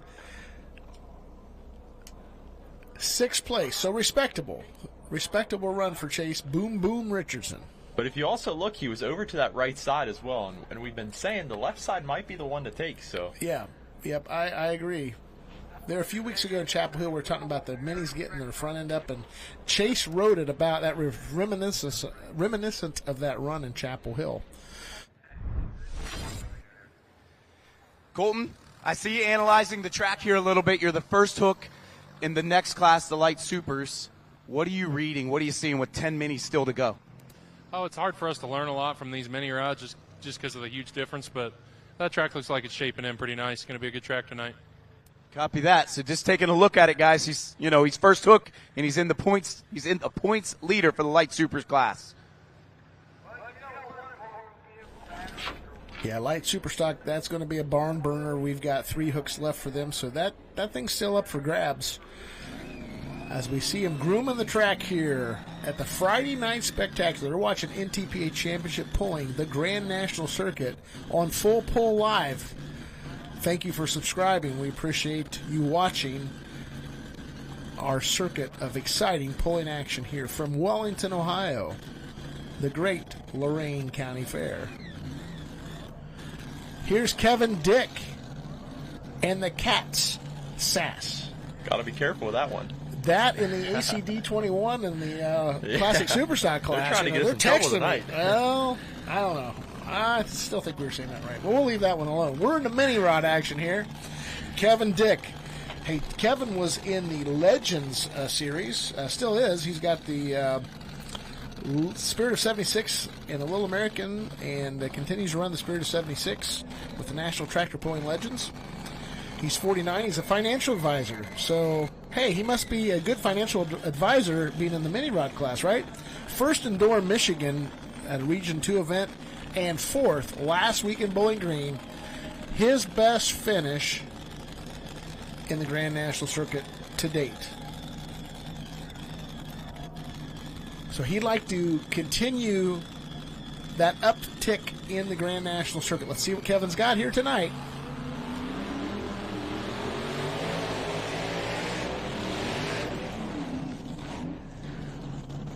And got the wheelie bars up on the buckboard. You know, Kevin had a wild ride a year ago and lost the front wheel. Also looks like something's leaking out of the front right side. Yes. Can't wait to see the replay on this one. I'm glad to see Kevin shutting it off, and he took a really wild ride a year or so ago. Actually run his bell, was knocked out for a while. 166.3. Short abbreviated run for Kevin, but thankfully he's okay. Tractors can be fixed. We see the Bauer service truck. Johnny on the spot chase. Yeah, doing a great job. I don't even know if he was stopped, and they were already on their way out there with that tow truck, so got to give a shout-out to them doing a great job here tonight. I bet you PK was down there saying, get down there, get that tractor off the track. Either PK or Marvin. PK or Marvin. I'm PK. Oh, look, there's PK. He's running into the screen. He's ready to interview Kevin Dick. Watch the replay here. And gets up high, and there's where it starts doing that left to right, and the tractor really didn't like that. And there goes the front. There goes the front wheel. He actually runs over it, and that's what kind of put him up just for a moment on the buckboard, and it kind of came off of there. But tough ride for Kevin. Yep, and we'll send it to PK trackside.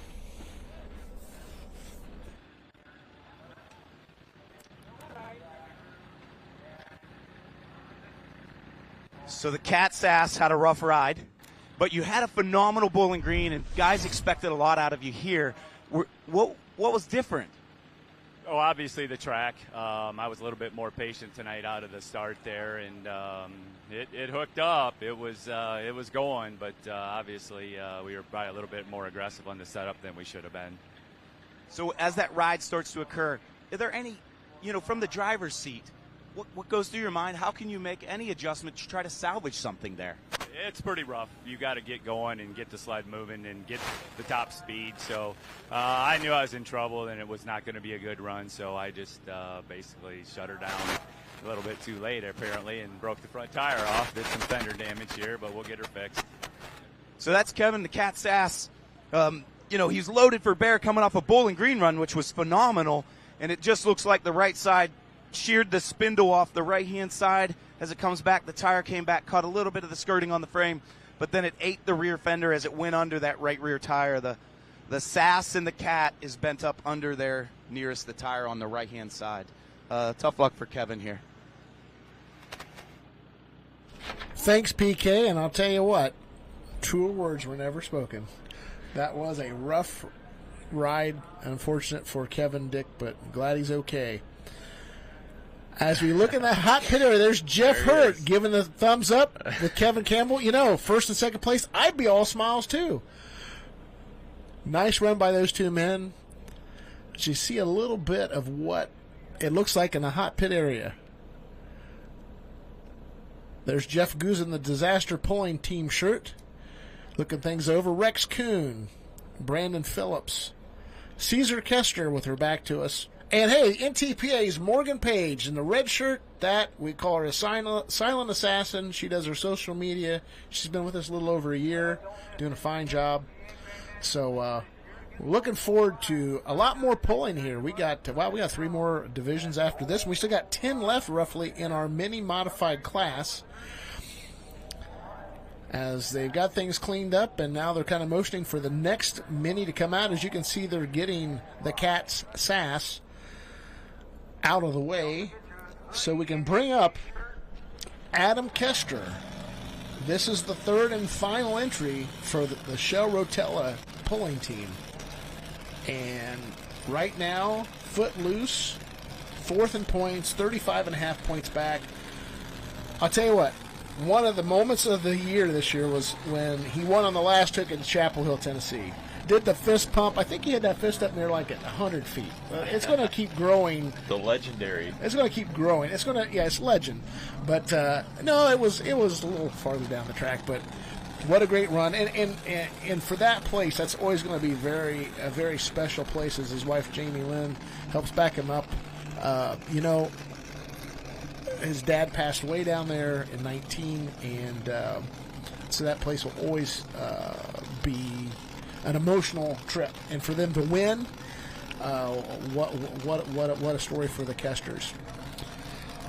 So Adam, second in Hutchinson, first in Chapel Hill, fifth in Fort Recovery, first in Napoleon, fourth in Toma. Has had some good finishes, has had some that's just teeters around that top 10, puts him in fourth position. You got a chance to climb up here the leaderboard.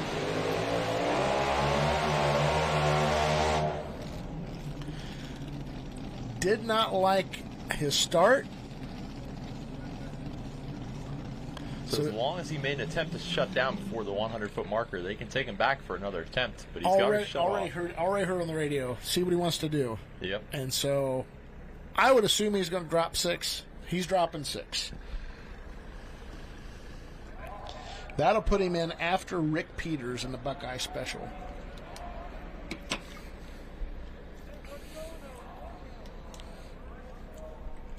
It'd be interesting if PK can get down there. Did he see something that he didn't like on the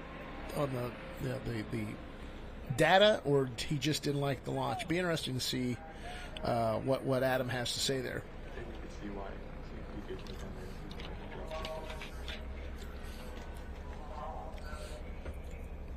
So, yeah, if you don't like it from the seat and you got that option, take it. I mean, take it. The time, the money. Definitely takes a lot of self-control to get out of it before that 100-foot marker. It does.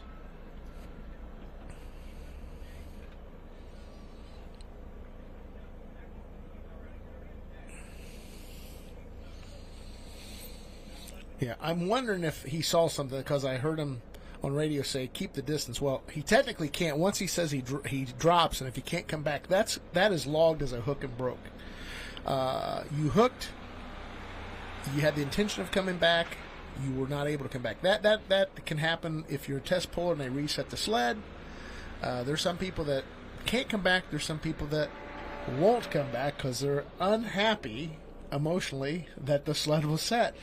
You took away my perfect run. And maybe it was. Maybe it was. Or I've seen them not change it, and that perfect run wasn't so perfect after 5 or 6 went, and they decide to reset the sled. Those are the tough decisions. I've been there on the starting line.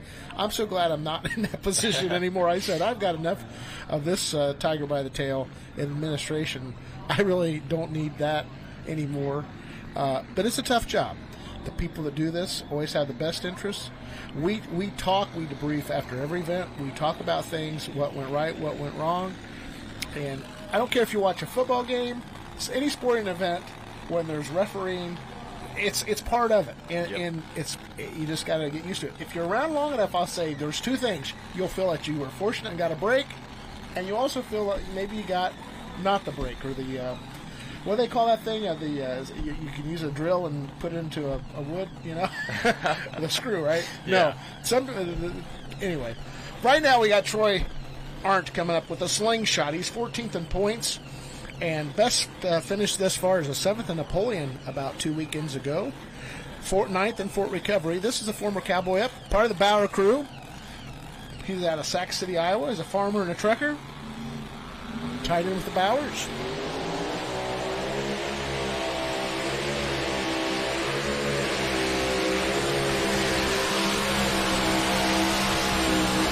There's that right side, though, Greg. Right side, yeah. He made it work, and, I think he's going to be on the top side of the standings anyway at night's end.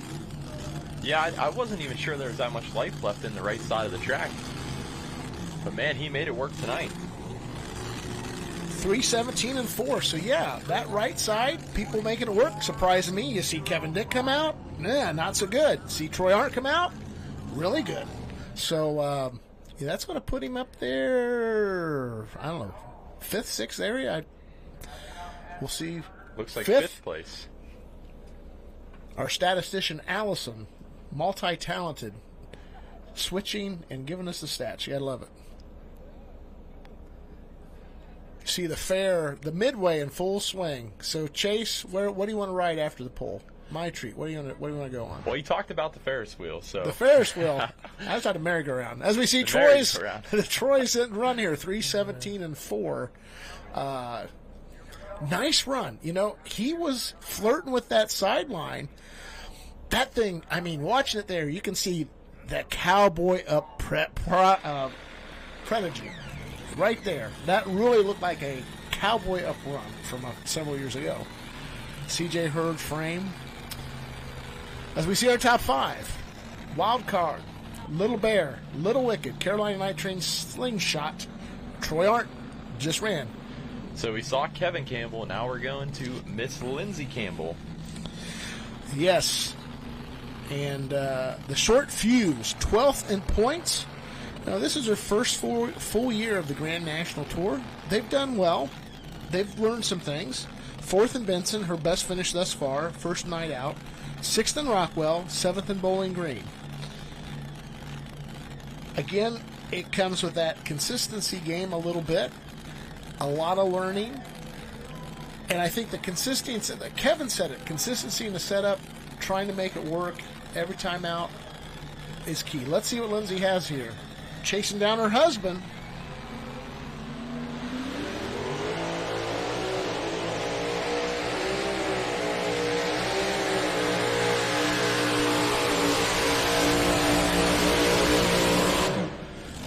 Nice run. I'll say it right now. Campbell's, it's their best same class appearance. Very, very nice runs by both Campbells. 3:23.8 unseats Grant Theobald in his position by 0.4 of a foot. So, yeah, coming around at the end of the year. Our second tractor at that 3:23 mark. Because Grant was at 3:23.48. As we watch that replay, front wheels up in the air. Third place, so first and third for the Campbells. Impressive here tonight, and I mean, that's textbook there. That's the type of run, if you're putting on highlight reels or what's a good-looking pole, you know, that's a good-looking pole. Yeah, it might not have been a first-place run, but nothing to be ashamed of there. And it's mixing up the leaderboard. So, you know, you got a couple newcomers, a youngster, an old Grizzly veteran like Jeff Hurt. I laugh because I remember when I started, came back in 97, he was just in his teenage years. And another newcomer, Cody Singletary. So really, tonight, another example. Once you start thinking you got it figured out, you don't. But I'll tell you what it does do. I mean, I'm interested in seeing the points leader come up here and see what he does. He's got an opportunity to go into Wauseon with some points ahead of him. If I'm Brian McDonald, I'm on my knees praying, hey, you know, just give me a good straight run. So. And there's an awesome shot of our crowd as well. I mean, the crowd definitely filled in. We were talking a little bit before the start of the show. They were a little bit light. And then all of a sudden, everyone came in all at once and packed the stands, and it's a packed house here tonight. Yeah, a lot of guys work on Friday, you know. I had some traffic coming up from Columbus. And, hey, we've got Brian Guza, Denmark, Wisconsin.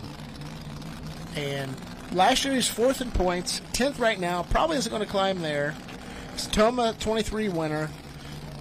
Owner of Guza Garlic. I would prompt everybody to right now Google GuzaGarlic.com and try some of their fantastic garlic. 4th in Toma, 5th in Chapel Hill. Their best 2 finishes thus far. Kind of off the pace though. A lot outside the top 10, which they hovered around top 10 all last year. Let's see what Brian has to do here.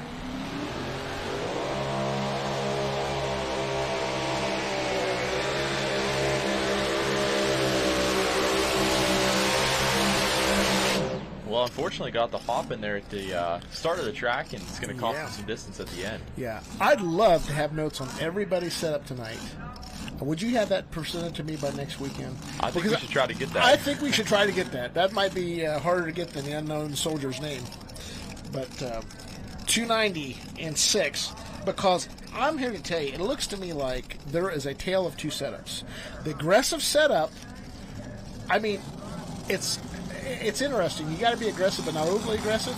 And like here, I thought the run right here, I'm thinking Gouza looks really, kind of like your Campbell runs, your Jeff, and then no, it just comes falls apart. Off at the yeah, end it of the falls track. off 250 foot.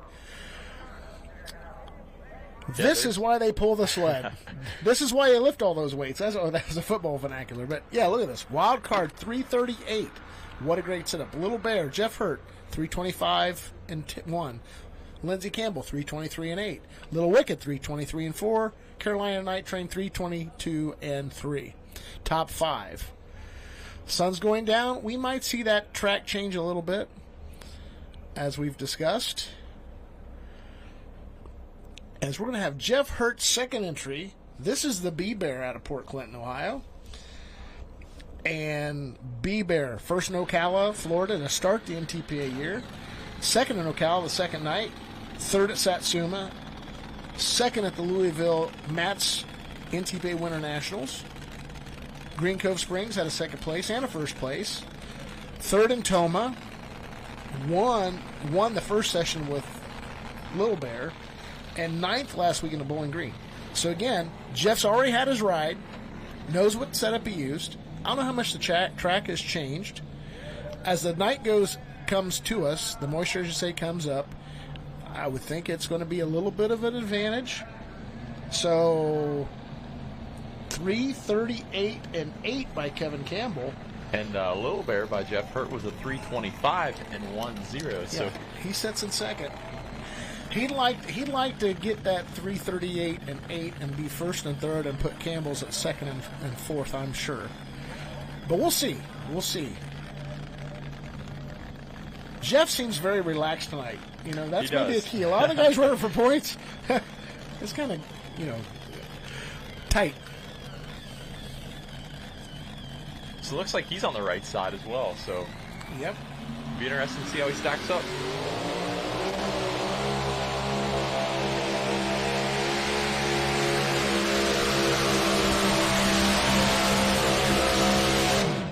Down there challenging. I'd say he's at least third. Maybe even bumped himself. We'll see. He's down there challenging again. 332-7.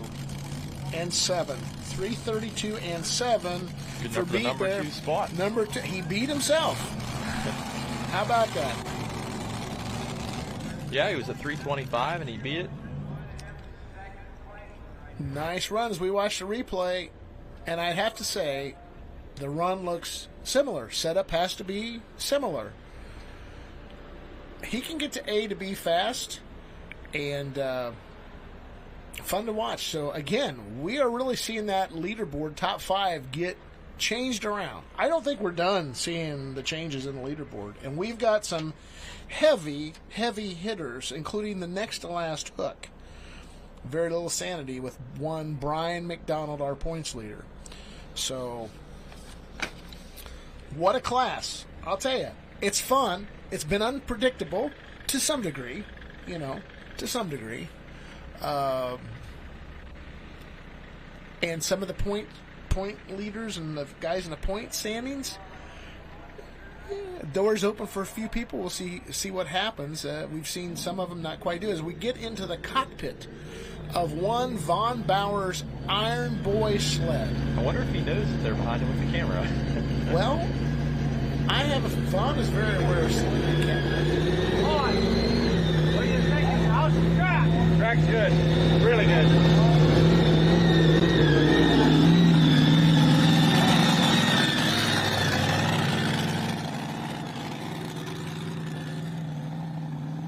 Class. He needed a chiropractic adjustment. I joked after it was a rough ride. Those bars, grab, and a lot of things happen. As we see, there's not anybody that's probably hooked to a mini rod sled more than one Richard Peters. And he's been around 47 years pulling. 1987 Pro National Mini Champion. I'd say that dates back as a champion in NTPA before anybody else on our list currently pulling. Heck, in 1987, how many of these pullers, some of them weren't even born yet, I bet. Absolutely. So, I haven't seen Rick a lot. Every year he gets a new paint scheme on the Buckeye Special. Always looks good. He had a body shop. And always enjoyed Donna and his daughter April. They good people. Thornville, Ohio. That's east of Columbus on I-70. See what Richard does.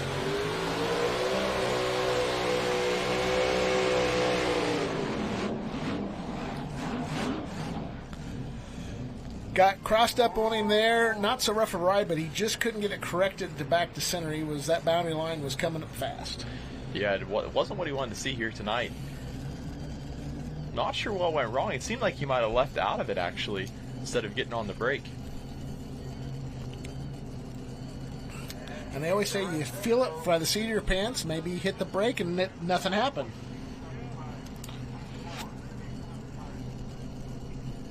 Two, 2, 4, and 8 for Rick Peters. See April out there kind of looking things over. We see our replay here, and let's see what happens here, Chase. He gets up, and you can see it drift to the right. The wheels are turned to the right. Yeah, he's got, and I'm saying right there, he's pushing a brake, and nothing's happening. I would almost venture to guess he did not have a right brake there to get the correction. And decides to shut it down. And yeah, that throttle going back, left and right. Yeah. Have you ever pulled, Chase? I never asked you that question. I've not. So I'll tell you, I pulled for 1 year, and it was in a mini class. But I'll tell you what it feels like. It feels like just hammered down in snow, and it just kind of, you could feel the behind you just go left to right, and you feel the front end kind of come up, and it's a really interesting sensation. Adam Kester is up next. You can see he is working on the Footloose ride here, the Footloose entry. Brandon Simon's here. He'll be in the Pro Stock class later. Jeff Hurt, he's checking things out too.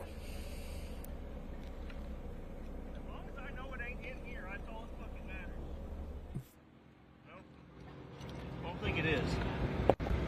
Ready? Yeah. Here, somebody get this so my arm ain't fucking soaked. Yeah, you don't need soaked if it does bang.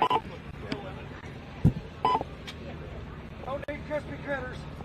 No. Your arm's coated. You want a coat? I don't know, but you can't get it back on.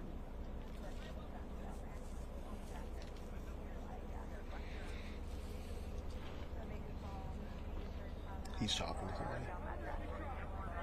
All right, we're back live here.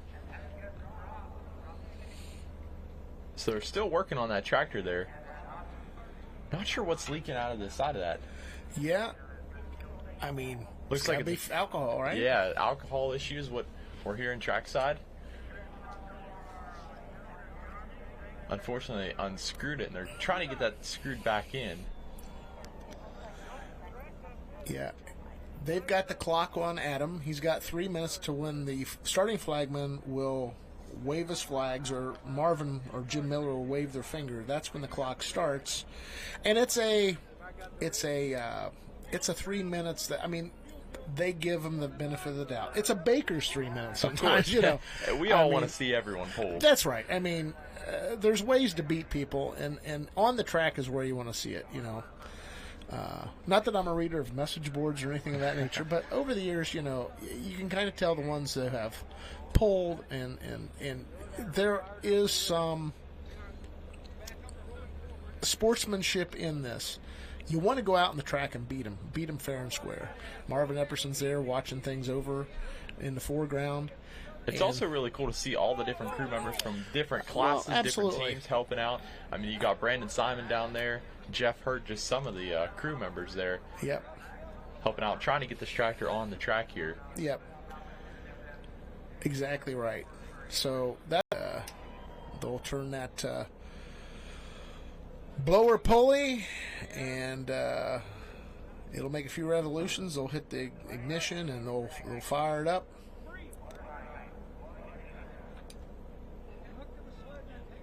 Putting some de-icer in the the blower there, so they're nice up. There we go. We got heat. Hopefully we don't have a leak, but we have heat. That's what we want to see. So you can see it's very popular, and I'd say I'd give credit a little bit to the Slaws, getting the seat up in front of the fenders, not sitting in the conventional between the tires, which that's where everybody kind of sat.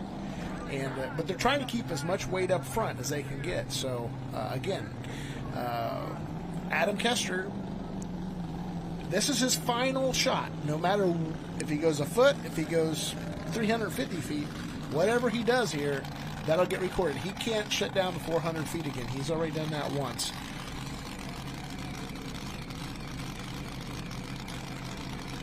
The Footloose. Number 4 in points. Takes the lead here. He can gain quite a few points back from part of the people that he's behind right now. Had 2 first-place finishes already this season. See if he can get it done here tonight.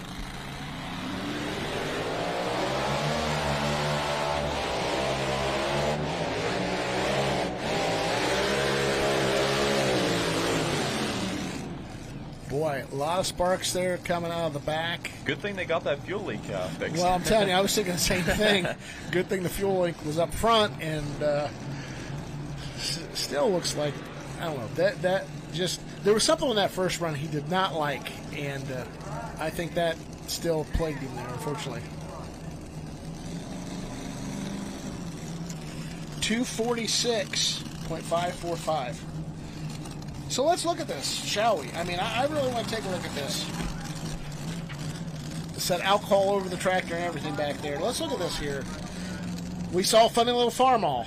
Not a good performance. Little Wicked, hey, Grant Theobald, he's up, I think, top 5 still, and he was 20 points back. Footloose, we just saw Adam run. He did not get him. Renee Theobald, same deal. We haven't seen Iron Toy yet. Chase Richardson and the Vibrator. Chase Richardson, 311 and 5. He helped himself here a little bit tonight. Carolina Night Train 2. Yes, Carolina Night Train 2. And we can see the replay. You can see the rough ride. And look at the sparks coming from the clutch area, it looks like. I'm not sure exactly what that is. Yeah. I mean, that would... Something in the clutch driveline area did not like its motivation down the track. Here's a guy that we were just talking about, Iron Toy, in 6th place. He's Iron Toy's 3 points behind. He is 9 points behind Pretty Wicked. So tonight, Adam Bauer could poise himself into the opportunity of getting real close to Renee Theobald's 5th place slot, or potentially surpass it. As we look at the list here, Pretty Wicked is in 17th. How many point tractors? 1, 2, 3, 4, 5, 6, 7, 8, 9. He could get it all back tonight if he was to take the win. He could catapult into 5th place. That's the race, the point race within the race. We've seen some of these big players in our point standings. I mean, big player. They're all big players, but in the point standings, I'm talking step to toe. Let's see what Adam can do here.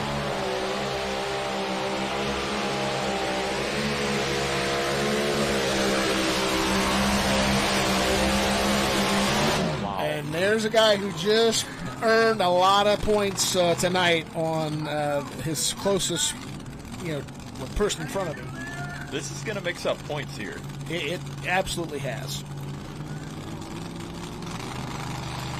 335.05. 335. So that's 2nd place. He's already made up that 9 points. Yep, that's going to put him in the number 2 spot so far. So right there is your biggest winner in the mini class. He just got into the top 5 with that run. And it was funny. I was talking to his dad, Von Bowers, vice president of WPI, and Ned Walser. We were talking a little bit about these points races and how crazy some of the finishes have been. And and Von said Adam's never really done great. He's had some problems at Interley. Maybe he has to get in at the bottom, so it's an interesting conversation. But they're all talking about some different things on the radio here, but they were talking about a test pass that's not going to happen. But anyway, here's the man of the hour, Brian McDonald. Very little sanity. I'm a DC comic fan. I love Batman and the Joker, and I love this deal. You barely have a smirk on your face, but that was a hell of a pass.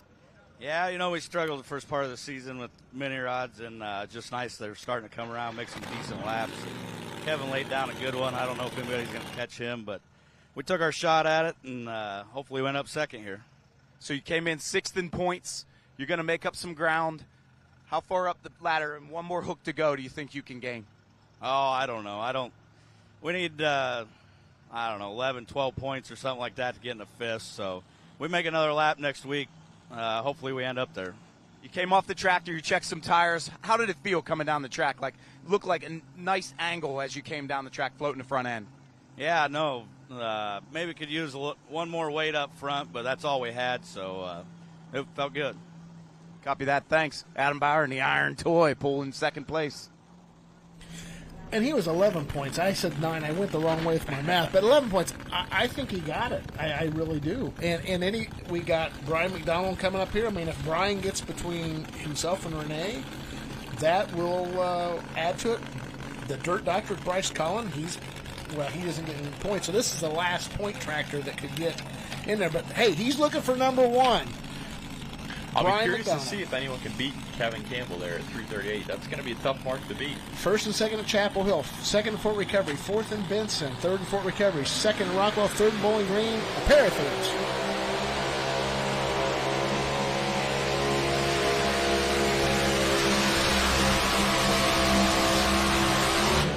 That's the lap Brian McDonald was looking for. He got it done. He just padded to his lead in the points. He had a 1.5 points lead. Now it's going to be a lot better.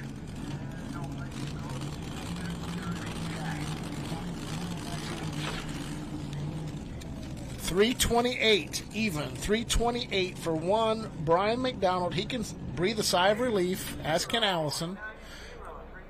Nice run. That'll put him top 5 anyway. I'm seeing 4 fingers in the production room. Yeah, I'll put him in 4th place. I'm glad he didn't get first. Not for that reason. I'm seeing. Never mind. So look at the replay. A run Batman would even be happy to see, even though there's Joker on the fenders there. 328 even for Brian McDonald. And I'm going to call him one of tonight's big winners, as we see PK is going to be standing by with Brian McDonald.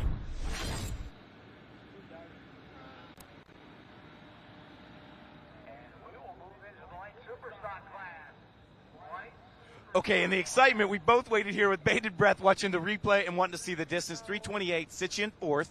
That'll work. That'll work. You know, we just made a safe run there and got down the track good, so that'll work for us. We talked earlier in the pits. A to B passes and consistency was what you were after. A to B pass, didn't want to get stupid with the front end, so, you know, we were a little bit conservative with the drawbar, but we got down the track nice. So what I saw on your line, you picked a little bit of the right side, looking for traction on the big end. Is that what you were after? Yes, yeah, exactly. Yep, a little soft in the middle, so, yep. Nice pass. I think Brian's going to hold on to the points lead in the mini rod. Brian McDonald. Here he goes, Maryland proud.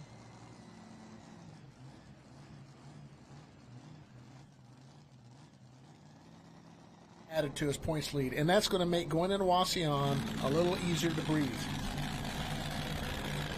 As we come up to our final contestant in this hotly contested mini modified class, this is Bryce Cullen in the Dr. Dirt out of Wakeman, Ohio. So We saw the Crazy Horse, which was part of the team there, out of Wakeman. Thus far, he had a fourth at Wasion and a first in Sandusky a couple weeks ago, which you saw free here on FullPull Live if you were tuned in. D&M Earth Moving is his occupation, owner of Colin Trucking.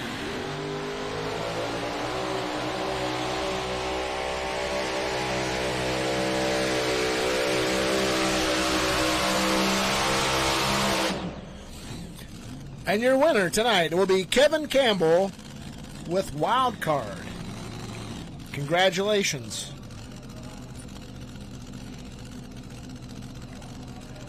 Beautiful shot there. Yes, Adam Bauer will be second, and I think Jeff Hurd third, and Brian McDonald in fourth. I'm going by memory. If I'm wrong, I apologize, but what an evening here. Top 25. Yes. If they keep that there, I can try to do some math here. 1, 2. Yep, they're going to keep it up for us so we can do some math here. Looks like Kevin Campbell's taking the win here at the wild card of 338 and 88, and Iron Toy Adam Bauer in second, 335. B-Bear of Jeff Hurt, 332. I'm thinking Brian McDonald maybe picked up 10 points on Ken Vini. Now the Iron Toy, Pretty Wicked's in 20, so roughly 1, 2, 3, 4, 5, 6, 7, 8, 9, 10, 11. And Adam Bauer should have taken over 5th place, and maybe he has a 2-3 point lead on Renee Theobald. Now again, for one, Brian McDonald putting a good lap down next week will probably high probability give him the championship. On the other hand, the 5th place spot is still going to be hotly contested. I'm going to be interested in seeing the points standings tonight. Be sure to go to ntpapoll.com to see those, or look on your FullPull app. There's a lot of good information over there as well. Wild Card and Kevin Campbell, our winner, 338 and 8. He made it look easy, and Lindsay, too. Very good run. So Jeff Hurt gets a 3rd and 5th place here, and our defending champion got 2nd, and the guy who looks to be our new champion is in 4th. So one more to go for Wasion.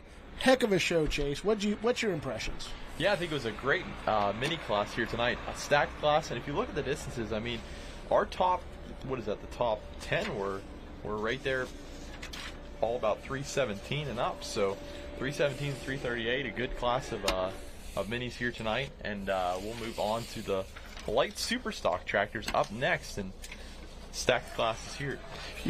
This is going to be interesting too, because we come in as we see some sponsored items go into the crowd. We got Frisbees here at the Lorain County Fair, and the kids are enjoying that. That's for sure. But we come into the Friday night spectacular here in Wellington, Ohio, with Scott Whitworth having a 4-point lead on the Cheezick team, considered armed and dangerous, of Terry Blackburn, who's got the 3rd hook tonight. Scott actually has the 1st hook, but with Ben Buster. Ben Buster's in 8th place in the points.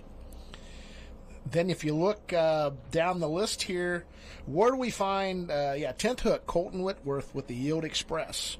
So he's going to see quite a few go in front of him. Brandon Phillips on the 2012 John Deere R. They're in 4th place, 14 points out. They're hooking 6th tonight. So as you look at the skyline, Chase, it's dark. It's pretty much, the track's going to stay pretty consistent now. There's not the advantage of more moisture coming up. I mean, moisture will come up all night, granted, but normally it kind of tapers off. You don't see an advantage going from sunlight to dark. And so these light supers, I think they'll get a hold of the track. And again, the races within the race, you got 3rd, 4th, and 5th. They're all 7 points apart. Then you got another tier, that 5th place, like we were talking about in the mini class. You got Phillips, the 2nd Cheezick tractor, and Detonator Black. They're all within 4 points of each other of that 5th Interley spot. Well, actually, for the 6th spot, and there's 2 more to go in Canton. So here we go. Ben Buster Scott Whitworth makes his way to the line. Worthington, Missouri. Married to Gayla, and Colton will see a little later in our class. His son, farmer by trade. This is a 1969 John Deere 4020. Second in Benson, third in Rockwell, and third in Bowling Green. Eighth in points right now for the Benbuster. So had 1 win this season. So you had 4 top 5s and 10 appearances. And we talk about power to weight ratio, and these light limiteds these light super stocks always put on a heck of a show. Fan favorite division as well. 6,200 pounds, 20-inch drawbar. A whole lot of horsepower. Scott Woodworth, the test took here in the class with the Benbuster.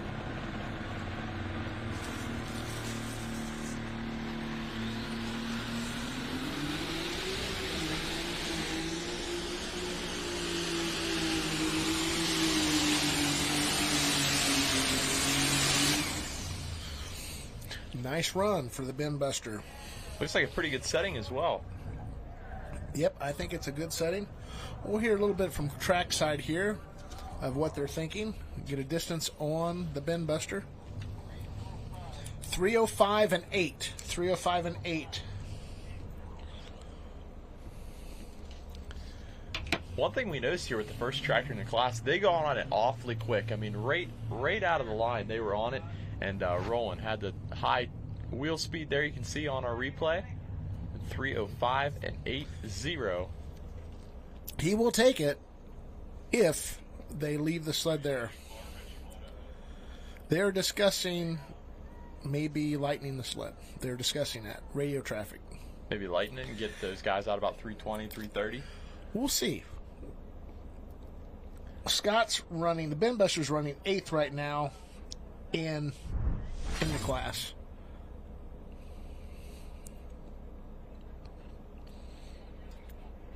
They are discussing it.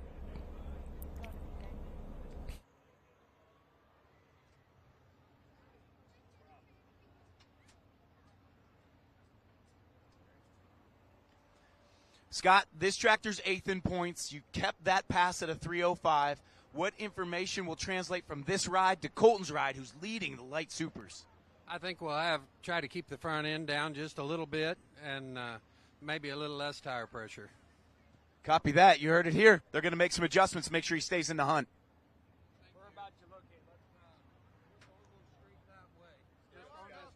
All right, we're back here. Looks like PK was down there talking to driver of the Benbuster, Scott Woodworth. He's going to come back here at the end of class, it sounds like. Yeah, they are taking a weight out. So usually, rule of thumb has been one weight is equal to 20 feet.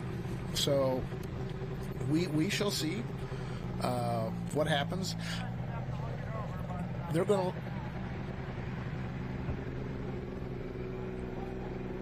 to check things over with the Benbuster, whether to come back or not. But here comes Brandon Phillips, Vine Grove, Kentucky, on Insanity. International 1066. He's married to Victoria. They've got Grayson, who's young at home, projection manager, business owner, just out at Brandenburg this year. They hold a Grand National license, and again, when you're chasing, you're in the 3rd and 5th spot, you're looking for all the help you can get to hopefully put a few tractors in between the people you're chasing or people that are chasing you. So I imagine we'll see all 3 Phillips tractors next week at Canton as well, if they all hold together. Hopefully they do. Yeah, we haven't seen the tractor out a whole lot this season, but always glad to have him here on the circuit. So it sounds like we're going to keep the sled where it's at then? I haven't heard anything different. Trackside. Listen trackside here to see, but it looks like they're going to keep the sled where it's at for now. Brandon Phillips, Insanity.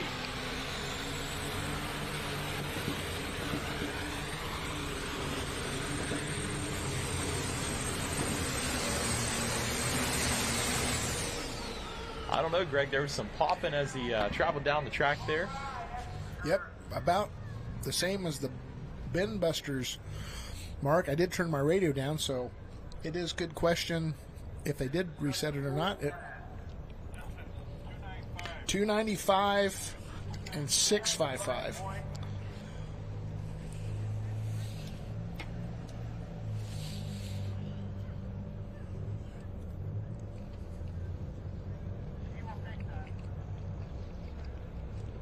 They said he'll take that pull, so they must have reset the sled. So that means we'll see the bin buster back here at the end of the class. Potentially. He said I had to check some things over. They've had some mechanical issues, Whitworth have, unfortunately. But the tractor in the lead still has to go. So Brandon Phillips, number 1. Tractor hasn't been out a lot, so again, filling the setup, seeing what they're going to do with their other 2 tractors they have in competition. We've got 13 in all here tonight in our light superstock. Unfortunately, no Brent Payne and Galat, no Chris Linville and Ridge Runner. Up next, we have a real stalwart in pulling, Terry Blackburn, Newton, Wisconsin. Used to be Shawsburg, Wisconsin. Wife Colleen builds pulling tractors. This is Blackburn Performance. What a great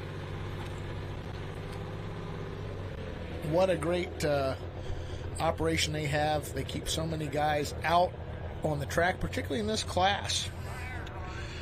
Terry's resume: 1990 Grand National Champion in Superstock Open, 2013 Superstock Open, 2014 Superstock Open, 2015 Superstock Open, 2023 Light Superstock, which you're seeing right now here at the Friday Night Spectacular in Wellington, Ohio.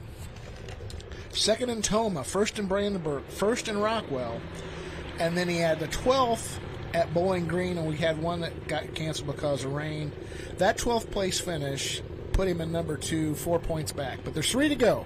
So again, this is one to watch. Point implications. Whitworth will run later with Yield Express. The one we saw earlier was the guy the tractor in 8th place. So Terry Blackburn on one of Mike Chizik's considered armed and dangerous machines. Love the graphics on these. Of course, and a legend here in the sport of pulling. Already had 2 wins this season, 4 top 5s. Let's see if he can get it done here tonight. 295 is currently your mark to beat, put down by Brandon Phillips. This is Terry Blackburn, considered armed and dangerous.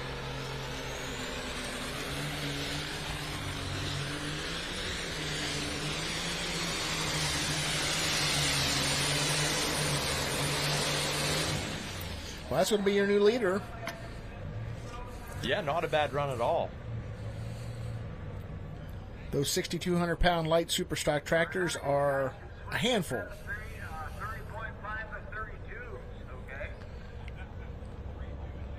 320.1. So they lightened it up for the class. And for the spectators, probably the right decision.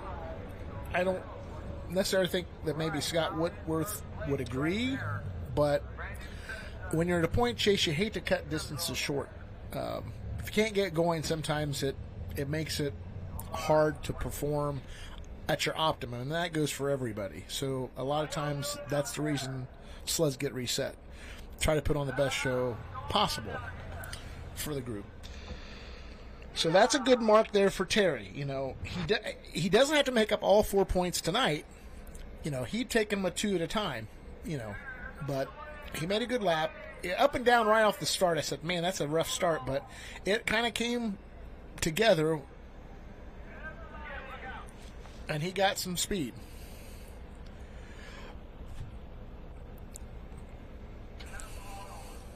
That's going to put him in first, dropping Brandon Phillips to second. Up next, Adam Spiegelberg, 7th place in points, 22 points out of the lead. Wyowega, Wisconsin. He's a concrete construction worker, 16 years of pulling. He was the 2019 and 2022 Grand National Light Superstock champion. First in Benson to start out the year, second in Toma. And then he's hit what I consider a little bit of a rough patch. 12th in Rockwell, 13th in Rockwell, 14th in Bowling Green. So that's kind of been knocking him out of the top 5.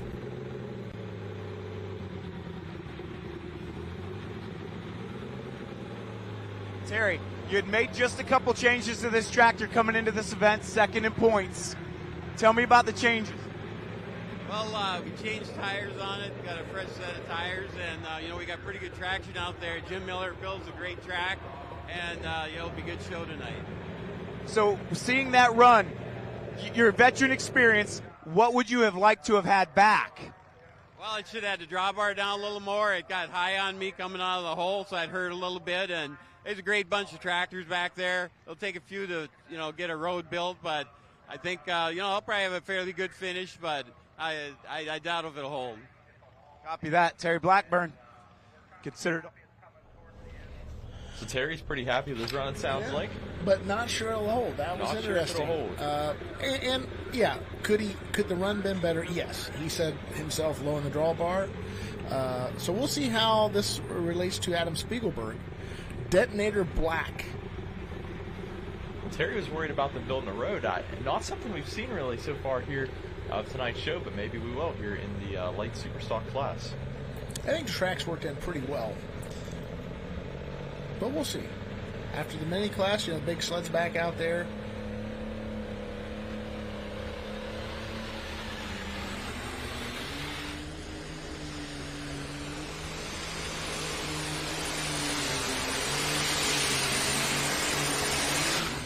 He's right down there knocking on that 320 door, Terry Blackburn.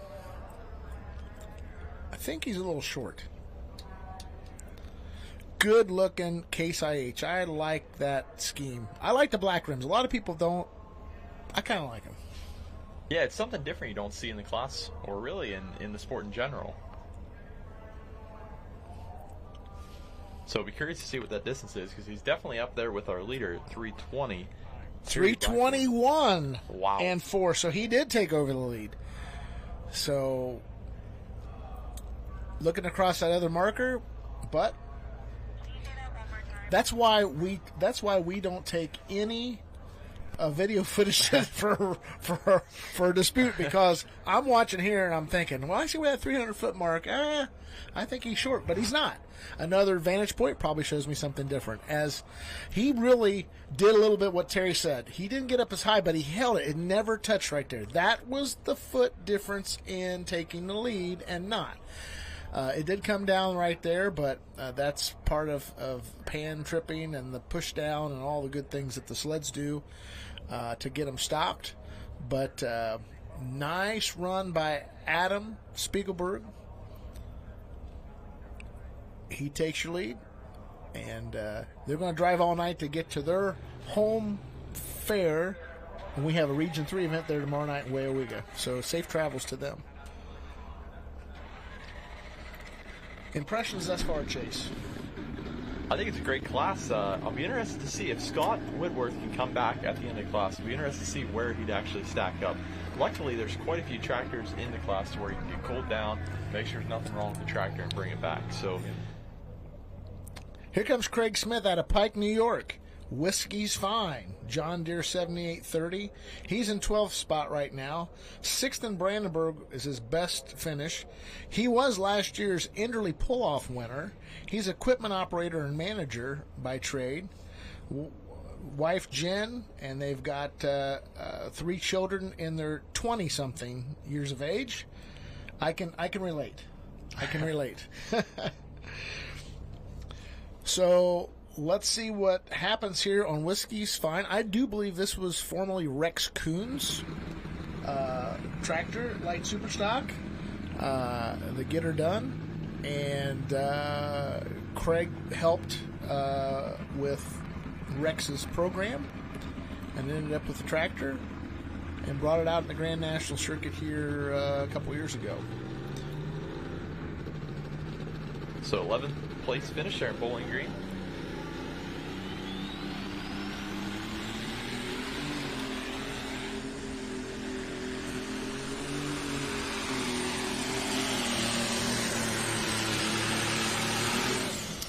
He too is past that 300-foot marker. Maybe Terry Blackburn gave a precursor of things to come.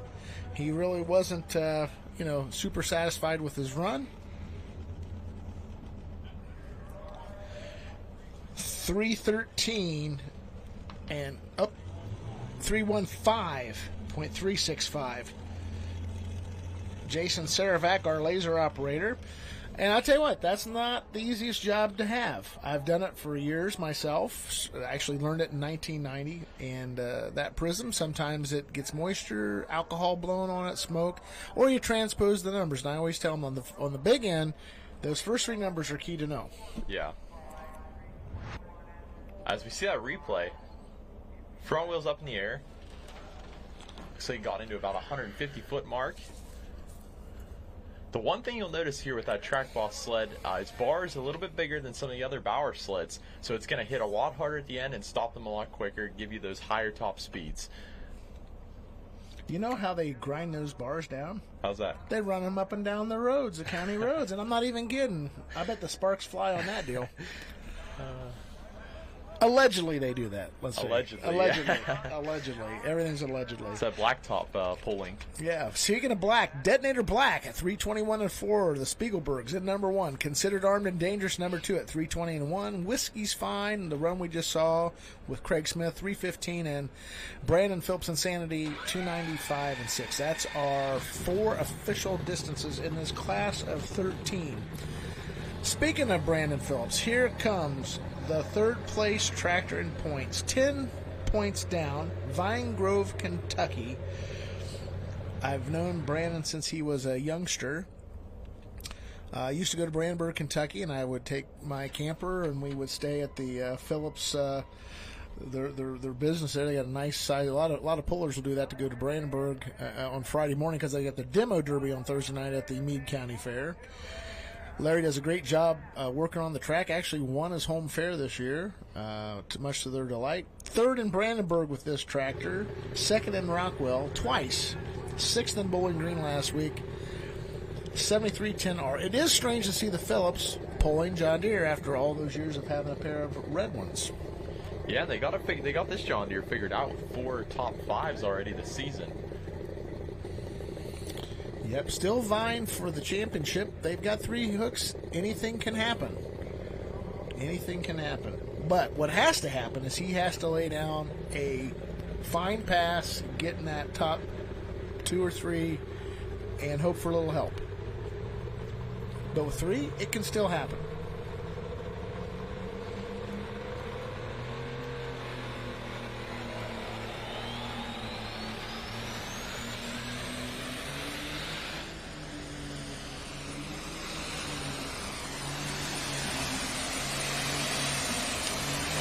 And down and up and down. Yeah, and he got over that right side. That doesn't seem to be it worked for the minis. It doesn't seem to be the trick right now for those light super stocks. And I'm sure Brandon's a little disappointed in that run there. 297 and 6. 297 and 6. So that he just beat himself with the Insanity tractor, which is getting Grand National points. That could have been disastrous if he lost a point to his own tractor that hasn't been out a lot, but that's a strategy to bring the tractors and to help the class. So I put him in 4th out of 5. So there again, it's kind of been a little bit of the theme tonight. We've had a few guys, from the classic super stocks, the minis, besides Brian McDonald and Adam Bauer. Very interesting.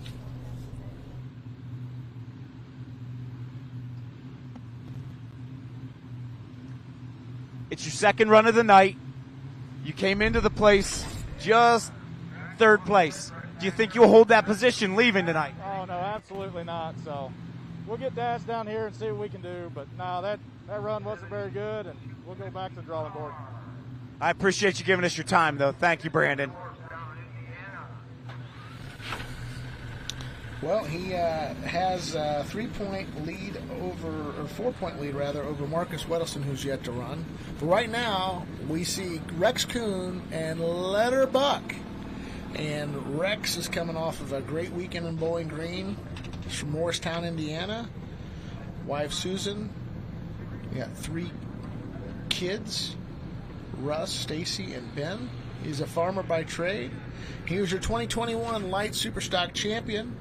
He was partnered up with Mark, I always say Mark, with Mr. Hoopman out in New York State, and got the win there, and was just this past weekend's wing winner in Bowling Green. Top finishes 3rd in Benson, 2nd in Brandenburg twice, and 2nd in Bowling Green. He's a number 10. He had 2 finishes 15th or worse in Rockwell, Iowa. Again, that could mean 20 points if you say 2 5th place finishes, So, see if Rex can build on his great weekend in Bowling Green, Ohio. Chasing 3:21 and 4 by Adam Spielberg.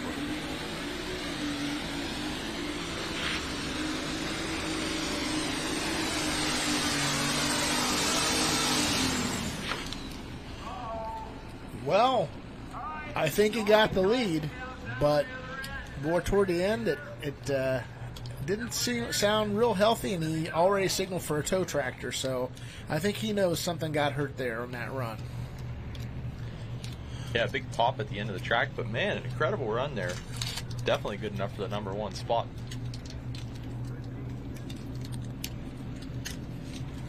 I turned my radio down. I missed that distance, but it'll be on the replay, I'm sure. That should be number 1 nonetheless. 3:31 and 5. 3:31 and 5. So that takes the lead by 10 feet.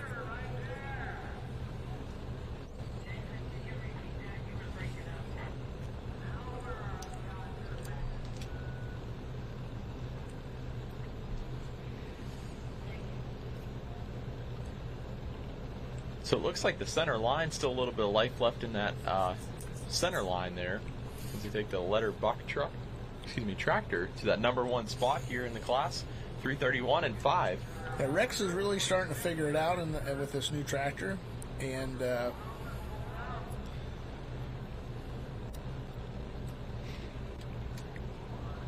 I say new. I do believe that's the former Ford.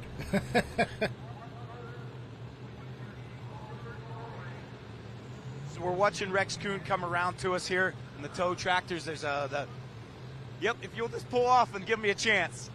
So we're going to jump up here with Rex. Rex, you actually backed out of it on the big end up here. What went through your mind? What occurred there? It was running out of power, and it didn't quite feel right, so that's where we stopped. With 3:31, 10 feet on the nearest competitor now, what would you have changed? I mean, you backed out of it, so you just thought it was going under? Yeah, I did. We've had a lot of issues this summer, so not really willing to just beat on it too badly. We'll see whether that holds up or not. There's a lot of good stuff back there behind me. You came into the night 10th in points, right in there, but that should have gained you. That's going to gain you some momentum going into the Enderly towards the end of the year here. Do you think it might gain some points, some spots? It will gain me some. I don't think I can get enough to qualify for the Enderly, but we missed too many hooks. Copy that. Nice run. Really nice run. He backed out of it on the big end, guys. She's got to be thrilled with that as we see one Cody Cheezick backing up to the sled. I believe this was last year's Rookie of the Year. Had a tremendous year. New to this light superstock class. Started out kind of slow in Benson and they both hooks, and then got a 1st in Toma and a 3rd in Toma, 5th in Brandenburg, 5th in Rockwell. Last weekend, kind of tough on him. He got 15th. He's 6th right now in points, 22 back. 5th place is all but 5 points away. So he has a chance here to make up some ground. He's chasing Extremely Insane of Larry Phillips, which is yet to run. So got to be 3:31 and 5. Letter Buck in the number 1 spot. Detonator Black in second so far, 321 and 4.2. So let's see if Cody Chizek can get it done.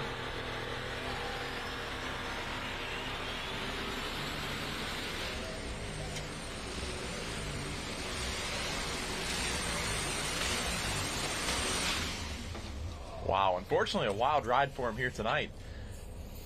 I wonder if Terry lowered the draw bar. He said he would have lowered on his. He got really high, and he's frustrated. And it's Cody Chizek, like Wisconsin cheese. Chizek. Chizek. Yeah.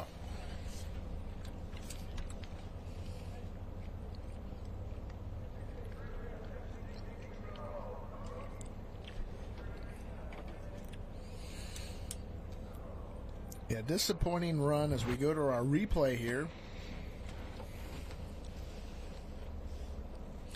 253 and 6. Up and down, and this is when you see the tractors unhook, and you can see where he hit the brake and it got a little bit out of shape there. Up again on the wheelie bars, back down, and it just at that point you're pretty well done. It's just unfortunate for the Team Chizek here tonight. Terry's still sitting number 2. That's the tractor that they needed, or number 3 rather. That's the tractor that they needed to gain some points on the leader, Colton Whitworth in the Yield Express, and he's coming up 2 away. We got Marcus Weddleson with the gunpowder and lead, and Marcus right now is number 4 in points, and then you've got Colton, who's our points leader, who has that 4-point cushion on Terry Blackburn. So these next 2 runs really, really are going to affect our points situation here in the light superstock class. And as we end or near the end of the season, a lot of these guys still chasing the top 5 spots so they can go to Enderley. Yes. Top 5 in the Grand National, and then we'll have regional champions from all across the United States vying for $106,000, I think it is. 3 weeks from tomorrow, Urbana, Ohio. Or, if you can't be there, be sure to tune into FullPull Live. They'll be there. Chase, you make an Enderley? I unfortunately won't be able to be there. Well, how about that? I want to recount. Definitely. So here's one Marcus Weddleson out of Postville, Iowa. Wife Kathy, a couple older children at home. He's a farmer, or away from home, I should say. 28 years, 2013 Grand National Light Superstock champion. Has a couple thirds on the season, Benson and Toma, and a couple 5th places, Benson and Brandenburg. So he's in 4th. He's 14 points back. So his finishes have been top 10, not outside the top 10. That shows you why he's in 4th place. Not a win on the season. He'd like to get it here tonight and gain some ground. Yeah, you look at it, 13 appearances and 8 top 5, so got a pretty consistent tractor here.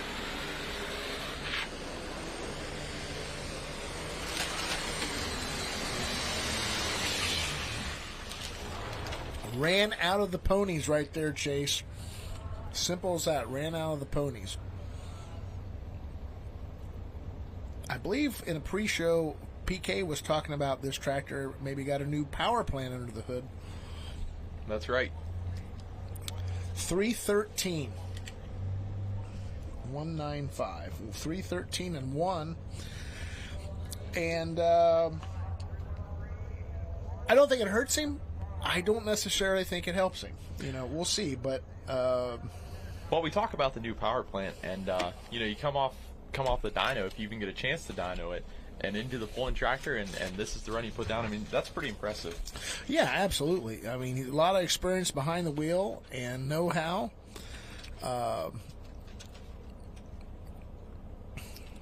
See where it gets him in our shows what position he's in. So 5th position there at 313.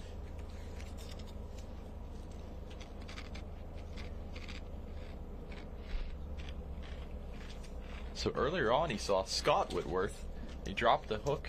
He's coming back here at the end of the class. Now we'll bring up Colton Whitworth, the Yield Express. Yeah, this is our points leader coming up. 1969 John Deere 4020. Second in Benson, first in Benson, fourth in Toma, seventh in Brandenburg, third in Brandenburg, sixth in Rockwell, fifth in Bowling Green. Kind of shows you he's more, besides a 14th in Toma, everything else has been a 7th place or better, and that's what's leading our points by 4 over Terry Blackburn. So he showed the most consistency of our group. Still got 3 hooks. A lot can happen. Yeah, and definitely it seems like consistency is key with these points championships. As long as you can make enough consistent runs, you end up being top in points. So, and this is an example of a tractor that's been super consistent this season. Well, he's chasing down Rex Kuhn at 331 and 5. Detonator Black and the Spiegelbergs 321 and 4. Terry Blackburn, the guy who's chasing him, 320.1. So he's really looking to better Terry Blackburn and gain a point than to lose points. That's really what he's got to think about here tonight. Easier said than done. Let's see what he can do.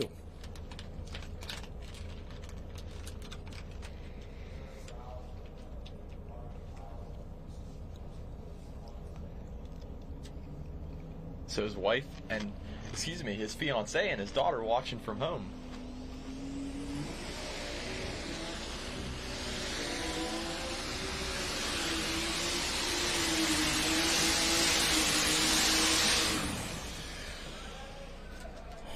Well, it's going to be interesting.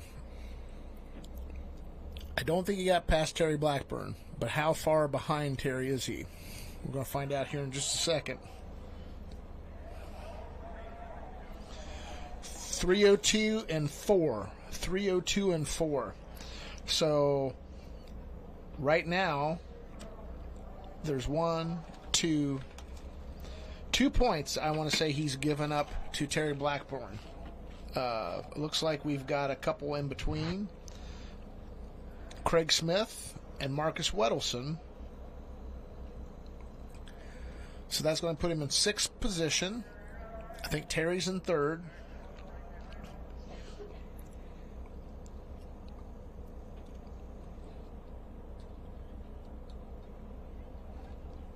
I guess it would be 3 points. So right now the lead is 1 for Colton Whitworth. Still 2 hooks to go. There's been a lot of jockeying in this class. 331, still the mark to beat. Yep. So, be interesting if they bring the bin buster back. I mean, the chance you take is, what if we stick that tractor in between our leading tractor and Terry, and all of a sudden in one night we've given up the 4 points. I don't know. I don't think they think that way. They're competitors, but just when you're doing the math, you know, is all. It's easy for us to sit here and speculate, and that's all it is. Well, and these guys too with 2 tractors definitely makes it difficult. You can see they're actually being towed off by the facilities tow vehicle. They're definitely busy back there in the pits getting that other tractor ready, trying to make a hook here at the end of the class. As you get a great shot of the back end of that tractor. If the money holds, the luck will come. In loving memory of Junior Whitworth. Nice tribute there.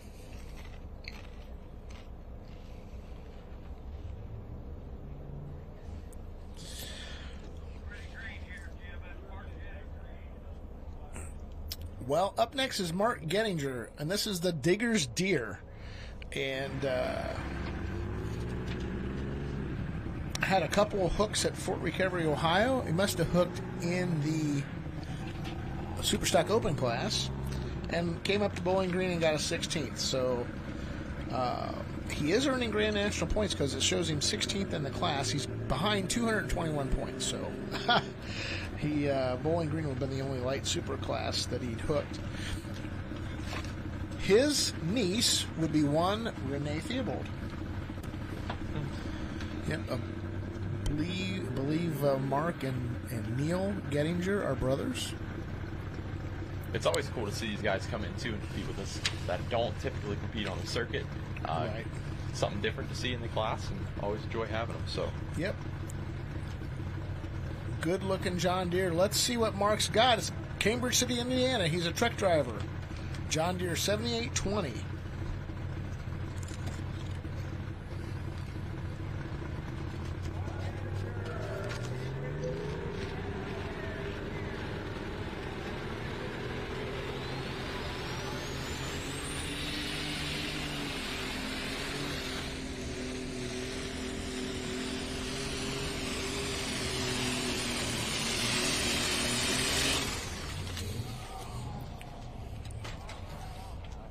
Well,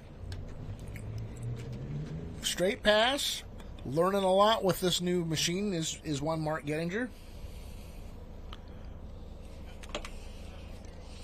272 and 1. So coming up a little bit short, but still getting that data on the track and the real-time experience. You can go back to the shop and make those changes and come back swinging. Yeah. Back in the day, he ran an ACD21 called, before you were born, right? The Equalizer. It was a diesel-powered. And Neil had the Up and Atom diesel John Deere, which actually went on to win a Grand National title back in the mid-2000s, I want to say. As we see the replay, one Mark Gettinger comes off the line, gets the front end up. Maybe one weight too much on the front. No, overguess it. He hasn't had the tractor long, but he's putting some laps down and gaining valuable experience. As we review the class a little bit, we heard from Terry Blackburn how he'd love to have lowered his drawbar just a little bit. The same thing was what Cody Cheezick mentioned to me. They would have loved to taken a little drawbar away. The same thing we just saw with our points leader, Colton Whitworth, in the Yield Express. He said to me, drawbar, drawbar, drawbar. Now on the opposite spectrum, Adam Spielberg loved the sled setting, and said it was very complimentary to the way his tractor runs. So as we get around to it, guys, sled is a little bit of a factor, as well as the way the drawbar heights, because they've got the front ends loaded with everything they have. The drawbar becomes the major contributing factor of a drivability.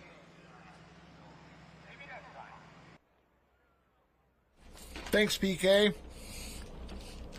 We got a couple left in our class, and that all depends if Scott Whitworth comes back with bin buster. That means we would have 3. Up next, Larry Phillips, Vine Grove, Kentucky. Extremely insane. He's in the construction business and has a lot to do with the Meade County Poll there in Brandenburg. The Meade County NTPA Grand Nationals, always in July. David Pace, Kenny Hout, big part of the Meade County Fair. Shout out to them. Number 5 in points, 17 points back. First in Brandenburg, his hometown poll. Also fourth last week at Bowling Green, Ohio. We see Brandon, who we saw make a couple of laps tonight. We see our top leaderboard. Letter Buck, 331-5. Detonator Black in second, 321-4. Considered Armed and Dangerous, Terry Blackburn, 320. Whiskey's Fine, Craig Smith, and Marcus Wilson, Gun, Powder, and Lead. Our current points leader in 6th with the Yield Express. Big run here. Right now, Terry's gained 3 points. If Larry gets between 320 and 1 and the 302 and 4 of Colton Whitworth, we would be looking at a tie. Then does that come down to the number of first place finishes, correct? Yes, number of first place finishes second, but they still got 2 hooks next weekend in Canton, Ohio, so it really means nothing. Whitworth still has to put down good laps. So does Terry. It's competition, and it's close. It's close competition. Wow.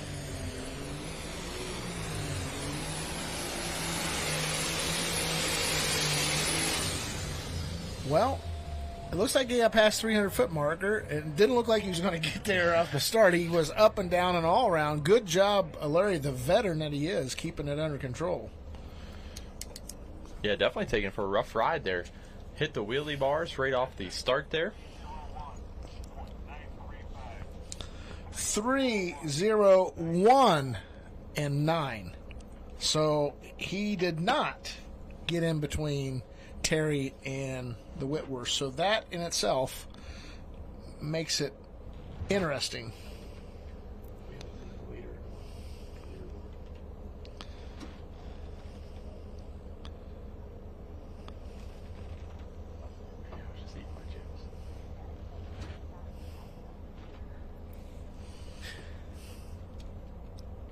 So 3:01.93, good enough for 7th so far here in the class. There's our leaderboard again. Thanks, Allison. We do have 2 to go according to radio traffic. Marvin Epperson giving us that update. There's Marvin to the right, Jim Miller to the left. Jim Miller builds some great tracks.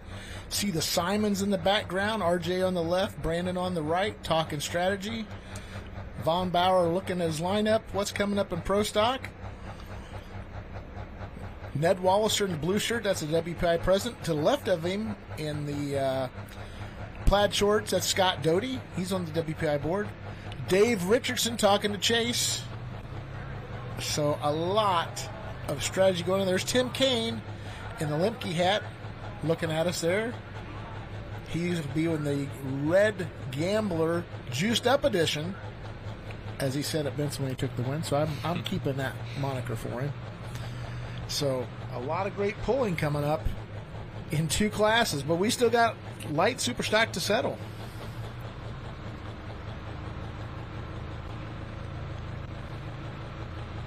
So Robert Jones up next. Pleasant Hill. Yeah, Pleasant Hill, Illinois. And normally we see him on his own tractor, but tonight he is piloting the Schramix Red light super stock tractor. Red right now comes in 11th place in points, back 42. Schramix bought this a year ago. This used to be Detonator Red of the Spiegelbergs, and it had been in the top 5 in points. The tractor's had 6 top 10s this season as well, out of 9 appearances. Bobby has quite a few laps under his belt with the light super stock tractor, so a good person to put in the seat. I tend to think this might be Bobby's first time here at Wellington. I wouldn't swear by that, but good to see him out. I hadn't seen him in a while.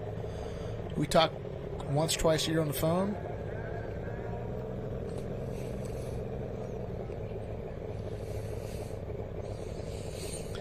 So this tractor too, one to watch in our points race for between first and second. You know, the race within the race. We're chasing the leader, and right now Terry Blackburn has gained 3 points. Again, if he gets past that 301 or 302 and 4, that's going to put a tie in our light superstock heading into Canton. And so we still got Whitworth coming. So 331 and 5 is going to be where we want to see him. Letter Buck holding out first so far in the class. The Detonator Black in second so far, 321 and 4-2. Considered Armin J. Dangerous in third so far with 320. Let's see what Bobby Jones can do.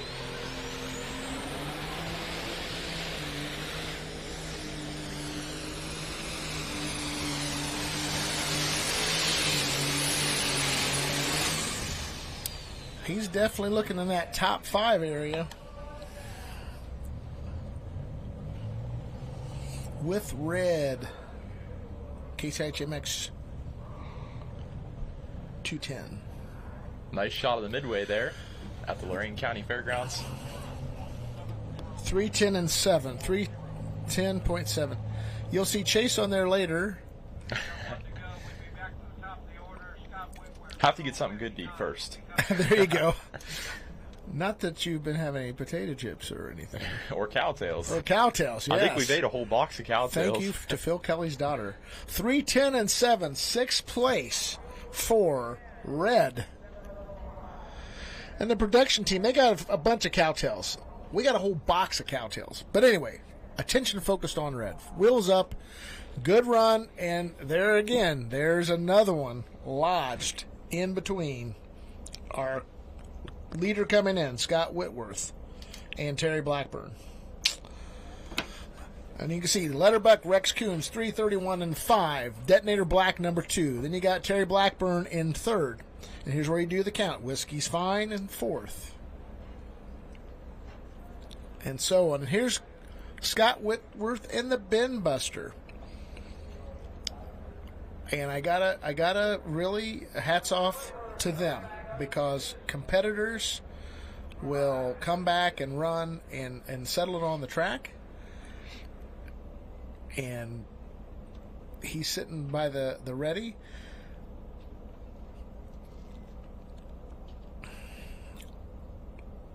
It's great to have the Whitworths on the circuit. Great looking equipment. Good guys to talk to. They're hard workers. They're great drivers. So Colton was at 3:02 and 4. So not sure if they're going to change anything from that first hook, or just come back and try to make another one. Yeah, but Scott was at 3:05 and 8, and then they changed the sled. So theoretically, if the runs are equal, he should be 3:20. If runs are equal, well, we shall see. Regardless of how the things end today, next week still determines who wins. We can't cry over any spilled milk on any of the classes tonight, because we still got a ways to go, and it's pulling. Anything can happen, and it has. Team Whitworth, Scott and Colton.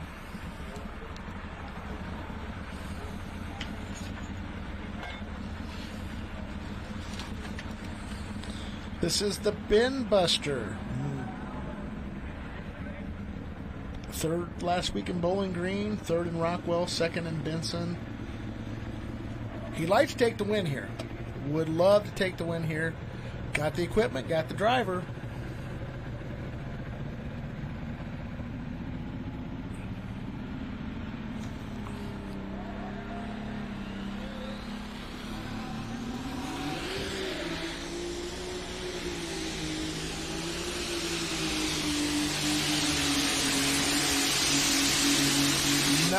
Nice pass. Nice pass. That shows you the difference in the sled. That was your number one guy. Was it 3:05 and 8? Boy, it's going to be close. Our leader's at 3:31. 3:28 and 9. So, second place.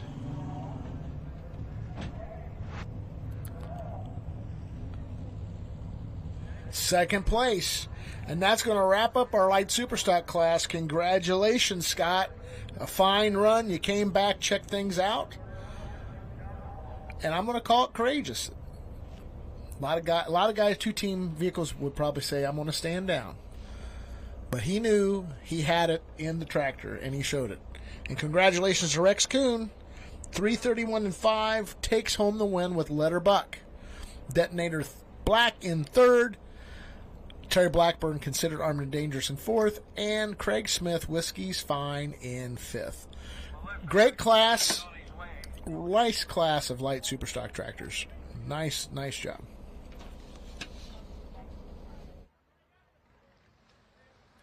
Scott, you were the first hook of the class and pulled a 3:05. They felt that the sled was a little heavy, and you only came with you and Colton tonight. How'd you get the tractor turned back around to pull off a second-place finish with a 3:28? Kyle Carlin and a friend of his helped us. We never would have made it without them. I hate it. If I did a poor job driving there, if Colton would have been driving, it'd have been a whole different deal. But I'm rusty. I don't drive these light ones very often, and I went to the gas too hard and blew the tires off of it. But second's not bad. not bad at a 3:28 distance. I mean, you're only maybe 2 feet out of the lead. But how do you get a tractor turned around that quick to get back out here? I walked and got fuel and a spark plug wrench. Colton took the plugs out and made sure it wasn't too hot and everything was all right there. And then Kyle Carlin and his friend blew air on it, and we filled it up with fuel and just went again. Colton does all the maintenance at home and has them 100% ready, or we wouldn't be able to do that. I mean, he makes sure they're completely maintained, so if we do have to run a second pass, we can. That's Scott Whitworth. Very nice run. The bin buster coming around for the second hook for the night. Thank you, Scott. And up next, Yoder Popcorn 10,000-pound Pro Stock tractors. And what do we got to say about tonight's Pro Stock class? A lot is up for grabs, that's for sure. We've got Injected Funds, 4 points ahead of Mac Daddy of the Connie family, Mac Trailer fame. Then we got Chance McGrath in third, Loud and Heavy X, that's the Simon boys, Mac Nasty in fifth. And then there's another tier, Young Blood is at 70.7 points, Loud and Heavy is a 76, but Billet Binder, who's not here, is a 77 points back, Red Gambler, and then New Generation Plus. That rounds out our top 10, so quite a spread. But number one, still contested, defending champion, Injected Funds, and Brent Meyer or the Connies. And right now we got Avery Nauman at Cardington, Ohio, excavating and paver. 19 years of pulling. This is a 2005 Case IH MXM 175.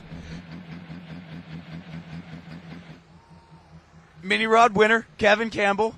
Tell me about the ride. Did you think it would stick? Well, I didn't think it would. It was a nice run. It was consistent. I felt good with it, but there was a lot of good equipment behind us, and that really makes a big difference when you're trying to figure out if you actually can hold or not. So when you and Lindsay pulled off and she pulled you off, I said, that's a really nice run. Do you think there's more in the barrel? And she said, just wait till I come out here. Yeah, that's it. We try to do as much consistent tractor to tractor as we can, and it's my turn tonight, I guess. Congrats on the big win at Lorain County Fair. Hey, will you come in the booth and join us with the Pro Stocks? Absolutely. All right, Kevin's coming in to join you guys. He's on his way in. Thanks, PK. We'll see you in a few minutes here, Kevin, as we see our test puller, Avery Nauman, Yoder Popcorn Pro Stock class here at the Friday Night Spectacular, Wellington, Ohio.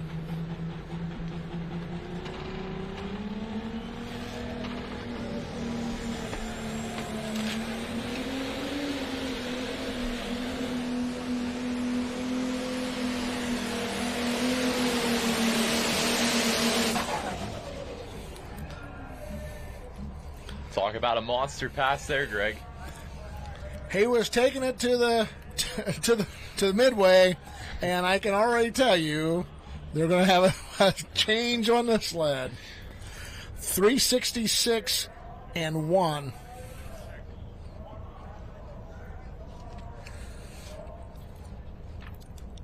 That's the whole. Find out what they're going to do, what they want to do.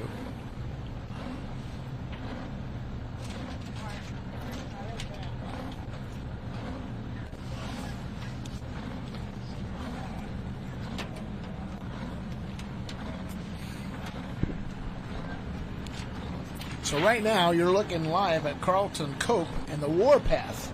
Carlton's from Salem, Ohio, and Avery Nauman will drop to the bottom. We will have a sled change, and that could be anything from putting a weight in the box, changing a gear on the sled, a combination of that, blocking the box forward, changing where the pan trips, where the pushdown happens. A lot of things can happen, and all those type of things goes into a competitor's mind as we welcome Kevin Campbell to the hot seat. No, not really, Kevin. Hey, congratulations. Yeah. What a win tonight. Yeah. And I was telling Chase when we watched you and your wife run, carbon copy runs almost. It almost looked like you had the same setup, the same tune-up. Was that true? Absolutely. Yeah, we keep everything exactly the same. Tractor to tractor, a little bit of difference. I weigh a lot more than she does, so balance, tires, things like that, we change, make differences. But as far as tune-up and motors and all that, everything's identical. Awesome pass, awesome. And you helped yourself a little bit tonight in the points. Oh, sure, yeah. Yep, exactly right. Yeah. So you get the headset, Kevin. I got my own headset. I can hear what's going on with radio traffic, and I'll turn it up and down. We just had a sled reset. We went 366, and Avery backed out of it. So this is Kevin. You just saw him on there, but I've known Kevin for a long time. Super Sock Open Champion 2012. Yep. And, boy, tell us a little bit about that run and the V8 experience and all the fun things. And David Jones, you worked with him out over in England. Right. He actually ran today over there. So I know he actually, I believe, was the British champion today. So that was nice to see of him. And, we... It's definitely a different experience. It's running that versus... running the Mini, but both provide a great ride. Yeah, I was going to say, but it's hard to compare with the tires, with the weight, but power to weight ratio probably more in the Mini than the Superstock Open, of course. But it is. It's interesting to watch. I like watching Team Cheezick. Because they're going from the light to the heavy, and you can see, and I even heard Cody Cheezick talk about it, how you can roll on the throttle so much easier in that open class, where the light class, you really gotta be patient with it. A few guys were patient tonight, a few guys weren't. I think in the mini class, I think a few people got aggressive that were in the top part of the points, and it hurt them tonight. It did. It's a very tough. It's a good track here tonight. It was tough. It was you had to watch where you were side to side on the track. If you went across the center wrong, you had some bad rides there. But still, that's what makes it a driver's track and a nice place to run at. Yeah, it's always been a great. I called it a top 5 track on this tour, year in, year out. The dirt's good. Miller builds it. You got those two things going for you right off the bat. 2805, Massey Ferguson, another former champion here, back in 2013, a year after you did it in the open class, self-employed. V8. Absolutely. You're very familiar with that. Absolutely. I'll let you talk about that in a second. We'll let Warpath take a run here and then let you talk about the V8 a little bit.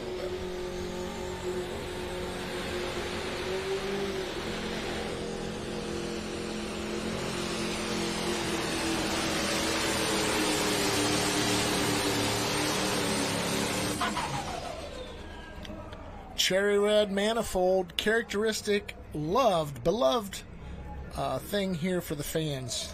You can't help but love it. It's a unique sound. What Carlton does with that thing is always interesting. He's pushing no matter what, and it's tough whenever you're basically doing it yourself and you're going at it yourself like that. And to see something like that out there out front, he had a great week last week. That helps a lot.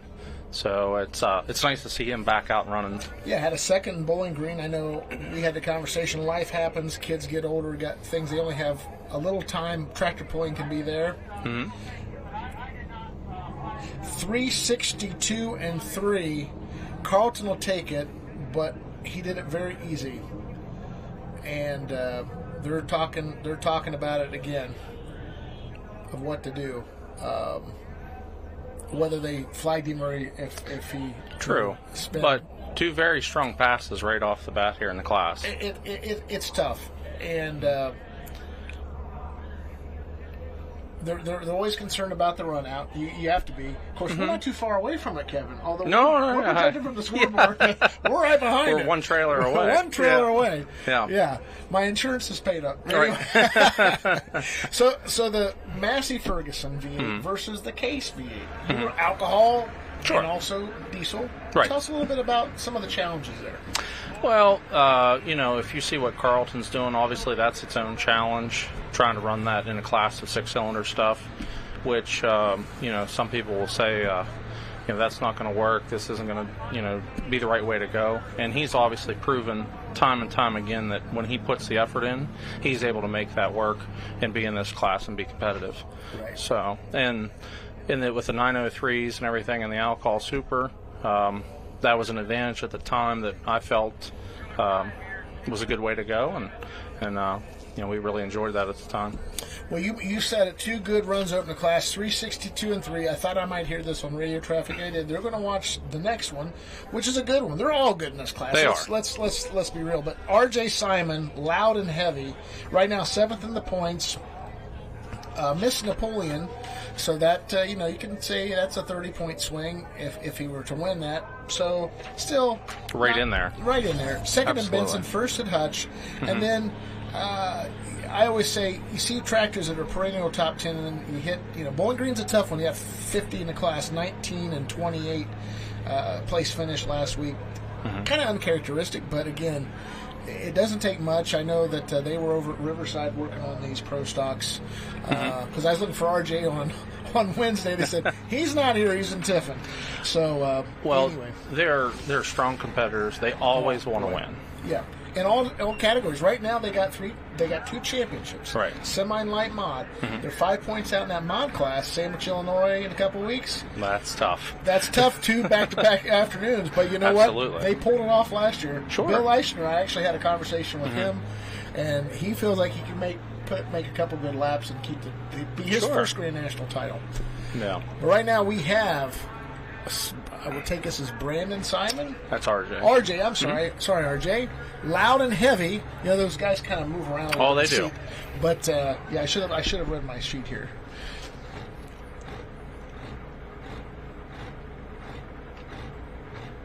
Very decorated driver in the seat. Of course, his dad, Rogers, in the Hall of Fame.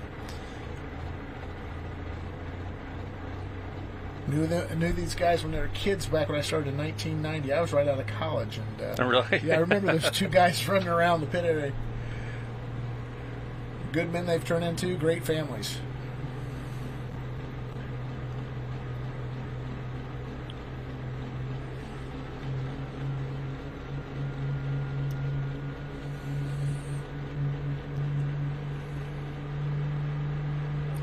Taking his time building the boost. He's going to show us how good those first 2 runs really were.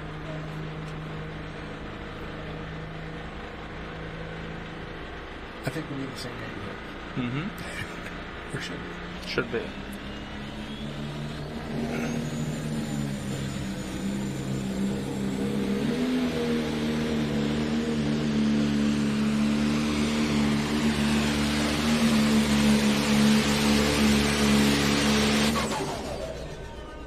Not quite the run, though, that I think was anticipated there. And he kind of, drove it off the line, gave the coals to it. Yeah, it seemed a bit soft as he came out. And then after he got on it, maybe a little bit aggressive there. Probably not exactly what he was looking for in that pass, but, consistent. Comes up a little bit short there, but overall pretty decent. Right. So right now, that's going to be second place. And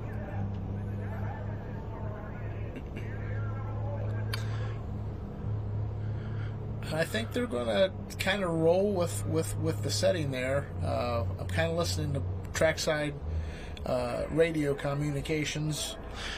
And there is decent runoff here, so they're in a safe zone. I mean, it's Carlton obviously had a really nice looking pass. RJ had. There's nothing really there to say that went terribly wrong. It was a good clean run, so they're in a zone there at 328 that should put them in a decent spot to finish the class out. Absolutely. This track is, I think, one of those that the tire can get a hold of it, but so can the bars of the pan, and a lot of times you think about it, you run classic supers, then you ran your class, the minis, then we ran a 6,200-pound class. A lot of times you put something heavier on there, it can at times build a road. I don't think we're going to see that here because of the nature of this dirt. Right. Yes. But I know when you think of everything that can happen and things that have happened. I know at Hutchinson, Minnesota this year in the Pro Stock class, I think we had a 384 winner or something like that. Some people say that's awesome, but there could be parts damaged at the end when you go another 30 feet. It's another couple seconds of heat. There's it can all kinds of ways to sure. talk about it. It is, but you're going faster down through there. Yeah. So your distance may be longer. Your time's really not too far off. Right. Here you see Chris has moved over to the left-hand side of the track, and we saw that earlier.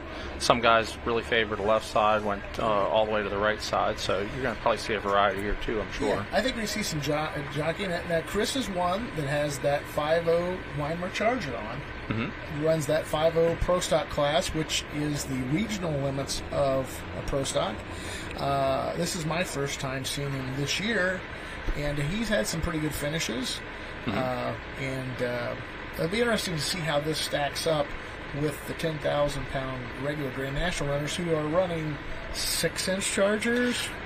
A lot even bigger yet. A little plus than that. Oh, yes, absolutely. Yeah, a little plus than that. So. Yeah, that's a lot of ground to cover, but it's a nice mix of different classes from a regional standpoint to the Grand National standpoint. So, you can be competitive different ways here.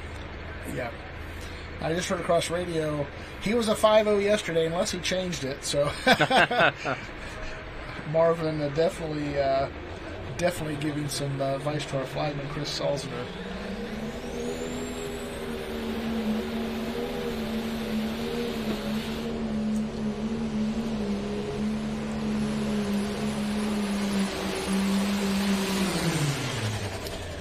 And I would say that's a 5-inch Charger. Yes, and it looks like there's something sitting on the ground right there by the official, too. A belt. Oh, a belt. Yeah. Yeah. So I will say that is the difference between your 6-inch plus Chargers and your 5-inch. And Pro Stocks were there probably 6-7 years ago. Oh, right? Absolutely. Yeah, and that just shows you the big changes throughout the class.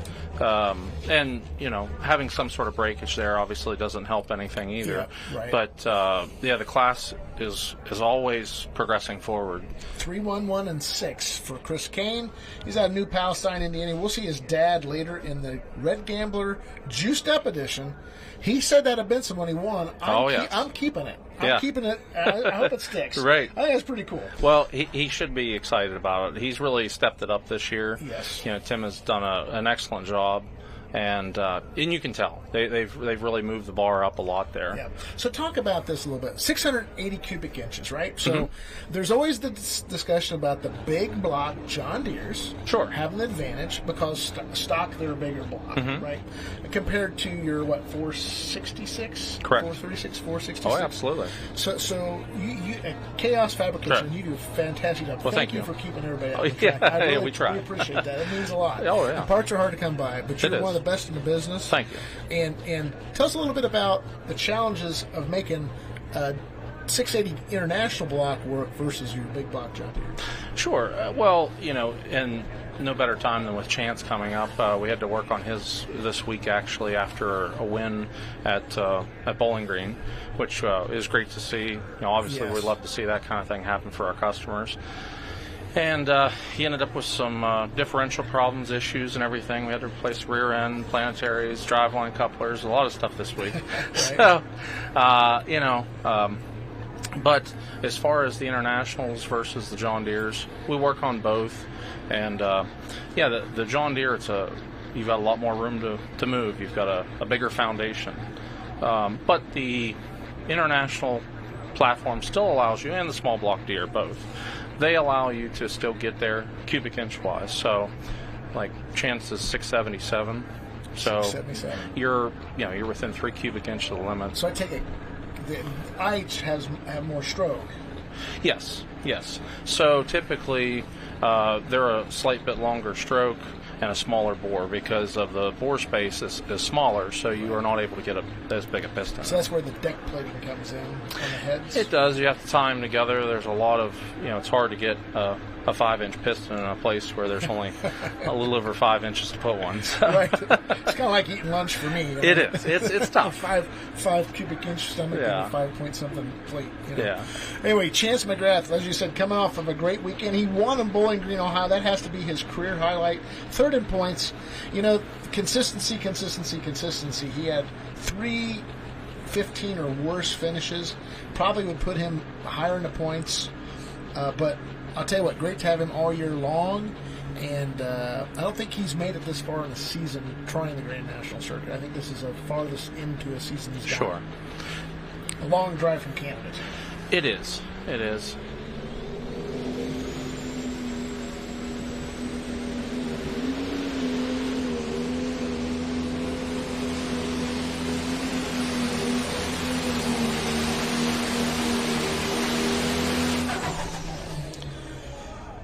And he makes a great run, and I think just the opposite is happening with our track.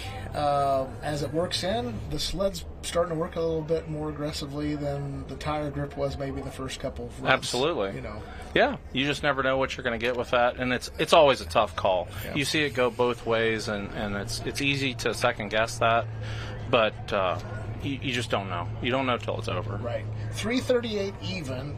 That's 10 foot better than RJ Simon. Well, it is, I think the first name is RJ. Mhm. But anyway, 10 foot farther. So that puts him in second place, moves RJ to third. Carlton Cope, that 362 and 3, looks pretty good about right now. It sure does. Kind of like your run. Yeah. Sometimes that's just the right place to be. Yeah.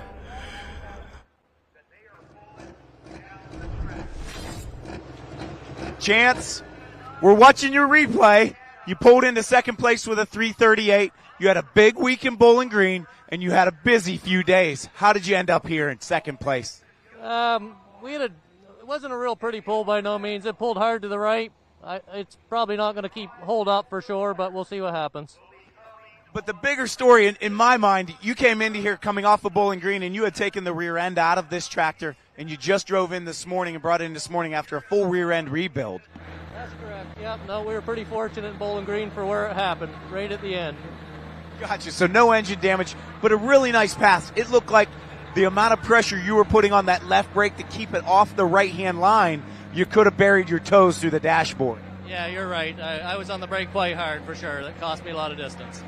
It was a great run, though. Chance McGrath pulling into second with the 338, though. Let's see if it'll hold up. Thanks, PK. And I'll tell you what, right now we're coming to the line is Russ Yoder, Topeka, Indiana. It's a farmer or small business owner. That small business is the Yoder Popcorn. And this is the Yoder Popcorn 10,000-pound Pro Stock class. This tractor used to be owned by Joel Kingan, who I see is doing some bodybuilding stuff on Facebook. Oh, sure. Yeah. He's I think he can beat me in an arm wrestling contest. But anyway, good to see Russ here with the extra butter Pro Stock. This is a 1972 Minneapolis Moline G1355. Just like NASCAR, people root for the sheet metal. Sometimes, rules allow for some different combinations of engines and so forth, and so it's nice to see the variety. Yeah, it is nice to see. I think people root for the sheet metal, and there's Moline fans out there, without a doubt, that love to see something like this, and they've been doing well, and it's great to see that they really stepped up and helped out the class as the sponsor for the class. Yes. And $20,000 goes to the winner of the Pro Stock points this year. Wow, that is a lot. Yeah. Or maybe it's 15. I said that. Maybe I should have that in front of me, guys. It's a lot. It's a lot. It's a good payday for the Pro Stocks. They have a tough season. A lot of hooks, and it's a great class to see. A pair of sixth-place finishes for Russ this far in Farley and Napoleon. Bowling Green, they got a pair of 24, so a little bit off the pace there. But when you have a class of 50, you're in the upper half. It's tough. That was great in high school, being an upper 50% of your class. Exactly. We're talking two guys here, upper 50. We're not like John Dunlap, who's valedictorian both high school and college. Sure. Well, you get what you can. That's right. Go to yoderpopcorn.com and get you some good popcorn. Let's see what Russ can do here. He's chasing down that 362 and 3.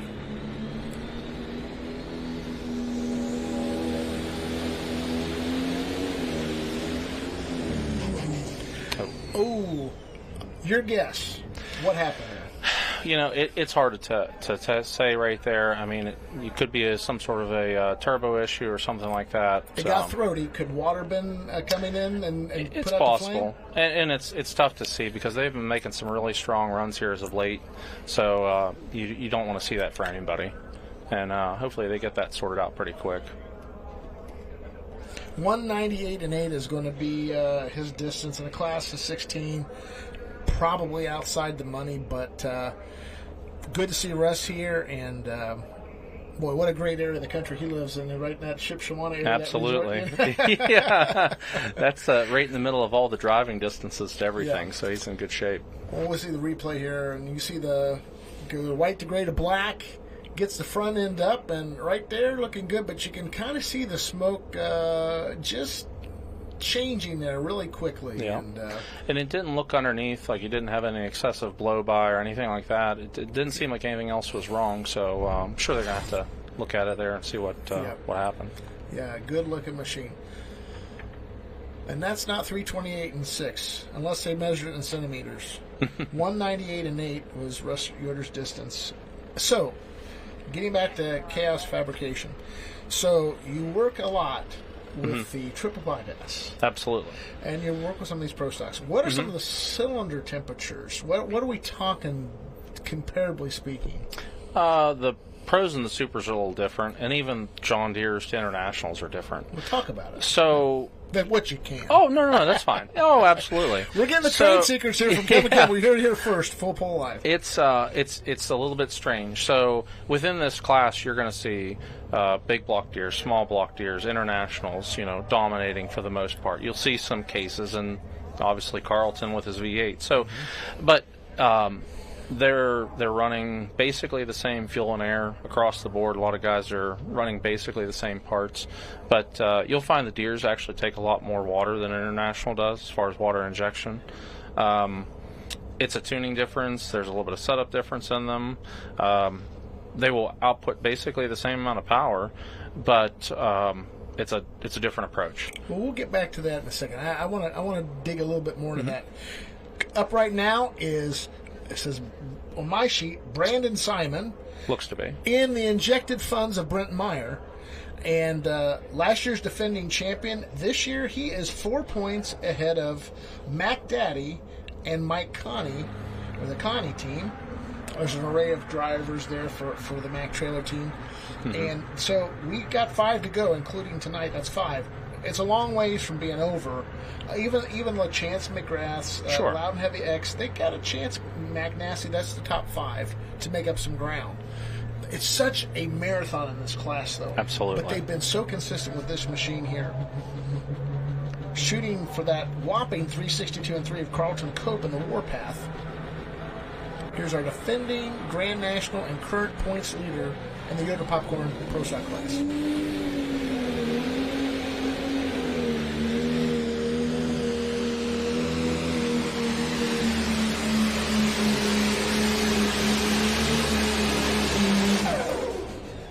That's going to be number 2. I don't think he quite got to the 362 mark. Yeah, we'll have to look and see. That was a nice, consistent pass. It looked like Brandon was not easy on it by any means. He was really going for it there, and did a nice job with it. 357-1, so that's about 5.2 feet off the pace. So it's still there to be had. It is. Carlton can't feel too comfortable right now. Absolutely not. The amount of good equipment that's out there and comes to every event that you'll see is quite amazing. Yeah. These guys all are looking to win here. So getting back, obviously Superstock diesel. I've heard rumored 300 pounds of manifold air pressure for triple bypass. Is that true? Oh, a good bit more. A good bit more? Yeah, well, how much is a good bit more? You'll see up in the 380s. 380? Sure. Wow. Wow. I remember back as a kid in the mid to late 80s, Dickie Sullivan was claiming 200 pounds of boost through Hypermax. Sure. And here we are, almost double. And things are living. Well, yeah, and it's also you're moving the air. It's not just about that. Well, yeah, it has to be.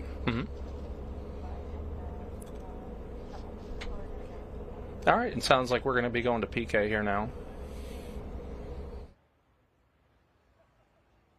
Brandon, what would you have changed to try to catch Carlton Cope in that warpath? I'd like to bend first hook there, and I think he had a little bit of advantage there after that class change. And I don't know, I think we gave it a hell of a shot. And shout out to Lincoln Diesel back home and Brent Meyer and Lauren for letting me wheel it tonight. So we saw RJ come down a little disappointed in that run. Did he debrief with you before you took this hook? We just let him kind of do his thing, and then I just kind of knew I needed to get past up here to get a little further. There's the points leading the tractor, and a lot of bullets back there yet. I got one back there, but we're fighting off the Mack tractors, and then we're going to do it tonight. You heard it here. Brandon Simon coming on injected funds. Come to keep on the points lead. Run, and that was a pretty protective run, I'd say. He just need to make a good lap A to B, and I think that personally probably holds up for top 5 tonight. The way that track runs. It's very possible. You know, those guys are always out to win. I mean, that's something that I've heard that from RJ himself. You know, we bought my Mini actually from him, and they're very passionate about it. And I'm sure they were definitely looking to keep that as consistent as possible. Yeah, looks like 3 wins on the season for injected funds, a couple seconds, couple thirds, fourths. Last week, uncharacteristic, 16th and 17th at Bowling Green. Well, right now, we're going to focus on Kevin Schmucker, Louisville, Ohio, Get Her Done Deer. He's got several championships to his credit, 11, 12, and 14 Grand National Champ. Won Bowling Green, won the first Enderley for Pro Stocks. First in Brandenburg, third in Brandenburg, third in Napoleon. What can you say? What can't you say about this team? Father-son team. This is the father. Yeah. Get Her Done Deer. We'll be at Third County Fair, Stark County next week. Yep, and Danny's on the fair board. Extremely consistent, great people to deal with, and they are just kind of been at this so long and so good at the top. That's basically the best way to put it with them. Got those Mitas tires on. That's the new sponsor to the NTPA. We welcome them aboard.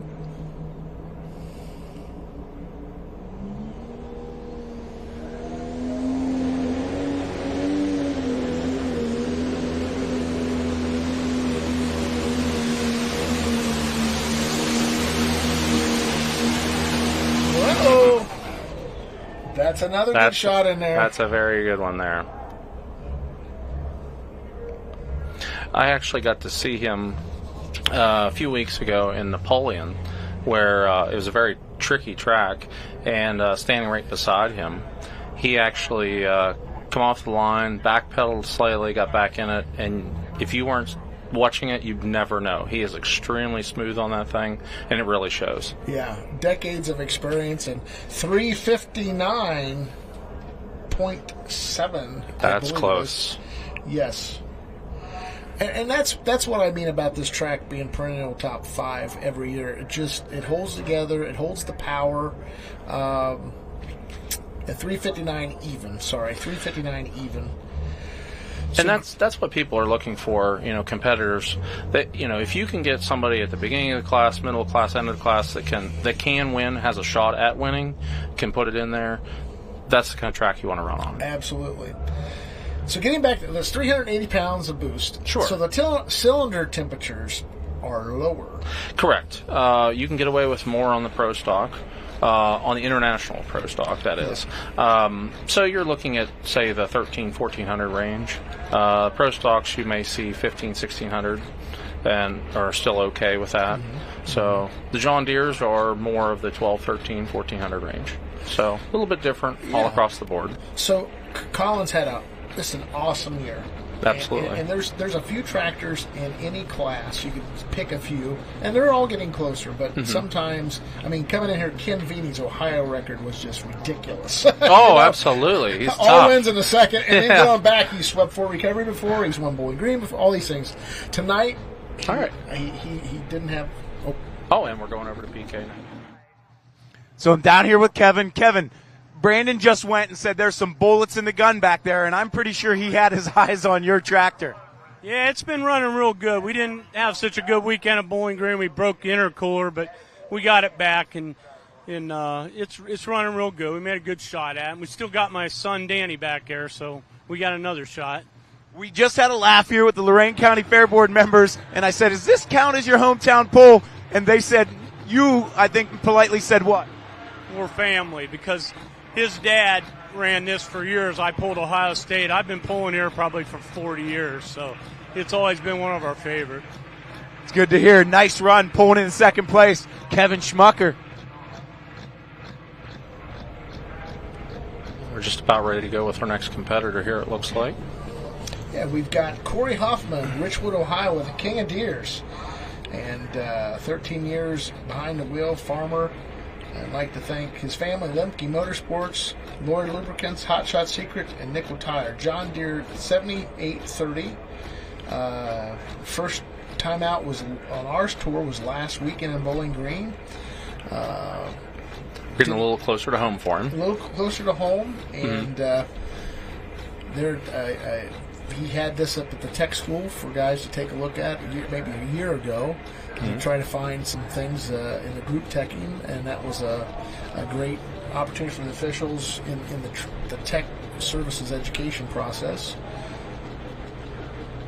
Carlton Cope still leads at 362-3, but it's getting a little more precarious as these deers have been knocking on the door.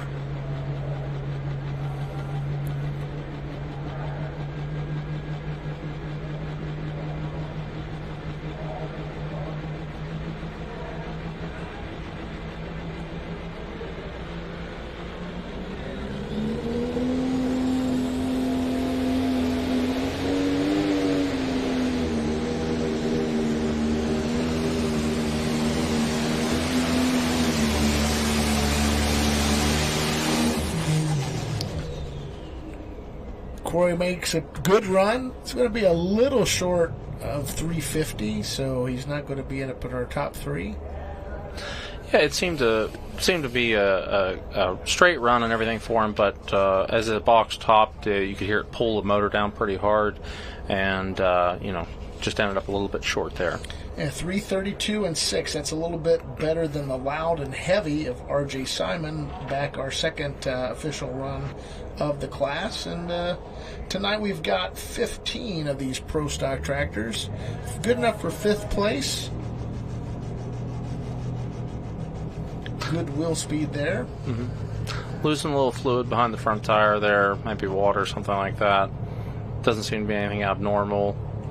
But yeah, it just starts to really pull down on it pretty hard right there. You can see the tires really biting in, so nice run for him. A little bit short. So here we get our load of our Yoder Popcorn Pro Stock Division. Warpath is number 1, followed by Gitterdun Deer, Injected Funds, Last Chance 2, and King of Deers, which was just our aforementioned Corey Hoffman.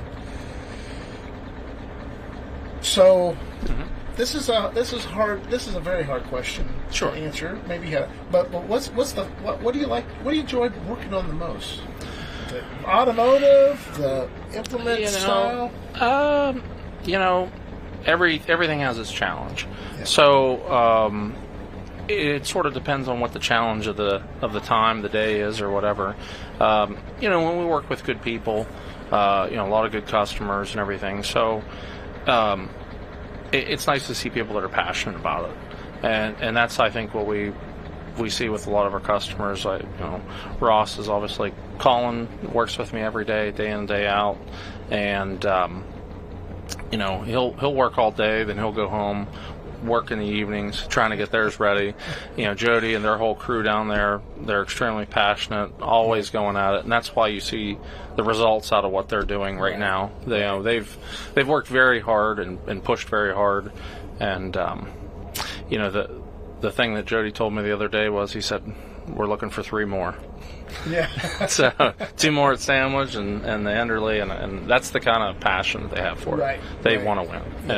And they've got a great lead. They just have to go and make a good pass A to B to wrap up the title. Absolutely. Here we got coming to the line Dean Ortner, Wakeman, Ohio, the 310 Express. Good to see Dean out with us. He's a farmer, 11 years of pulling, and They must be also local. I saw that it looked like they were on the local sponsor list also. That very well could be. What loaded up here is I got King of Years on here twice as the vehicle, but obviously this is John Deere 6030. He's pulled for quite a long time. His couple children, Emery and Amelia. He's engaged to Paige Stoll. I don't know if I can even pronounce that. Stolderher. He's engaged to Paige. That sounds that looks about right. Yeah. She goes from that to Ortner, so yeah, a little less letters to put. That's purse or whatever. Sponsored by Ortner Farms. It says so on the pan. Let's see what Dean has for our competition here.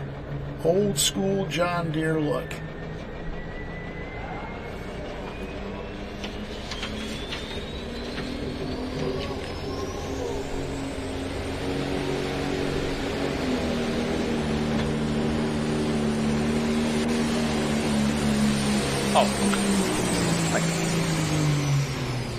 Well, another one of those runs tickling the 350 marker. It's going to be a little bit south of that. As you talked about Corey Huffman, you definitely saw and heard the engine pull down on that run sure. as well. Yeah, and he moved over to the left side of the track as far as towards the finish here. You saw a lot of guys going, far right, and took a little different line, and a little bit short, but 343 and 1, and that's gonna. That'll shake up the top of the list there. Maybe fifth place, maybe. Mm-hmm. We see the Yoder Popcorn leading distance board there. 343 and 1, that puts him in fourth. So good field of pro stocks here. Sort of a cross-track approach to it. Yeah. You can see him actually turning the wheels there a little bit. Yeah. As we watched the mini class, I really thought from the cockpit the left side was maybe one that would keep him from going to that left and right walk type of thing. A couple of them got real trouble there. Mm-hmm. But you kind of went center to the right. I did. You know, and I was just amazed at how smooth it was. Mm-hmm. Yeah, well, there was a lot of passes throughout the middle of that track that crossed, had issues, things like that. And to me, it looked like you were either going to have to be, to the hard left side up against the line. And I think that's where, I think Adam Kester, I saw him go over there, try to, put one down over there, things like that. Or middle right. And so, different approaches. Hey, it was the winning approach. Well, yeah. Congratulations. Tonight did. Again. Yeah, thank you. Yeah. Hey, look here. We've got Mike Connie coming up out of Beloit, Ohio. Mac Nasty. And what can you say about Mac Trailers? What a great American success story. If you like success stories in business, you got to tip your hand to this guy. Started a repair trailer shop, a one-man shop. That was Mike Connie.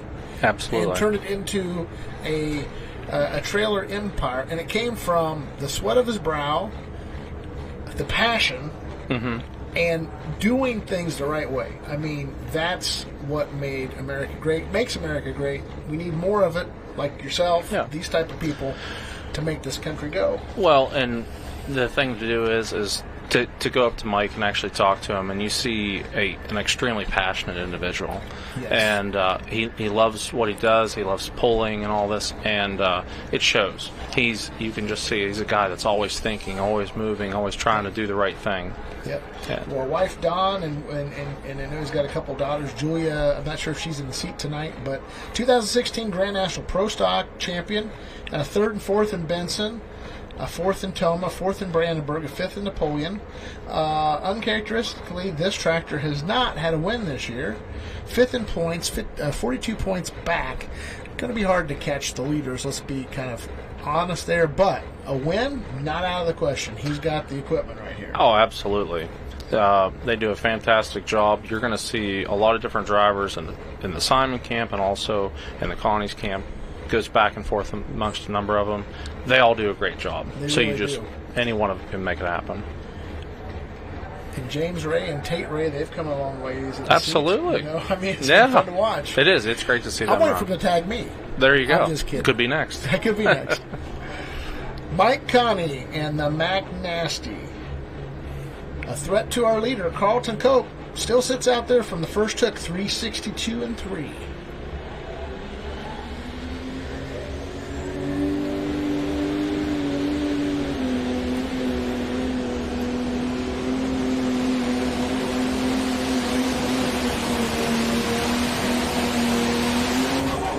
Boy, about 275, I thought, boy, that's going to look good. 360 something, and tractor kind of leveled out.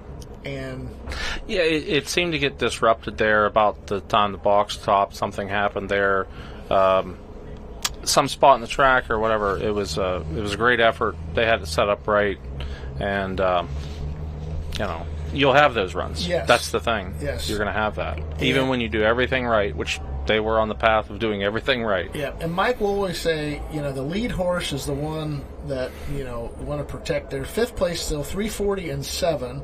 Of course, the next tractor of the James Ray looks like he's got the call tonight with Mac Daddy. That's the one that's in second place. As the tires touch down, you can see the rear tires unload, and that it sort of disrupted it from the box top, a small one, and then just a couple after that, and that was just enough to keep that distance back. Let's talk about tire strategy. I always know wrinkle, good. Too much wrinkle, is your tire staying flat to the surface?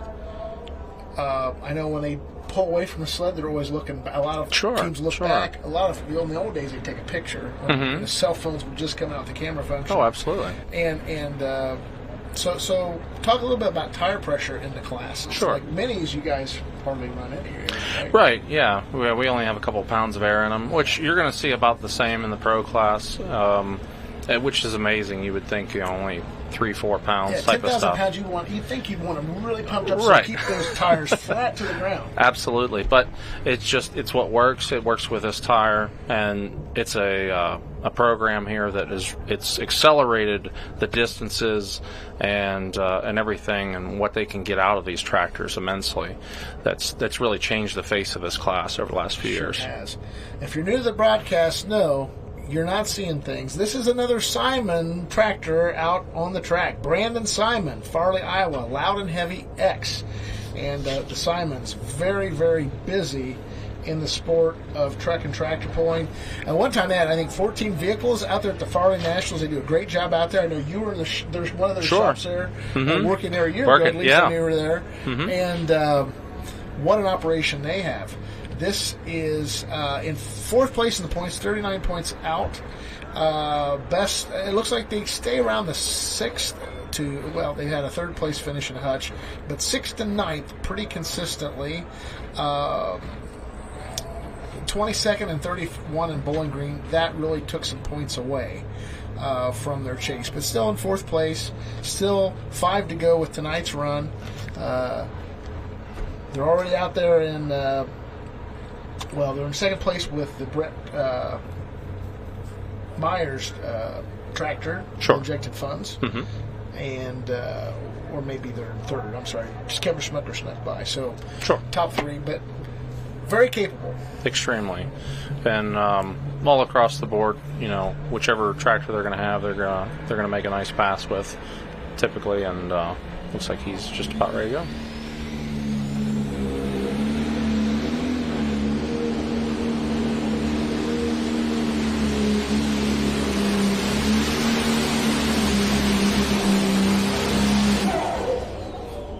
Again, that's close.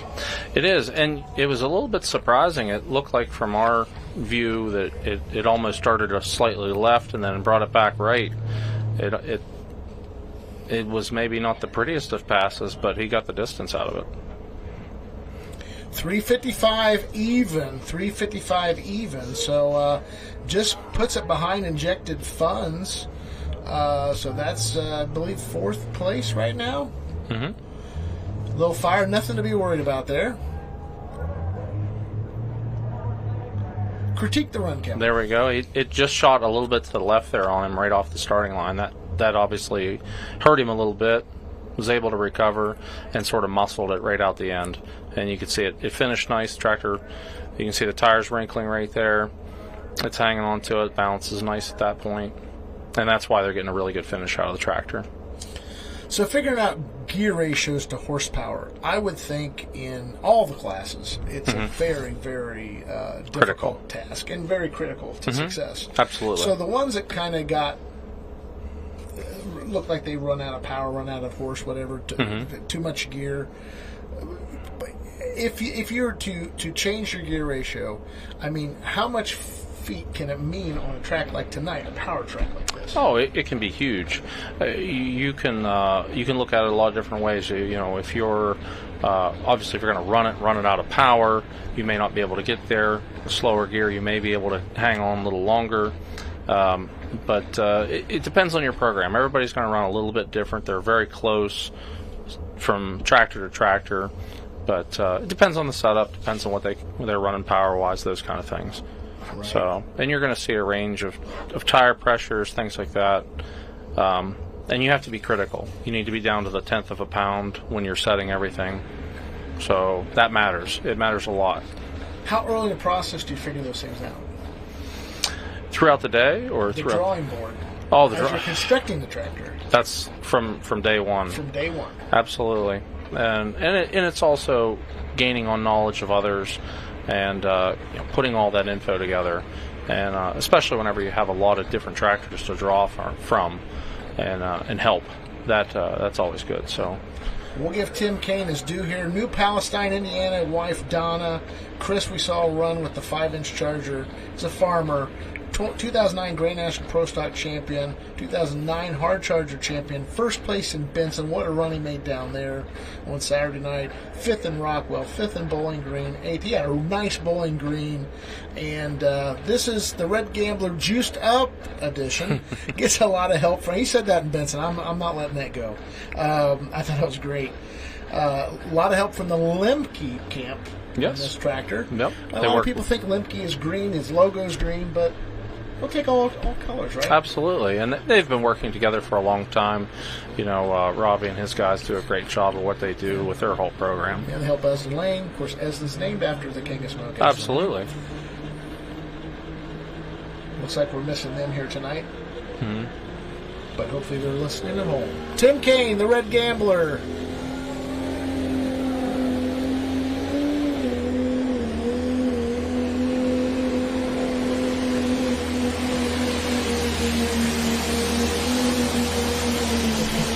Wow. I'm telling you.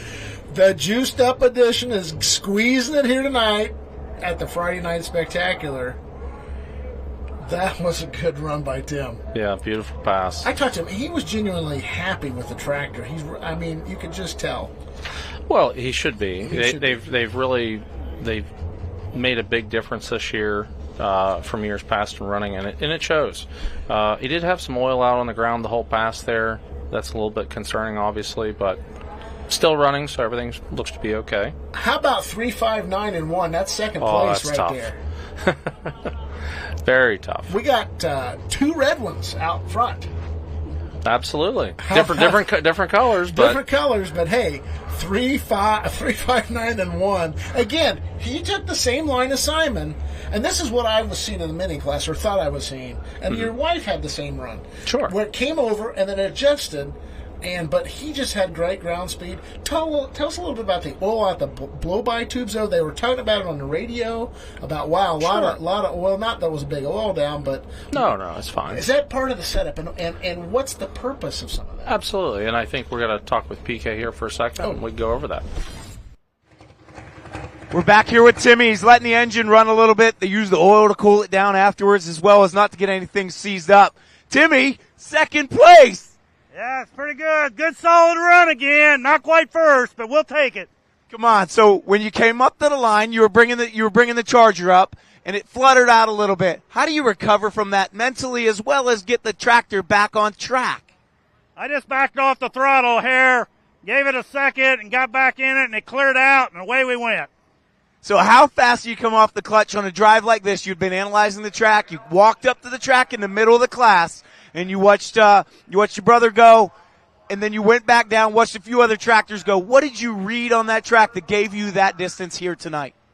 Main thing we were looking for was a good, clean launch, a fairly smooth launch. There was a little dip down there in the middle. we just moved a little bit left to stay off that hump, and it went pretty good. I had to get on the brake. It went a little crooked, but still recovered and made a good solid run. So with a 359, you touched the brake? Oh, yeah. Did you watch that? It was going a little squirrely there, heading for the left sideline a little bit. That's Tim Kane, the Red Gambler, pulling off second place here tonight. PK's laying down a bunch of scoops for us here tonight, Kevin. No, he sure is. Good job. Mm-hmm. Hey, we're seeing James Ray pull out with that second-place tractor, 4 points out of the lead. Salem, Ohio. This is part of the Mack trailer group. And a lot of first in Farley, Iowa, second in Napoleon, second in Hutchinson, Minnesota. A couple third places, Chapel Hill and Rockwell, fourth at Brandenburg. He, it's hard to say who is actually driving it. It is. Sometimes it is, yeah. It says James Ray on my sheet, but it looks like it. Yeah. So right now injected funds 357 and 1. So anything beyond 357 and 1, he's going to help on that 4-point deficit. Conversely, anything below 357 and 1, it's going to add a deficit. So the race within the race. Quickly back to the oil blow by. Yeah. On Tim's run, you saw it out with small tubes. Yeah. I mean, obviously, nothing terribly to be concerned about. We saw a little bit there. Is that excessive oil that you put like in the pan and so forth to help lubricate? And just it's like kind of like. It's hard to say. It looked like a blow-by hose, so right, probably nothing out of the ordinary out of his. Right. Great run. From his team there. It was a great setup, so all of them ought to be very happy with that. A lot of liquid in there. You got the diesel fuel, you got the water, you got the oil. It's all got to go somewhere. Yeah, and it's got to flow, like you said. It's got to flow. And he seemed to have very good smoke tightness all the way down the track. Mm-hmm. Speaking of smoke tightness, let's see what James Ray has on the Mac Daddy. Second place in our Yoder Popcorn Pro Stock points coming in here to the Friday Night Spectacular.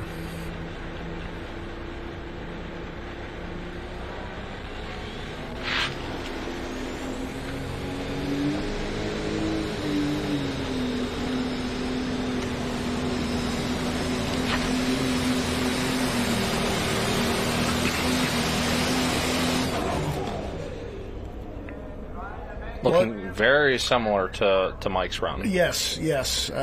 Picked the right side, maybe on purpose, maybe the tractor just flowed that way. Mm-hmm. But that's going to not close the deficit. 342.0, 342 even. So, in fact, Mike went 340 and 7, so yeah, 1.3 feet farther. So if we can see at the top leaderboard eventually after you do the replays, we'll kind of see what this does to our point standings. That puts him in 7th right now. I think Brent was in 4th. So he might have lost a couple points. I don't know if there's any non-Grand National point tractors between, but sure. What do you see here, Kevin? You can see the back tires squatting down. You can see them kind of giving up a little bit there. And that's a distance killer. Also, you could hear during the run it was pulling the motor down pretty good versus some of the others. So still a nice run, but a few little things make a big difference.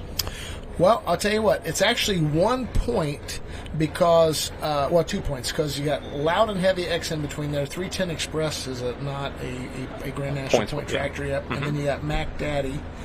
So that's 1-2. So it's a -6 deficit right now with a few more to go. You got Danny Schmucker, and of course the second Ortner tractor is per hook, and we got Avery Nauman a per hook. So really, if Danny gets lodged in there, it could go to 7 deficit. Right now it's a 6, but still plenty to go. You got 2 in Canton, you got 2 in the same day at Sandwich. Yes. That could be a problem there. That is for any competitor. But. And everybody looks at that event differently. Some people dread that, having to run twice in the same day. Some people love it. Yeah. So it kind of goes both ways, but it does separate everybody as far as who can get it done, who can make it back to back.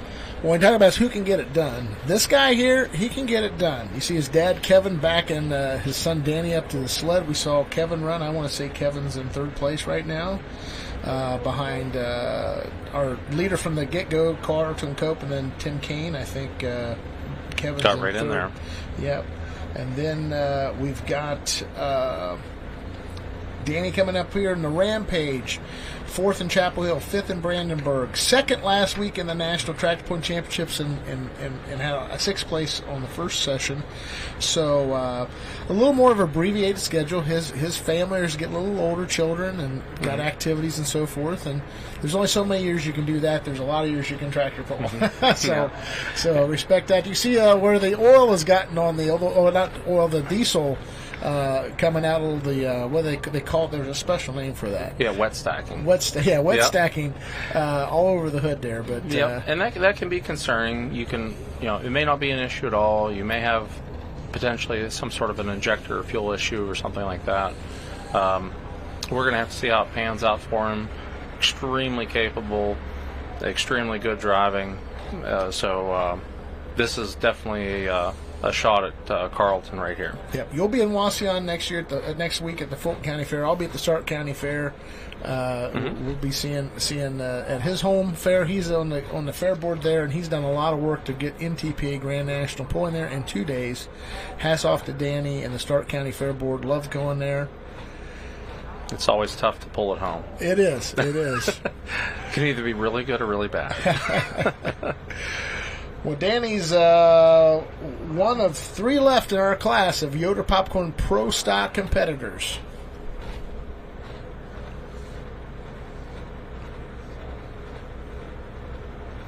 Yeah, we've seen them out a lot this summer. They've been on and off at times as far as how much they've been able to run, but it's great to see a lot more consistency out of them being able to get out and run and everything. So absolutely. Taking his time getting the boost built.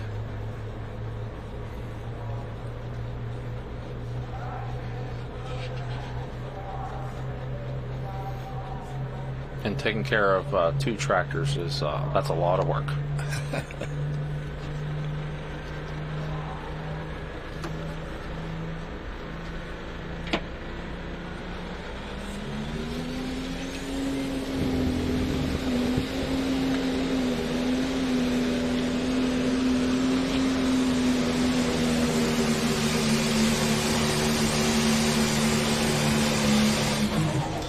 He's right at that 350 marker, so looks like that could be a top 5 run there for Danny. So it could be 2 Schmucker tractors in the top 5, top 6. And they're always a threat, and that's very common with those guys. And we heard a little bit of water popping right off the line. And talk about that. Sure. So you'll hear that when you hear that pop, pop, pop as they come off the line. You'll hear that in the pro class a good bit. So it's trying to ingest the water injection, the boost coming up, all those kind of things. And once it clears out, everything's fine. But sort of a middle ground of the tune-up, basically. 352 and 7. That's 6th place. So right now we've got 3rd and 6th right now for the Schmuckers. And, I do recall in a couple of the classes they would have a button. I think Brian Schrammick kind of was the innovator of this, where he would have a button on his throttle to kick more water in to kind of help not blow the tires away at the starting line. He would kind of drive it that way. Oh, yeah, and every team, every group, they're going to have a little different setup, the way they go about it, things like that. So everybody has different approaches, but to go for the same goal, obviously. Right. And to look at our points race between our top 2 in the class, you had the injected funds tractor at 357, and Danny did get lodged in between the 2. So we're looking at 7 Another down. points. 7 points down for the Mac gang, but they're not done. We've got a lot of pulling left. Oh, absolutely. And whenever you have a couple doubles left like that, that's anybody's game at that point. In your class tonight, though, Brian McDonald really gained some points tonight. Absolutely, I want to he say did. 10 or 11 points from what I could see, and as 11. Yep. So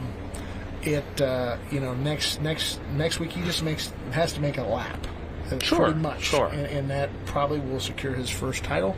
But You got to do it. We're not there yet. It's tough. You got to be able to get down the track, Yeah. and we had that conversation before he ran actually, and I said this was going to be a good night for him points wise if he could get it done right before he ran. And it's always nervous. You never know. And I honestly thought coming in, Ken had an advantage. He's on a hot streak, but there's only one way to go. And unfortunately for Ken, that's what happened. Absolutely. Tonight. And he did a very good job of gathering up a tough run. Yes, he did. I mean, he ran through that, and I think he got almost all 4 tires off the ground at one point. And that's tough. But you tough. could see his experience was able to get him through a really tough run. Yeah.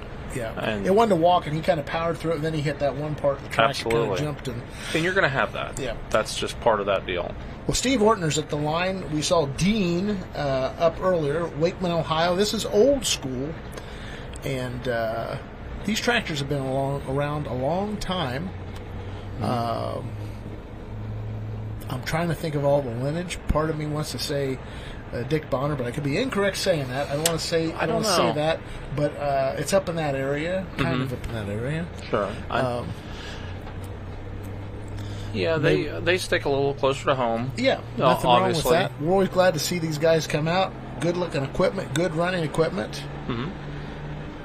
Next to last competitor, she's president of Absolute Machine Tools and Ortner Farms.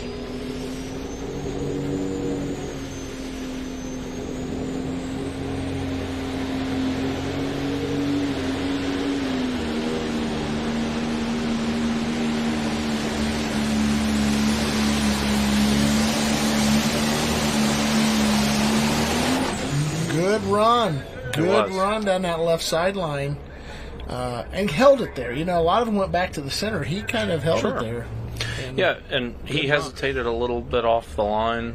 You could hear him kind of wait on it a little bit. He obviously didn't like what he had built up at that point, and he really put together a nice run out of it. Yeah, 3, 5, 6, and 5. Put him right up in the top there. Yeah, top number 4, number 5. For number 5, we're really stacking them up there. Unbelievable competition here tonight. All classes, super tough. That classic super stock, I don't know how much you got to see of that. I mean, I want to say we were 7 feet between the top 10. Yeah. Great show here. Hats off to Fred Pitts, his dearly departed dad. I knew Doral. Doral was a big part of this fair and reason NTPA got in. But Warpath, Red Gambler, I will tell you this. Our top 2 are going to be red tonight.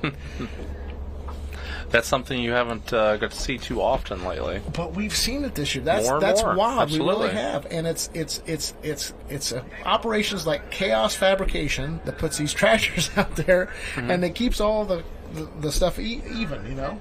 Well, I think everybody that's into it is passionate about it. That wants to do this. It wants to do well, and we have seen. I wouldn't say the tide turn, but it's nice to see some variety. It's always nice to see that. And obviously a lot of red-green, but, a few years ago, it was pretty much all green. Yeah. For the most part. Yeah. And we try to turn that around a little bit. And, we see a lot of small block deers out there with Lemke's, doing a great job with what they've put together with all their stuff, running very hard. Yeah. Super Farm right now is a battle between Dave Whalen and Ryan Anderson. Sure. And that's a close chase, too. I think that's a 2-point chase or something like that. So that's coming down to 2 hooks and sandwich.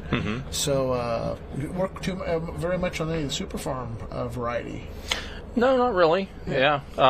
We're 8 to 10 people typically in our shop, and most of our stuff's been pro and super as of the last few years, and just what we're able to take on. Anything outside of the pulling genre?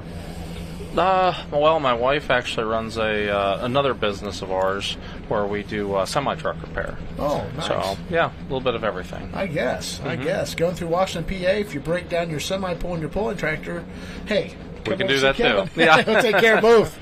Hey, we got our last competitor, and Avery Nauman put down a fantastic run on Little Rascal. and Cardington, Ohio. That's up close to me, actually. Sure. I'm Delaware, and they're just a little north of me.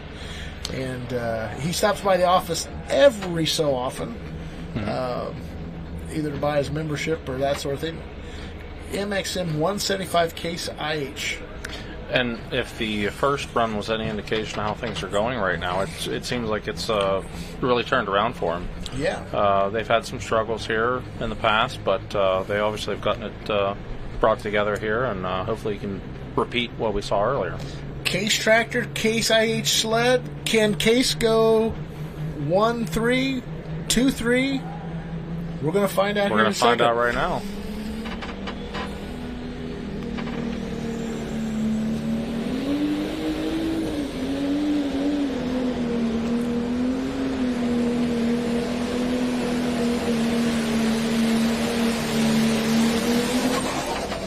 Well, I know exactly what happened there.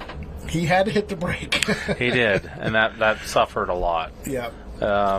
It's a tough run. Looks like he may even be leaking a little bit of oil out the side, but beside the side shield. But still, it's making laps. It's running down the track. That's great to see that they're doing well. Absolutely. 3:10 and 7. So that is going to put the wraps on this exciting Yoder Popcorn 10,000-pound Pro Stock class. I'm Greg Randall, NTPA Executive Director, and I'm joined by Kevin Campbell, who, Kevin's done a little bit of everything in the sport of pulling. Builder, driver, successful in 2 divisions now, at least 2 that I can know of. You probably cut your teeth on something besides what you're in now, and were. Yep.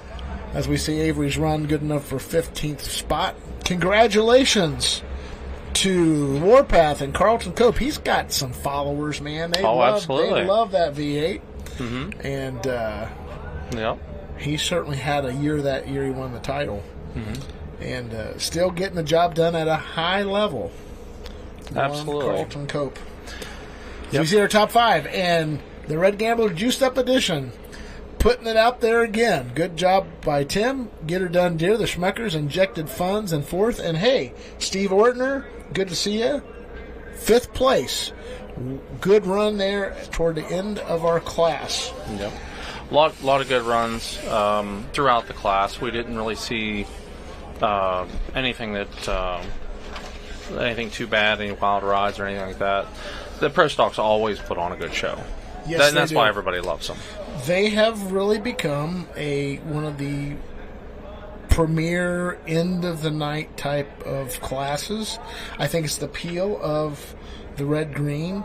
Sure. They're making a lot of horsepower. They make phenomenal runs. They're probably one of the classes that the varying tracks, you can make it work and make it for the layperson not understand, well, we're on an average, below average track, and it makes it look good, and they stay even. They do, and it's 10,000 pounds. That helps everything even out a little bit. On 24.5s, that really helps that. Crowd is sticking around, Kevin. Up next, we've got the Monsters of the Midway, the Unlimited Modified class, and we're going to crown a champion in this class tonight. And I'll tell you what, it's been a very interesting chase. Doors been open for a couple different guys, and right now, as the dust is settling, Joe Ader and the Emax 4-engine ride is in the driver's seat. Has a 4.5-point bulge over Adam Bauer and the Cross-Threaded, who's the defending champion. Full-Blown Wicked, they've had a real sneaky, successful season in this Unlimited class, particularly of late. They've really come on. They sure have. Brad Benedict, Kevin Criswell, the Nonsense entry, they're back a little ways. They kind of started out with like gangbusters, and just Kevin, I had a conversation with Kevin. Kevin is just like, we're just not, all the power we got, we're not getting it to the track. We need to dial it back a little bit. And then David Richardson, he's had a couple of bright spots. Won the first time out in Hutchinson, and he's in 5th place. And then maybe among the top 3 biggest winners at last week at Bowling Green, you could say Ken Vini because he swept. You could say Colin. You could say several. But Ricky Rose, Right. Ricky Rose won the ring, won a class of unlimited. I was looking, and I told this in the pre-show. I was looking there a couple weeks ago, and I thought, oh, Ricky's down. I don't have to worry about having an extra lift to change engines for Enderley, because normally we have one sitting on, because he's the only one that's got to put another engine on. Sure, absolutely. And here we are. I think Chase Steinman is on the Ferris wheel, by the way. Good for Chase. He's been trying to itch to go over there all night long. But yeah, Giddy Up right now. That's an interesting race between Criswell Benedict's Nonsense foursome and Giddy Up. There's 3 tractors vying for the top 4th, 5th position, and that's an Enderley berth. Right. So you've got kind of 2 different races going on. You've really got that do. race for the victory here, Yep. which is a couple of guys here right at the top, and then you've got can you make it to the Enderley or not? Right. And stay in those top 5 places. Right. And with this group of guys, and every track's a little different, every setup's a little bit different, and it seems like some places lend themselves better to a combination, say like what Full-Blown Wicked is, Right. like their combination, maybe Joe's combinations or Adams. It just depends on where they're at and how they can apply it to the track. This year, we've been using certified weights on the scales to dial them in. That seems to have a lot. I've heard less scale issues this year than I think ever. I learned in 1990 that the 9,000-pound modified class was 9,100. And why is it 9,100? Well, I don't want to use the name of the team, but sure. Oh, I get it. They're trying, And so my theory's always been, whoever you come with the party to the first event, unless they don't add another engine or do something really crazy that adds a bunch of weight, it's kind of who you come with. It's not like we got 20, 25 of these where you could be a lot harder. Sure. And I'm not in the tech services. This is my Sure. opinion. I'm giving my opinion here. Well, I've seen it across when we've went across the scales with the minis, and obviously it can be extremely critical. Very crucial for minis. And across the board we've seen maybe 20 to 30 pound variants, top to bottom, all the way through. Right. So I don't feel that that's anything abnormal, and that helps a lot. Keeping the scale consistent across, which we have, is key, because you're not having to change your setup, you're not having to look at it differently. If you throw a lot of weight on or take a lot of weight off, you don't know what to do with that, and that makes it very difficult. Right. Back in the day when I ran shows, the light super stock guys, and these guys are no longer running, so I'm not going to mention names, so I'll just say I had a lot of pressure a few places with this one particular team. We're going to wreck our stuff. You need to add weight. You need to add weight. You need to add weight.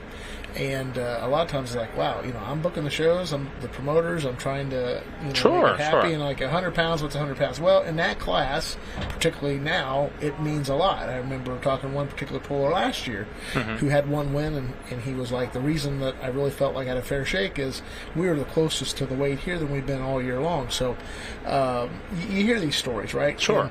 And we all do the best we can, but the scales, they've been fussing about them prior to my involvement. They'll be fussing about them afterwards. Forever. But you know what? I always say the biggest problem is they let them see the number. You just need to say you're light, you're good you're or not. Once they see that number, it's a lot of times I would say weigh the first 2. Don't tell them what the numbers are. I just say pull up. Well, just don't worry. Just pull up. And I said if both those tractors are on this money, that's the number. If you have one that's off, weigh a third one and see where it's at. Then you can say you need to take 100 off, or you need you can add 100. There's always things going on there, but it's unlimited class. And I've always thought, again, I'm not part of the rules process. I get to sit in all the meetings. I'm not part of the tech part. I respect everybody that does that. But 1% of any weight, I think, is kind of the tolerance. So for the men, you're talking 21, maybe 25 pounds. Let's say we're going down to PK, who's trackside, getting ready for the unlimited modified class.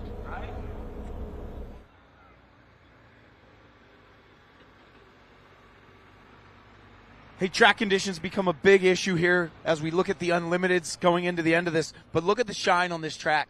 The track is super, super well done. And they even warned us next week going into Canton, it's holding together tightly. It's making nice marbles. And as we saw the last Pro Stocks go down, after they've spun in, we're literally standing there looking at the distance, watching a replay, and then the pieces of dirt are still falling down on top of us. They're still working the track at the big end, but you can see the shine and the way that it's going to take power on the big end.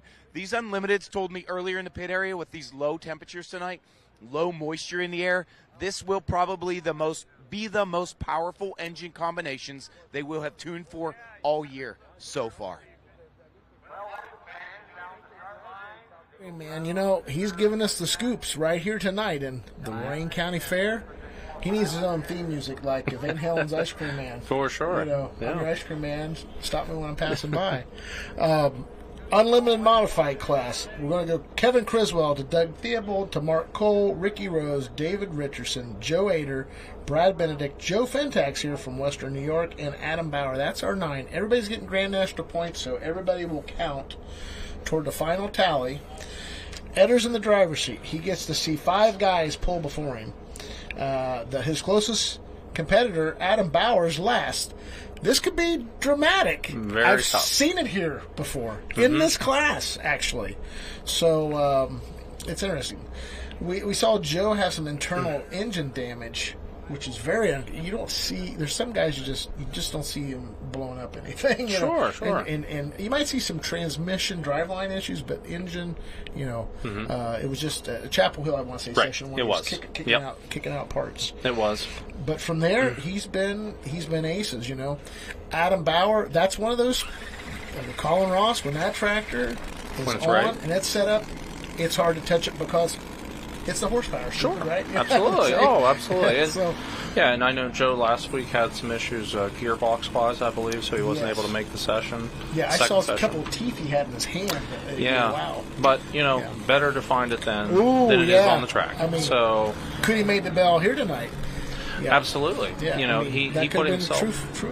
Yeah. Oh, absolutely. He put himself in a position where he can win. And that's what it comes down to when you're trying to run for a championship. Kevin Criswell starts up with Marion, Ohio, our new NTPA headquarters we bought off of Kevin. We're renovating the building now. We're not but a couple miles from his farm, and boy, he built a huge building for his farming operation. Just got a good crew, good folks there in Marion. My wife gets her hair done at Ashley Benedict's place, so I've driven up there 2 or 3 times this year. So Kevin's going to kick off our Unlimited Modified here. He's a farmer, also got a lot of different properties and so forth. 4th in Hutchinson, 4th in Toma, 5th in Fort Recovery, a 3rd and a 5th in Bowling Green. Again, most of the time we've only had 9-10 participants this year, so he's kind of in the middle of the pack to kind of give you an idea, comparatively speaking, when we have classes of 20 or 30 that we've talked about. He's in 7th place, 22.5 points back. Screw blowers, put some de-icer in there. Why are they doing that for? So you'll find sometimes you'll see where they'll get iced over. The alcohol will actually freeze, and they'll stick. So you're not wanting him to hit the throttle and have a hesitation or anything like that. It wants to be smooth.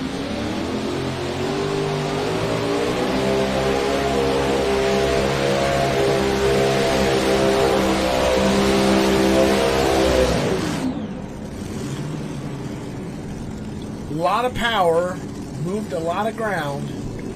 Didn't seem to have the ground speed. It'd be interesting to see what they do sled-wise if they decide to make any changes. Looked a little short. Maybe in their setup also. So it's always tough to make that call in the first run. 285 and 7.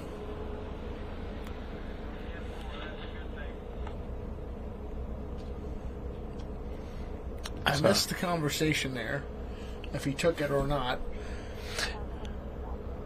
Right there, it would seem the 101 wheel. Chassis works real well on this machine. I mean, look at the torque there, and the tires still seem to be sitting pretty flat. Yeah, and you can see one cylinder on this side, on the camera side here, kind of going in and out. Yeah. So, that's obviously hurting him a little bit. Yeah. But it is interesting in this class to see everybody has a different approach. You have guys like this screw-blown stuff. You got 4 engines. Here you've got Theobald's running the 3-engine, screw setup. So everybody has a little different take that they think is the right thing for the unlimited class. Absolutely. So. And here's where weight's crucial. I mean, keeping it to 8,000 where they got a lot of movable weight on a track tonight where you think, I need to keep my front end down or I need to lift it. Mm-hmm. It gives them more options in a Theobald configuration than it does in some of the others. Well, that's what makes it interesting because your first thought would be is if it's unlimited, I want to put as many engines on as I can. Yeah. But that's not always the answer, and Doug has shown that throughout this year. They've had good success with that, and you'll see some screw blown, roots blown. It's all over the board. Yeah. So everybody does a little bit different. I think there's maybe some tire technologies in the Mini, in the offing. Mm-hmm. I've heard some different piece of information. Oh, sure. Trackside technical, they are lightening the sled. So that will put Doug Theobald number 1. And that's a group there that it's interesting to see them run. Yeah. They're all pulling. Grant and Mason. Mason had a weekend, didn't he? Won the two-wheel drive ring at Bowling Green. I know it rained out, but that win, they were jubilant. That was great. Really a good weekend for Theobalds all the way around. Yeah, they're very passionate about it. You can tell it shows in their equipment, how they operate themselves. They're all in. They are, and you have to be. And when you have as many vehicles as some of the teams do, it's very hard. You got to be. So, I'd say with Vaughn standing outside the case, are they waiting for the lift? Looks like I see the lift. Mm-hmm. So they're going to take. Well, maybe they've already made the adjustment. I thought maybe they're bringing to get us. Well, and that's a real tough call there because. Although it was a fair run, was it that far off? That's going to be 285 tough to see. and you're going a 350 track. That's 2/3 of the way down the track. I think they think of it in those terms a lot of times. Oh, absolutely. And here's the thing, and this is my opinion, but I always think there could be some classes that should be 300. Those classes should be 350. Mm-hmm. And fans, I've heard them at the merchandise trailer. It's good to work the merchandise trailer every once in a while. Sure, you hear the feedback. What did you like of the show? What did you like? What didn't you like? I ask these questions. And a lot of times I'll hear them, wow, those four-wheel drive trucks went 350, and those big ones with all the engines, they didn't go 300. A lot of fans don't understand the sled changes weight, all these type of things. And but it's if you got, and this is not Wellington. I'm not picking on anybody. I'm not talking about Wellington, but specifically, I think sometimes the track is so good, and the Pro Stock's really got a hold of the track that, hey, we're going to go with this setup on the sled, and it's just maybe a little heavy compared to some of the other factors that adding double, triple the horsepower out there, changes. Well, even for Vaughn and what he's having to do with the sleds, he's having to tune his setup for the conditions. Absolutely. It's no different than the pullers. Yeah. It's the same scenario. So he's having to make a judgment call, whether it's gear, whether it's weight in the box, when it's going to trip. So there's just as many elements on the sled settings. It's a lot more complicated than most people would think. Oh, it is so amplified exponentially because the sled's attached to every vehicle down the track. Absolutely. If you got there and you lay an egg with your setup, your combination, one time, the next guy up, it's forgotten 2-3 runs. Nobody saw Kevin Campbell go 250 and the winner was 350. Exactly. But the sled goes out there time after time, and it's an egg. Sure. It's tough, and we are fortunate to have all the great operators of the sleds we have. Sure, and that's experience. It's experience, yeah. And it's pride. Again, it's passion. And they go down the track every run. Yeah. And that's beating up that equipment. If you see it from the back and actually ride in the sled, which I have, it's quite amazing what a beating it takes. Doug Theobald, full-blown weekend, number 3 in the points, 7.5 out of the lead. Second in Bowling Green, second in Rockwell.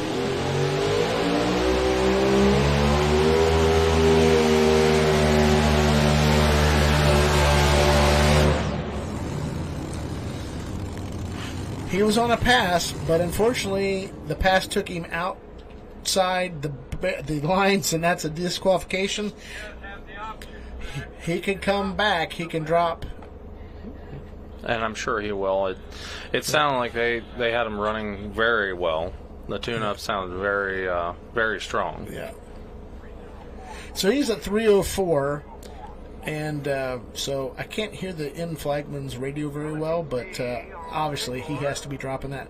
It seemed like he really squealed the engines on that. We see the replay here. I mean, as hard as I've seen them run. Some of the clean out on the engines, is that by design, or is that just... Well, whenever you're not going to have a full load against it right off the line there. If he came with it pretty hard, the load isn't quite there yet. The engines will not respond to that.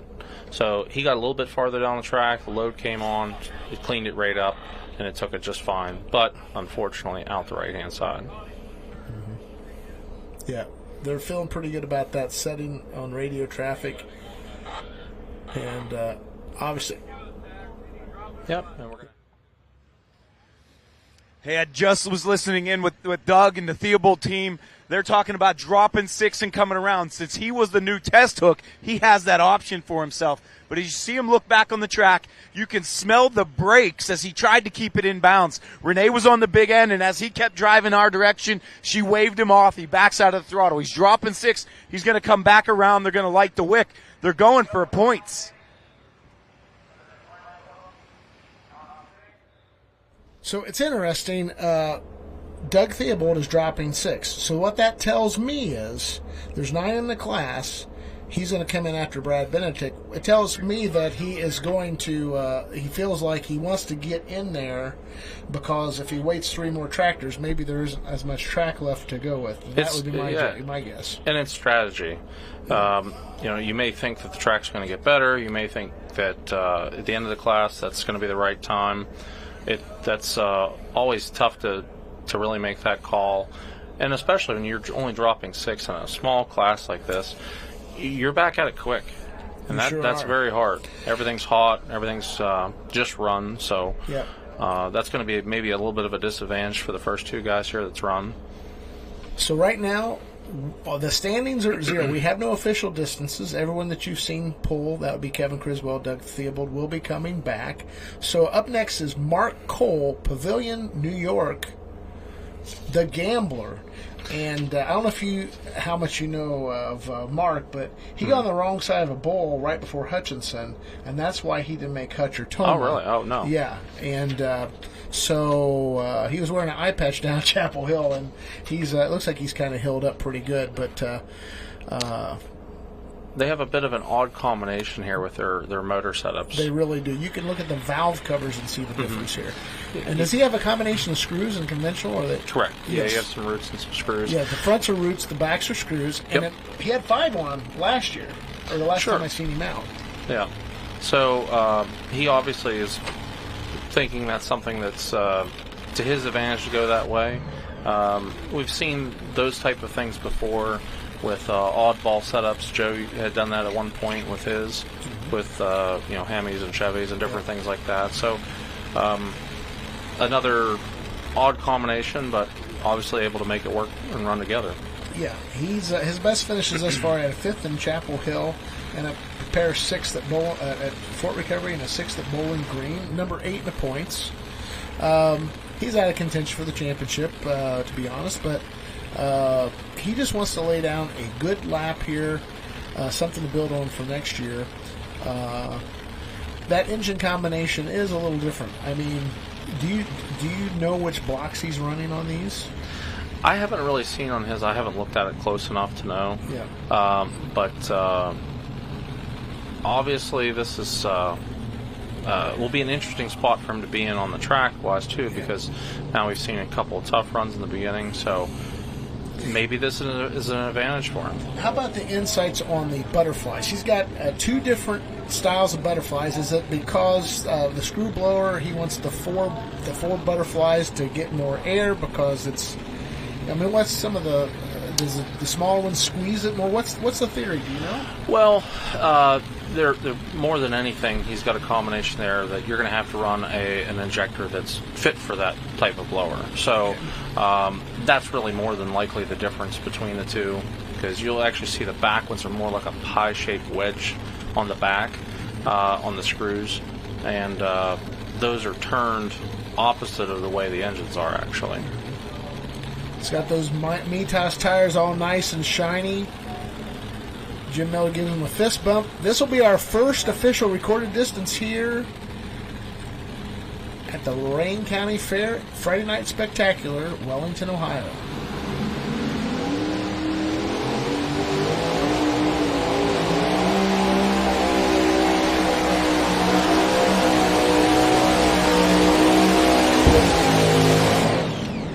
Well, I popped the blower on the back belt. A lot of fire. A lot of fire.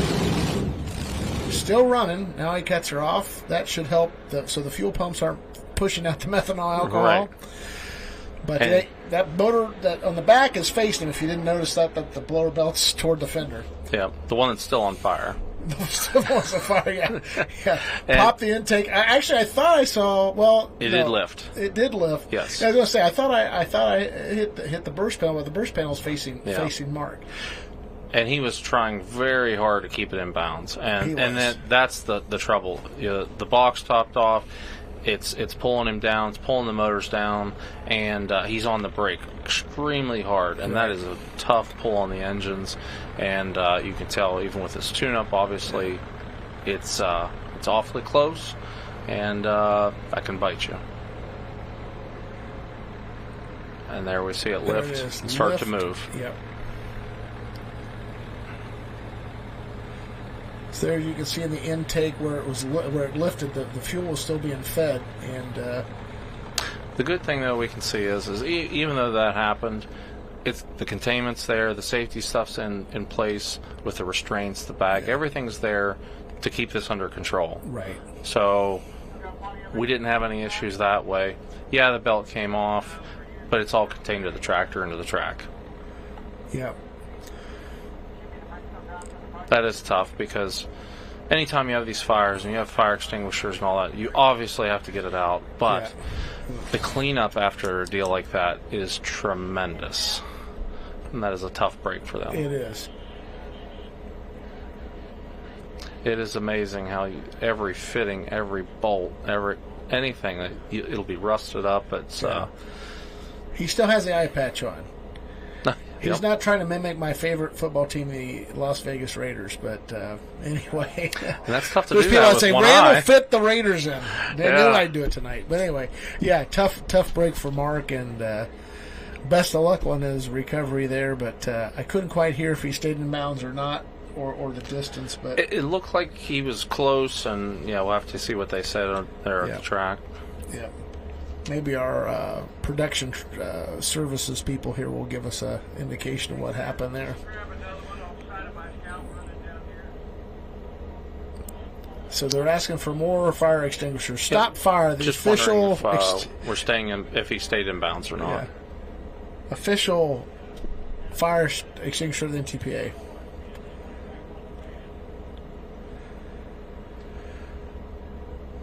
Yep, when these type of things happen, sometimes it brings the show to a little bit of a halt because you got to make sure the fire's out, got to make sure the driver's fine, got to make sure you got the safety equipment on the track because they went through some fire extinguishers there.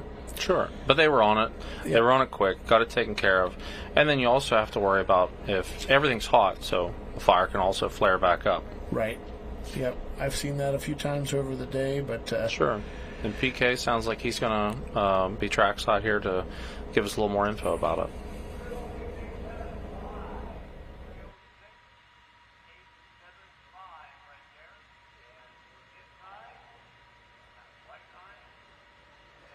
it. As Mark rolls up next to us, he's just coming off. We're looking a little bit of damage on this side engine. Mark, what is a run like that? What does it feel like? It wasn't a very good run. It pulled to the left really hard. I had to get on the right brake pretty hard, but it was pretty decent. Track's real soft. What happens up here in the engine compartment when you're back here in the seat and you're laying in the throttle and it pops? You didn't flinch.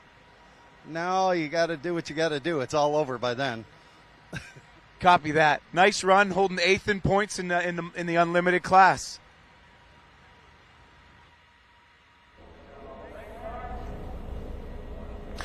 Looks like Giddy Up here is next up in the lineup. They're getting ready to get him fired up.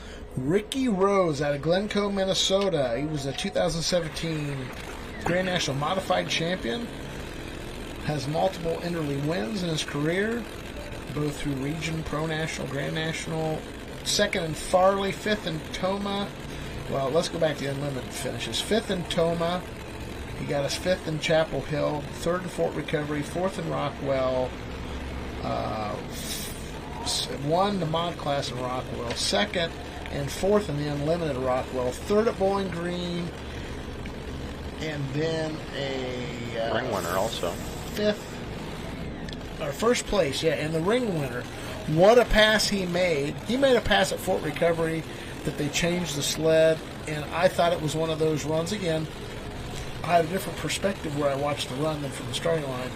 I really thought that was a first or second place run he made that night. So he took it in stride, but Ricky's been making some good passes really since Chapel Hill, Fort Recovery on. He's getting it done, and he's pretty excited about pulling. And you can tell definitely a different configuration to this tractor over most, actually. The chassis is made a lot different. You can see the from the cage down to the frame. You'll see some extra taller, wider bars through there. Just different setup than most. Also, the second set of engines in the back, they're also setting a little bit higher. And he's sitting a little bit higher than most also. So just different combination, and that's what makes this whole class unique. You're going to see a little bit of everything. He gets to Marion, Ohio a lot to Kevin Criswell. Kevin has his own dyno, and they do a lot of work together on that part. Sure. And Ken Vini, I know, is on the heads of this tractor of Giddy Up is Vini. So these guys are hard workers. I mean, they'll tear something up and they'll be right back in the pit area getting it fixed. Oh yeah, you see them all the time session. on it, thrashing, changing engines, all that. Yeah. Giddy Up, Ricky Rose, number 6 in the points, but he's down 1 point out of fourth place, which is one of the big races we'll watch here in this class. First participant in that race within the race.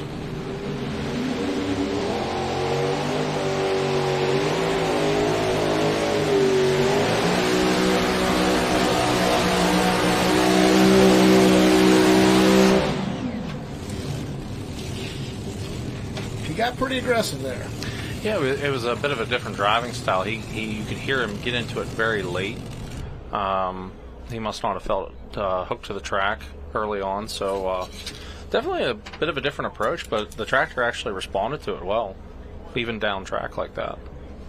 So 3:16 and 2. Not a bad run. I was expecting a little bit of the way he's been lining it out. Let's leave the replay and tell me a little bit what your thoughts are. Well, you see a pickup there. I know that's where you hear a little bit of a tone change in the engines. Once the sled's on him and it's being pretty consistent, doesn't look like he had to get onto the brakes too bad. Front end twisted up, really working its way down through there. Seems like he got on when the box actually topped, I would say. Yeah. It was like 175, 200 way late before he got out there. Got on, yeah. But he obviously felt something there that he needed to wait on it. It might be a better run than I'm thinking. I was thinking maybe 330 for Ricky if he kept it. But, of course, he was along that sideline. So, very, very, very interesting class here. Very interesting night. You can see that as he pulls away, the dirt pile in front of the pan.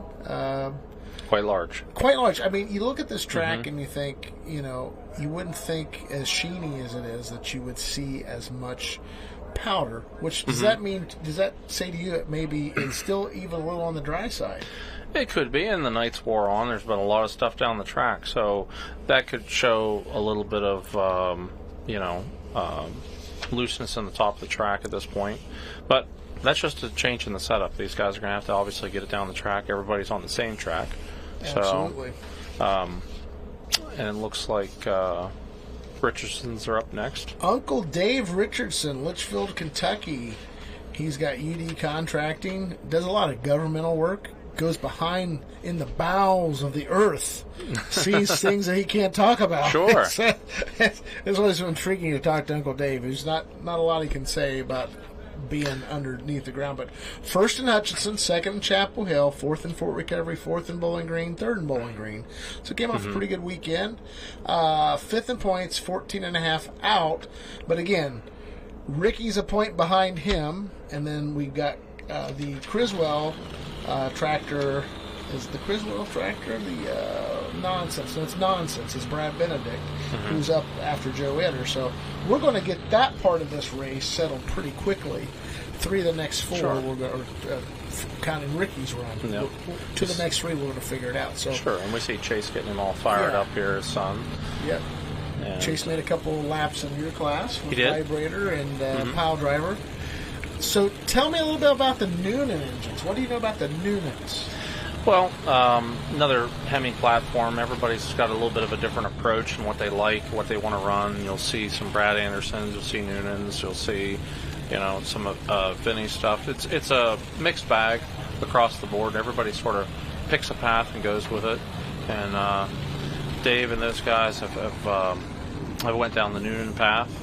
And it seems to be working for them. They have a combo that's very distinct. It's very different. Is that more of a head situation, or is it a blockhead situation? They're a whole package. Not a Charlie Brown blockhead, but a block and head. Oh, absolutely. Combination.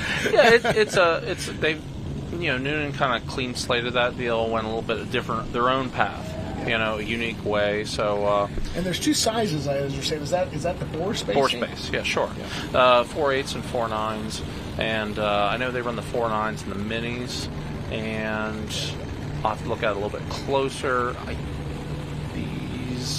I'm not 100% sure. I remember seeing Brian McDonald last year. I looked and I was like, wow, look at that engine block. That is really that whole configuration is different. Sure. Yeah, they changed, I know, a lot. I try to keep track of that a little bit. I know they changed, cam placement, lifter placement. They're trying to get everybody's trying to make the wheel rounder and make a better product. Yeah, kind of like the 8.3 Aries leader, and then all of a sudden you saw the 10s. Walsh just came out that 4 engine. The 5 engine had 8.3, and the other 4 were 10s. So same type of thing. Oh, it's new. Absolutely. There's always going to be an evolution to this deal, and everybody's looking for something just a little bit better. This is the foursome. 4 engines on board of Dave Richardson.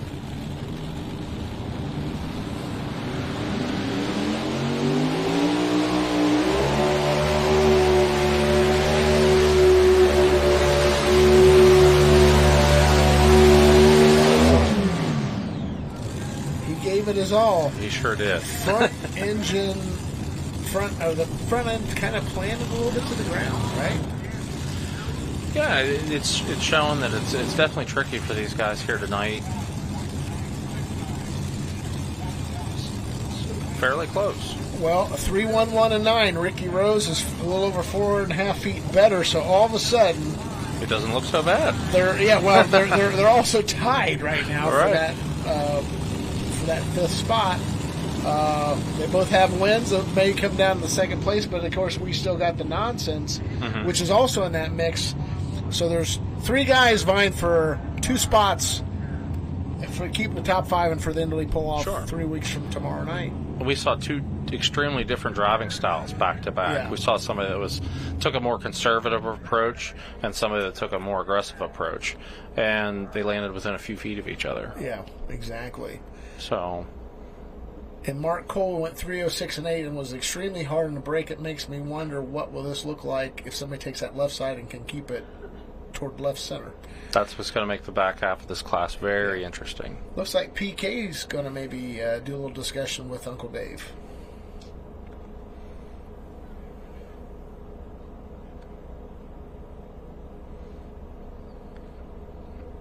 Yeah, it looks like Joe's getting ready in his. Yeah, I thought maybe PK is going to talk to Dave Richardson there. Well, yeah, we are looking live at your current points leader. And Joe Ader, what can you say about Joe? He's a 97 Grand National Mod Champ, 2019 Unlimited, 21 Unlimited Champion, 22 Unlimited Champion, 2003 Grand National Mod Champion, and of course, last year was Adam Bauer, who's chasing Joe behind 4.5 points. So This is one of those runs. Joe has to make an A to B lap, get a top 4 finish. Point championships his. No question. Well, and he's no stranger to being in this position, and this is where experience, and with both of these guys, with both Joe and Adam, this is where you'll see a champion out of this, and they're both capable. Absolutely, and I see that Joe has picked kind of a left to center from the cockpit approach, and personally, that's where I'd be putting the sled. I just think it's consistently all night long been a better spot. I can't say how much better, a personal opinion. Now, I could be wiping egg off my face at the end of this class, we'll but I was happy with it. You were happy with it, right? Yeah. Your wife looked good doing it, and so Tim Kaine looked good doing it. So we'll see. Joe, very savvy. I think he was 16 in 1990 when I started. So he's had extreme amount of experience. He's won everything you can win, and that shows. He's an extremely good driver. Good competitor, and a great guy to be around when we're out here. Talk about his stats. 5th at Hutch, 3rd in Toma. A little slow start out of Hutch. 1st at Chapel Hill, but he had that 6th, he had that internal engine damage. 1st and 2nd at Fort Recovery. 1st in Rockwell, actually doubled Rockwell. From that point, that's where it looked like he made his move after that damage. And won Bowling Green the first session he ran, and then had the gearbox problem, which put him 11th. Which opened the door, albeit a small, for Adam Bauer. Sure. But everybody has their ups and downs throughout a season, and that's the tough part. And that's why you can never count anybody out or any situation out. That's how you end up here with this small spread between these guys. Sponsored by Emax, which is produced by Polar Air out of Eaton, Ohio. That's actually what we use in our shop. It's done a great job for us. Yeah. They've really built a nice business there. The Canes, the Kane family. Joe Etter had to kind of move over a little bit. Tightens up the straps. It's old hat for Joe. Joe's, I would say, of all the drivers, Joe's probably less nervous of anybody holding the lead. Because he's done it a lot of times, you know. Oh, absolutely. This is where an experience counts, because you can not play into the excitement and the anticipation and everything. I wonder if we'll see him be more patient with the throttle. That'll be interesting to see.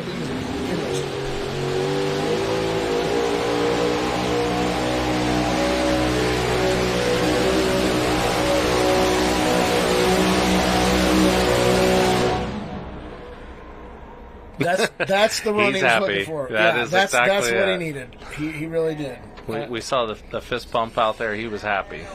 Mathematically, it's not accomplished yet, but I'd say theoretically, it's probably accomplished. That was a pretty run. That was. It sounded like there was. He had the tune-up very close. You heard a little pop. It's right there at the end, and he was wanting it pretty bad. Yep. New leader. 328 and 4. 328 and 4. So that puts about 12 feet on Ricky Rose. And it was a little bit dicey there in the beginning. The sled, you could see it kind of going up and down. Yeah. And but it smoothed out. I don't think he changed his driving style. I think that's a patent of Joe Etter run. Yep. And it showed right there. Yeah. In here with little Joe. Tell me what you just said. Well, it's crazy. It's just wow. So when you saw him coming, what'd you just say to him? You saw him coming, and what'd you started cheering for him? I was coming in, and I was like, it looks like it's gonna bottom out, and it just held at one pace for maybe 10 feet, and it just held there. I'm like, go, Dad. Nice run. He picks up first place, 328. Thanks for coming out here with me, little Joe. Let's go get a comment from your dad.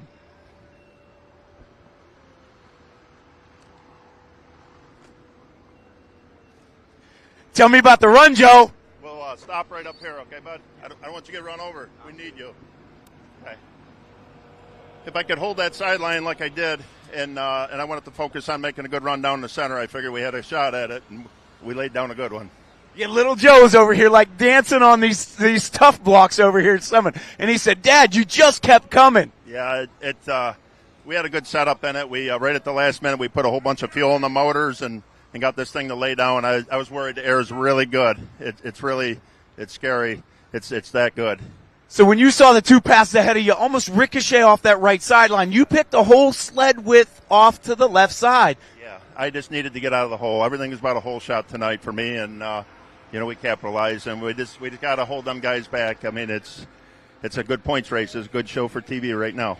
Absolutely. Stay tuned. Don't turn off your TVs early. Joe Eder takes the number 1 spot with a 328, and let's see what kind of bullets are left in the gun back there. They should be. Yeah, it was the exact lap he needed to make, and that's probably going to be number 1 or number 2 as we end the night. That would be my prediction from what I've seen. It's either you're overpowering it, it just seems like that was as good of a happy medium run as you could have. Sure. We see our leaderboard. Mathematically, I think it only takes maybe one more person coming short of Joe for him to lock it up. But right now we have Brad Benedict with the nonsense entry. And Brad, this is a very capable driver and machine. Number 4 in the points, 14.5 back. But here's the race within the race right now. Dave Richardson and Ricky Rose. Ricky gained the point on Dave. Now it depends on where Brad ends up. And this might go to tiebreakers. Sure, this is where it gets tough. When you're down to the last one. Yep. And I haven't heard much texting from John Dunlap tonight, or much of any, and he might be able to help us out if he's still listening. Sure.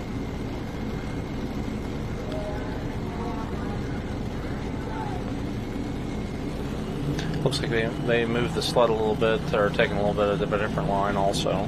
Yep. More de-icer.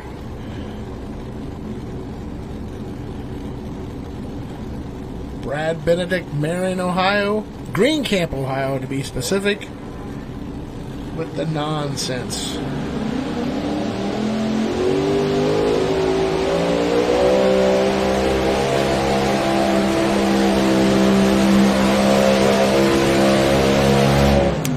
Well, that's interesting. Clean run, no real issues. It's just a tough setup out there tonight. 291 and 4. So Brad came in 4th position.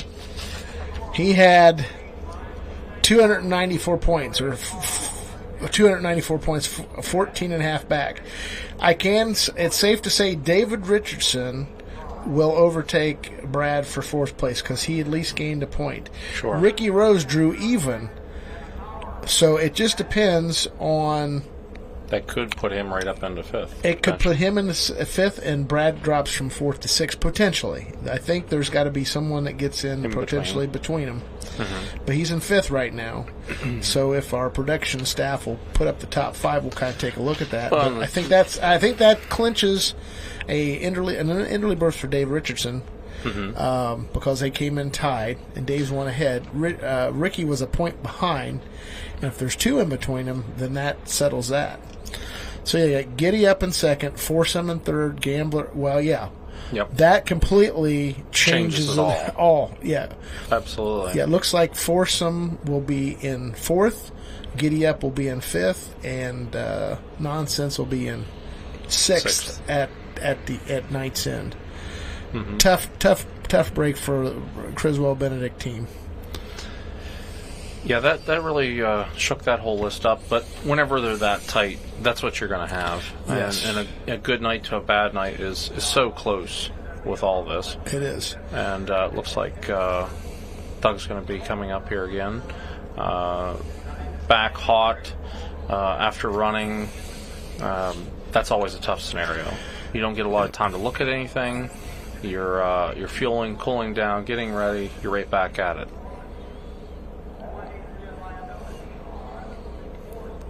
We can see them getting everything plugged in, ready to go, getting all the engines primed. Right.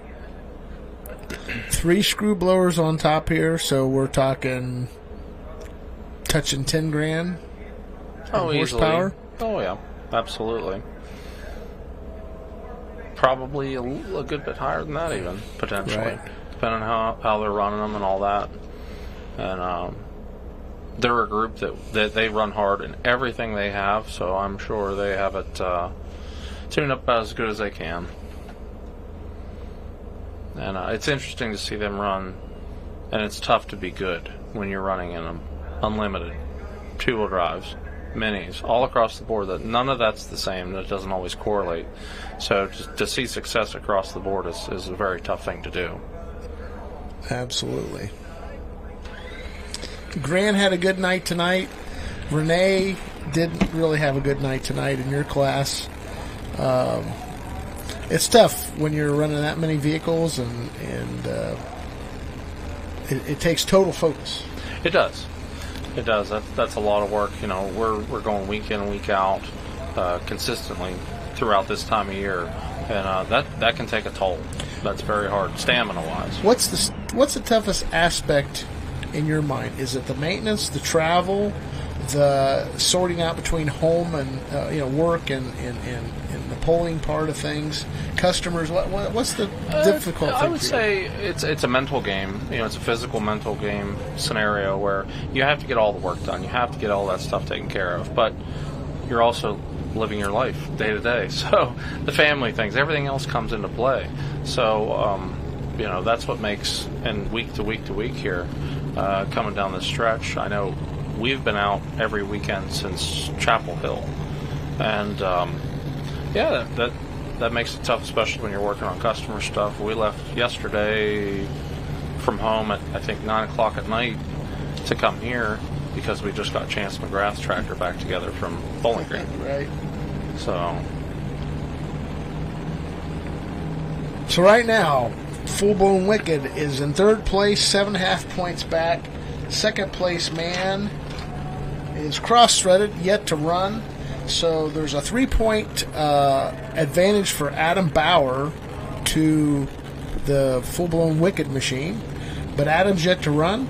And as we've seen, this track has not been too forgiving to a few of the competitors. No. You have to have finesse it. You have to have some power, but not overpower. See what Doug can do as a second attempt. This one will count.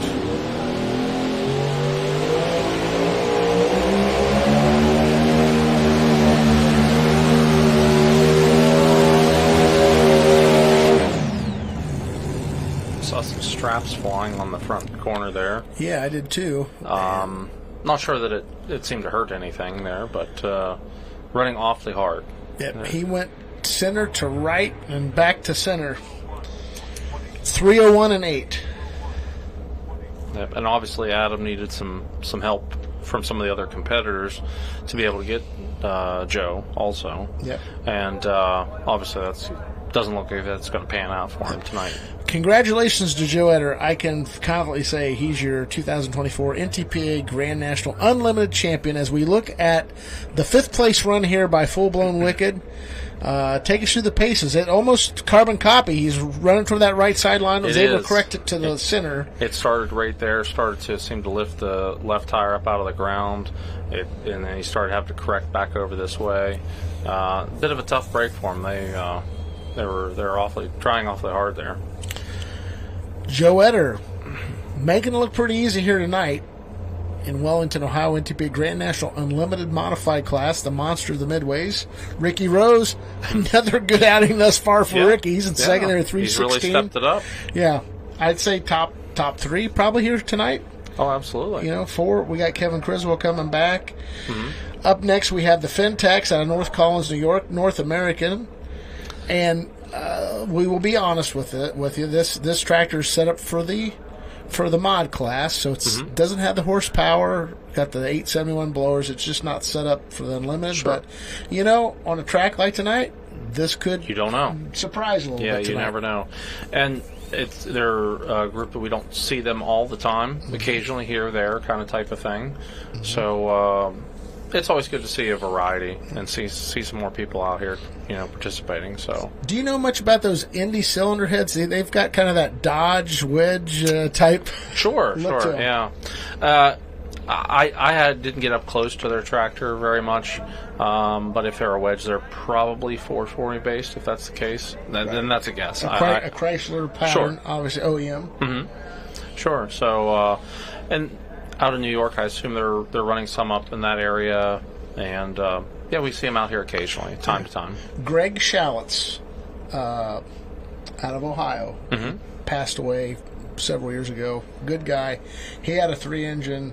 Dig 'em. Had some play on words, but he had the original pattern like that I seen on a blown application. First one I'd seen. Oh, okay. About late 80s, early 90s, and obviously Indy cylinder head was putting on those other applications, probably drag racing, those type of things. But and you see a lot of carryover from drag racing into pulling, and the farther we go, the more you see pulling specific application stuff.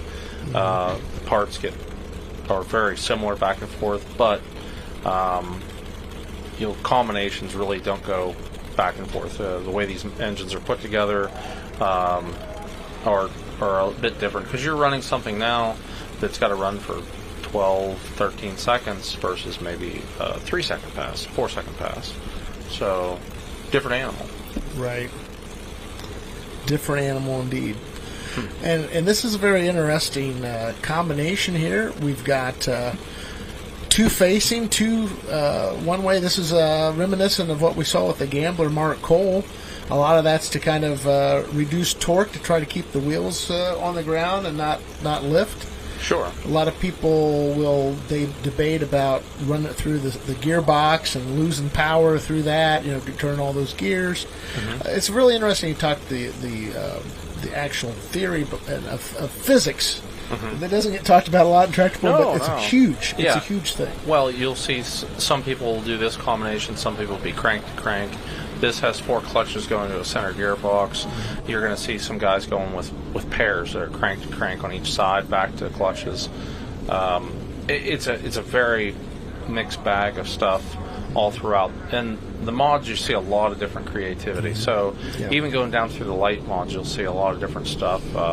You'll see some that are reverse rotation engines on the back, trying to counteract that. Some that have gearboxes that can make them reverse, or into a different spot in the gearbox even, so that they are able to have all the same rotation but end up in the gearbox going the right direction. Did you ever see Don Finley's Texas, what do you call that? He had a 5-engine mod out of Texas. I don't think so. He had a 5th motor kind of in between, like this kind of, but I feel like those engines were actually spread out a little farther. Texas Funny Farmer, that's what it was, yeah. I actually saw one time that was in the east. The guy had an engine behind him. On a mod. I remember seeing that as well. Well, here's Joe Fentag.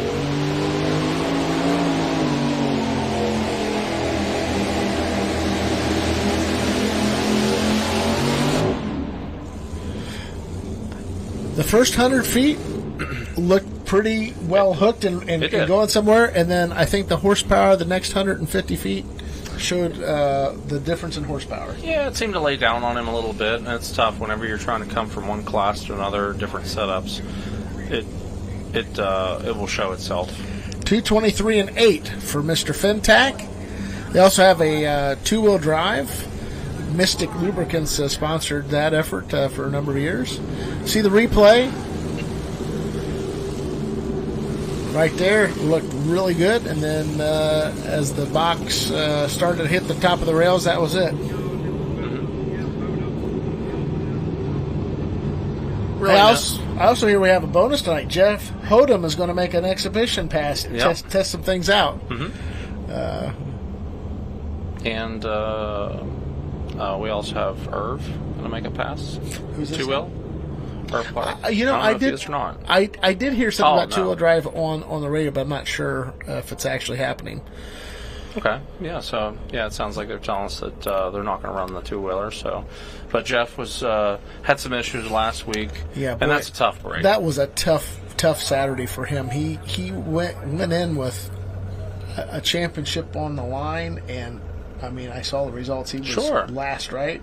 And had some type of mechanical. They thought it was a coil, and I guess we'll see tonight whether or not it was the culprit. But that's what this is won and lost by. It's not the $1,000 piece. It's the $100 50-cent piece or whatever. It's a spring, a keyway, or whatever, something that goes wrong.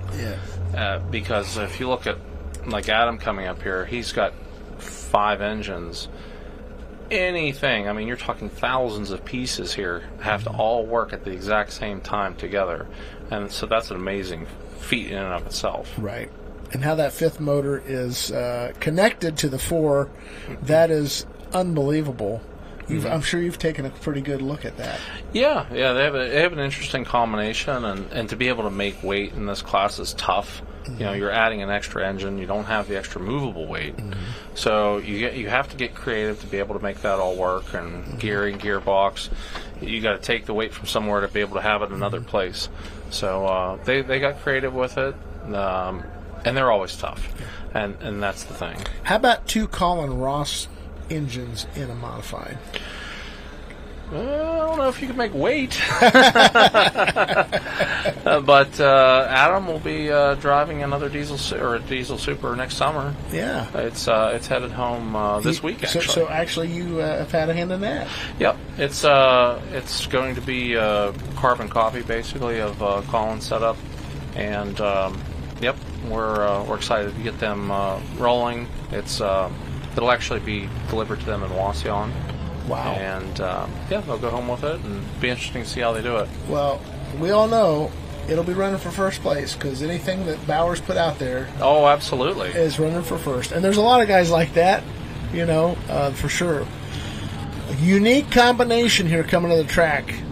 This is cross-threaded. And I'll tell you what, he is the second winningest champion on NTPA's tour in history, behind the Banner brothers.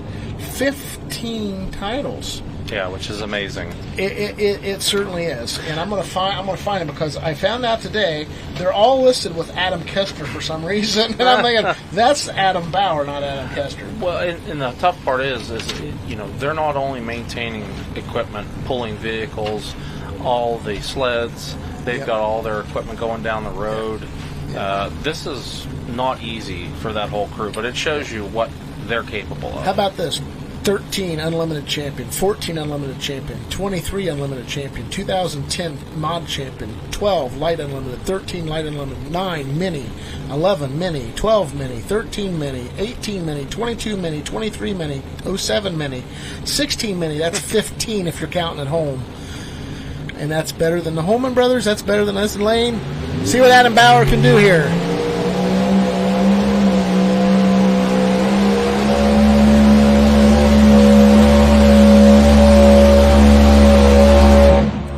And that's what I mean about when it's right. That's horsepower. It's untouchable. And that was another example. Nothing against our champion Joe Etter, but Adam made a statement too. Absolutely.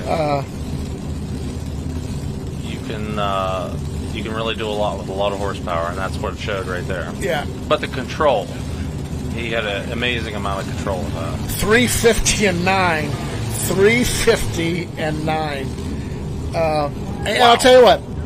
Not that I have my doubts, but I saw a lot of dirt moving. I saw a lot of one-wheeling, and he really made. And when that front end came up right there, and then he brought it back. I mean, that's driving there. That is absolutely driving. That's having control right there. And experience, yeah. That chassis is working.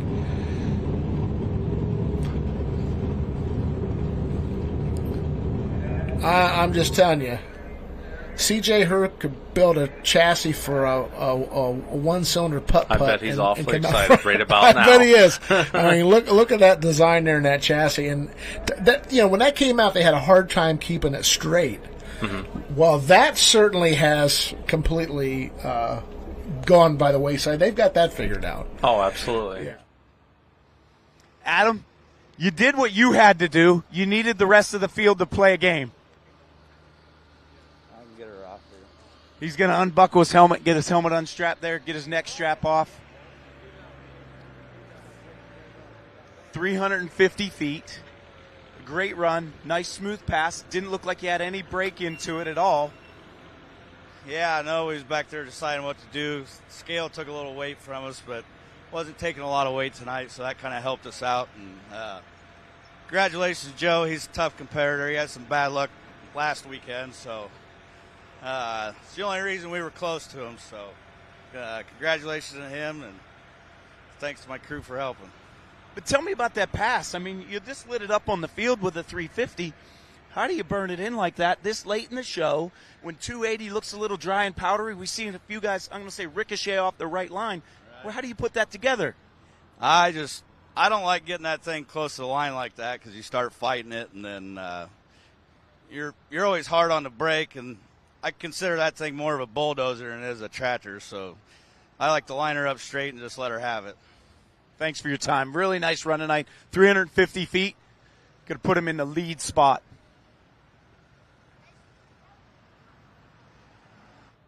Evan Campbell, my friend, you would be in the running for that. You would be. But that would be tough to beat, Adam. That is definitely in the running. And also in the running, I'd have to say Carlton could. But we've seen Carlton do that. Carlton... Oh, you can't take anything away from what he did either. No, here's my point, and I've said this many times on the TV show. First hook can be an advantage. I'm not saying it necessarily was for Carlton, but you got to do something with it. Oh, absolutely. And he maximized his first hook. He did. You came in, third way down the class? Halfway? Yep. Halfway. Mm-hmm. You laid down a tremendous pass. Mm-hmm. I mean, no one had kind of done what you did. Jeff made a very good pass. Mm-hmm. That one there, though, to put 22 feet on Joe. That's extremely hard to do. And after seeing Joe and what he did and put down a great run and really put down a maximum effort to it, and it you could tell Joe wasn't saving it. It was all he could get. And to see Adam come out and put that kind of distance on him, you don't get to gather those sort of runs up very often. No, not at all. Well, here's a guy coming out here that I know has been a little disappointed as of late. Got a lot of horsepower. They spent a lot of time at the dyno, and just we're not sure we're getting our the power to the track. Maybe need to take some power away. And but you look again at the run we just seen. It's there. It's there. So it's some people can make it look so easy. You said the worst thing possible. Take power away? Yeah. No, we don't. No. Don't take power away. No, don't take power away. We don't do that. Yeah. We got to make sure. We got to figure out how to make it work. Yeah. And that's where they're at. I mean, they obviously have a combination. They're making good power, but they got to figure out how to get it to the ground. Yeah. And they've been struggling with it a little bit.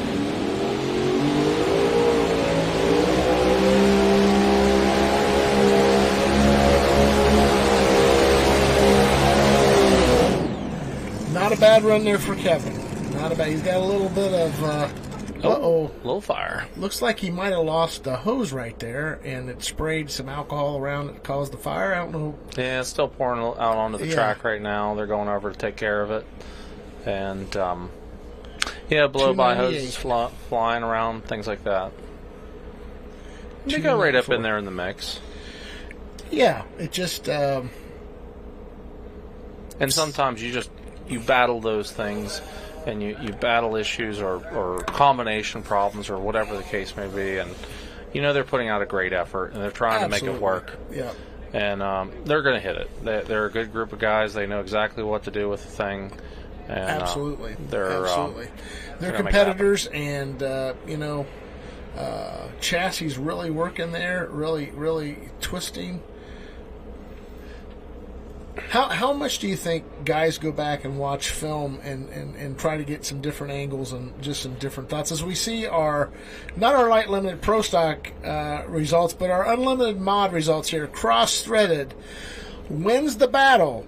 Emax and Joe Ader wins the war. Second place. Look at Yosemite Sam, Ricky Rose, giddy up, 3:16 and 2. Man, he's had back-to-back weekends. David Richardson in 4th, and Mark Cole, the gambler, in 5th. And that's our top 5 here tonight from the Friday Night Spectacular, Wellington, Ohio.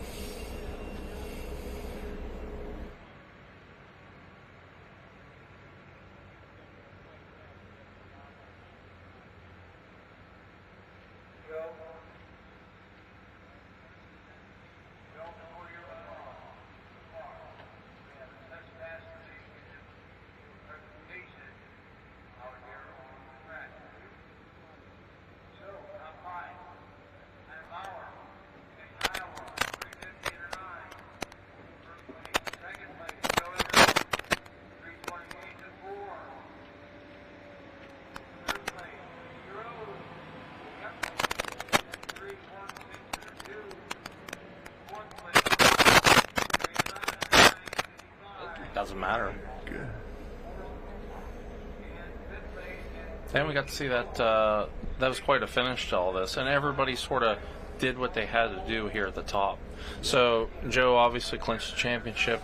Adam being able to do what he was able to do and win the pole, and then Ricky Rose actually stepping up in there and bringing up that middle ground of the class in order to get himself farther into the possibility of going to the Underley. Yeah, he definitely made it, because what a bad night for Criswell Benedict. Oh, yeah. I'm sure they're real disappointed.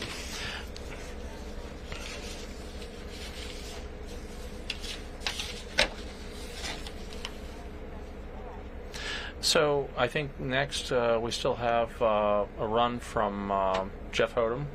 Yes. To go. Jeff is going to make a run here. I heard they were going to take 2 weights out of the pan, so maybe they'll roll the box back, slow it down a gear, who knows, but not too many things they have to do there. And again, let's talk about that. And it's a class still near and dear to your heart. Sure. Superstock Open. It is. And I don't know how much you followed what was going on there, but to see the final results, it's almost like, and you might.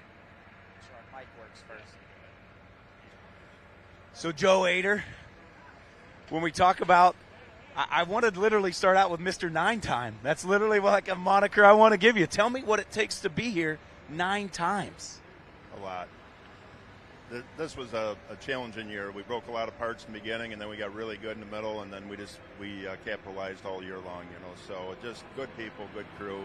Everybody just kept nailing it down every weekend, and I mean, what an awesome class. The competition was great, and the spectators couldn't be more happy to see such a competitive class. When you look at the unlimited class in the spectrum of multi-engines, breakage, terminal breakage, how do you make it happen to the end of the year? And in a class, in a points race, that we're less than 3 points apart, something like that, as I do quick math here on a notebook. That's amazing, isn't it? It's we had a little lead coming out of Bowling Green, or going into Bowling Green, and then capitalized there real good, and then broke our gearbox, and just sitting there like, just couldn't believe it. Sitting in the stands, couldn't do a thing about it, and just watch all them guys drive by us. But, we worked, put it all back together, and we're here for this show, and we got it. So when you put together your season and you talk about the wins that you put out there and Chapel Hill and big wins, and then you had some major breakage too that made you sit on the sideline, how do you keep yourself motivated to fight for more, fight for 9? That's the kind of competition, and that's the kind of drive I have. We run hard. We do what it takes to get there, and we just keep going. We keep fighting, and it was just a good fight all the way to the end. So some of the people would say that these big engines are just big air compressors, like an Emax air compressor. When little Joe here, as I look at the back of his shirt, it says 7 time. I'm thinking you saved $1 or $2. You went right past the 8 crew shirts, and it's time to go buy some 9s. Yeah, I guess we'll update that stuff a little bit. But hey, thanks to my good sponsors and everybody on board. Here's the Peak Oil, Emax. Just couldn't be more happier to have such good people on board with us. Absolutely. Congratulations, Joe Ader, the Emax Unlimited mod.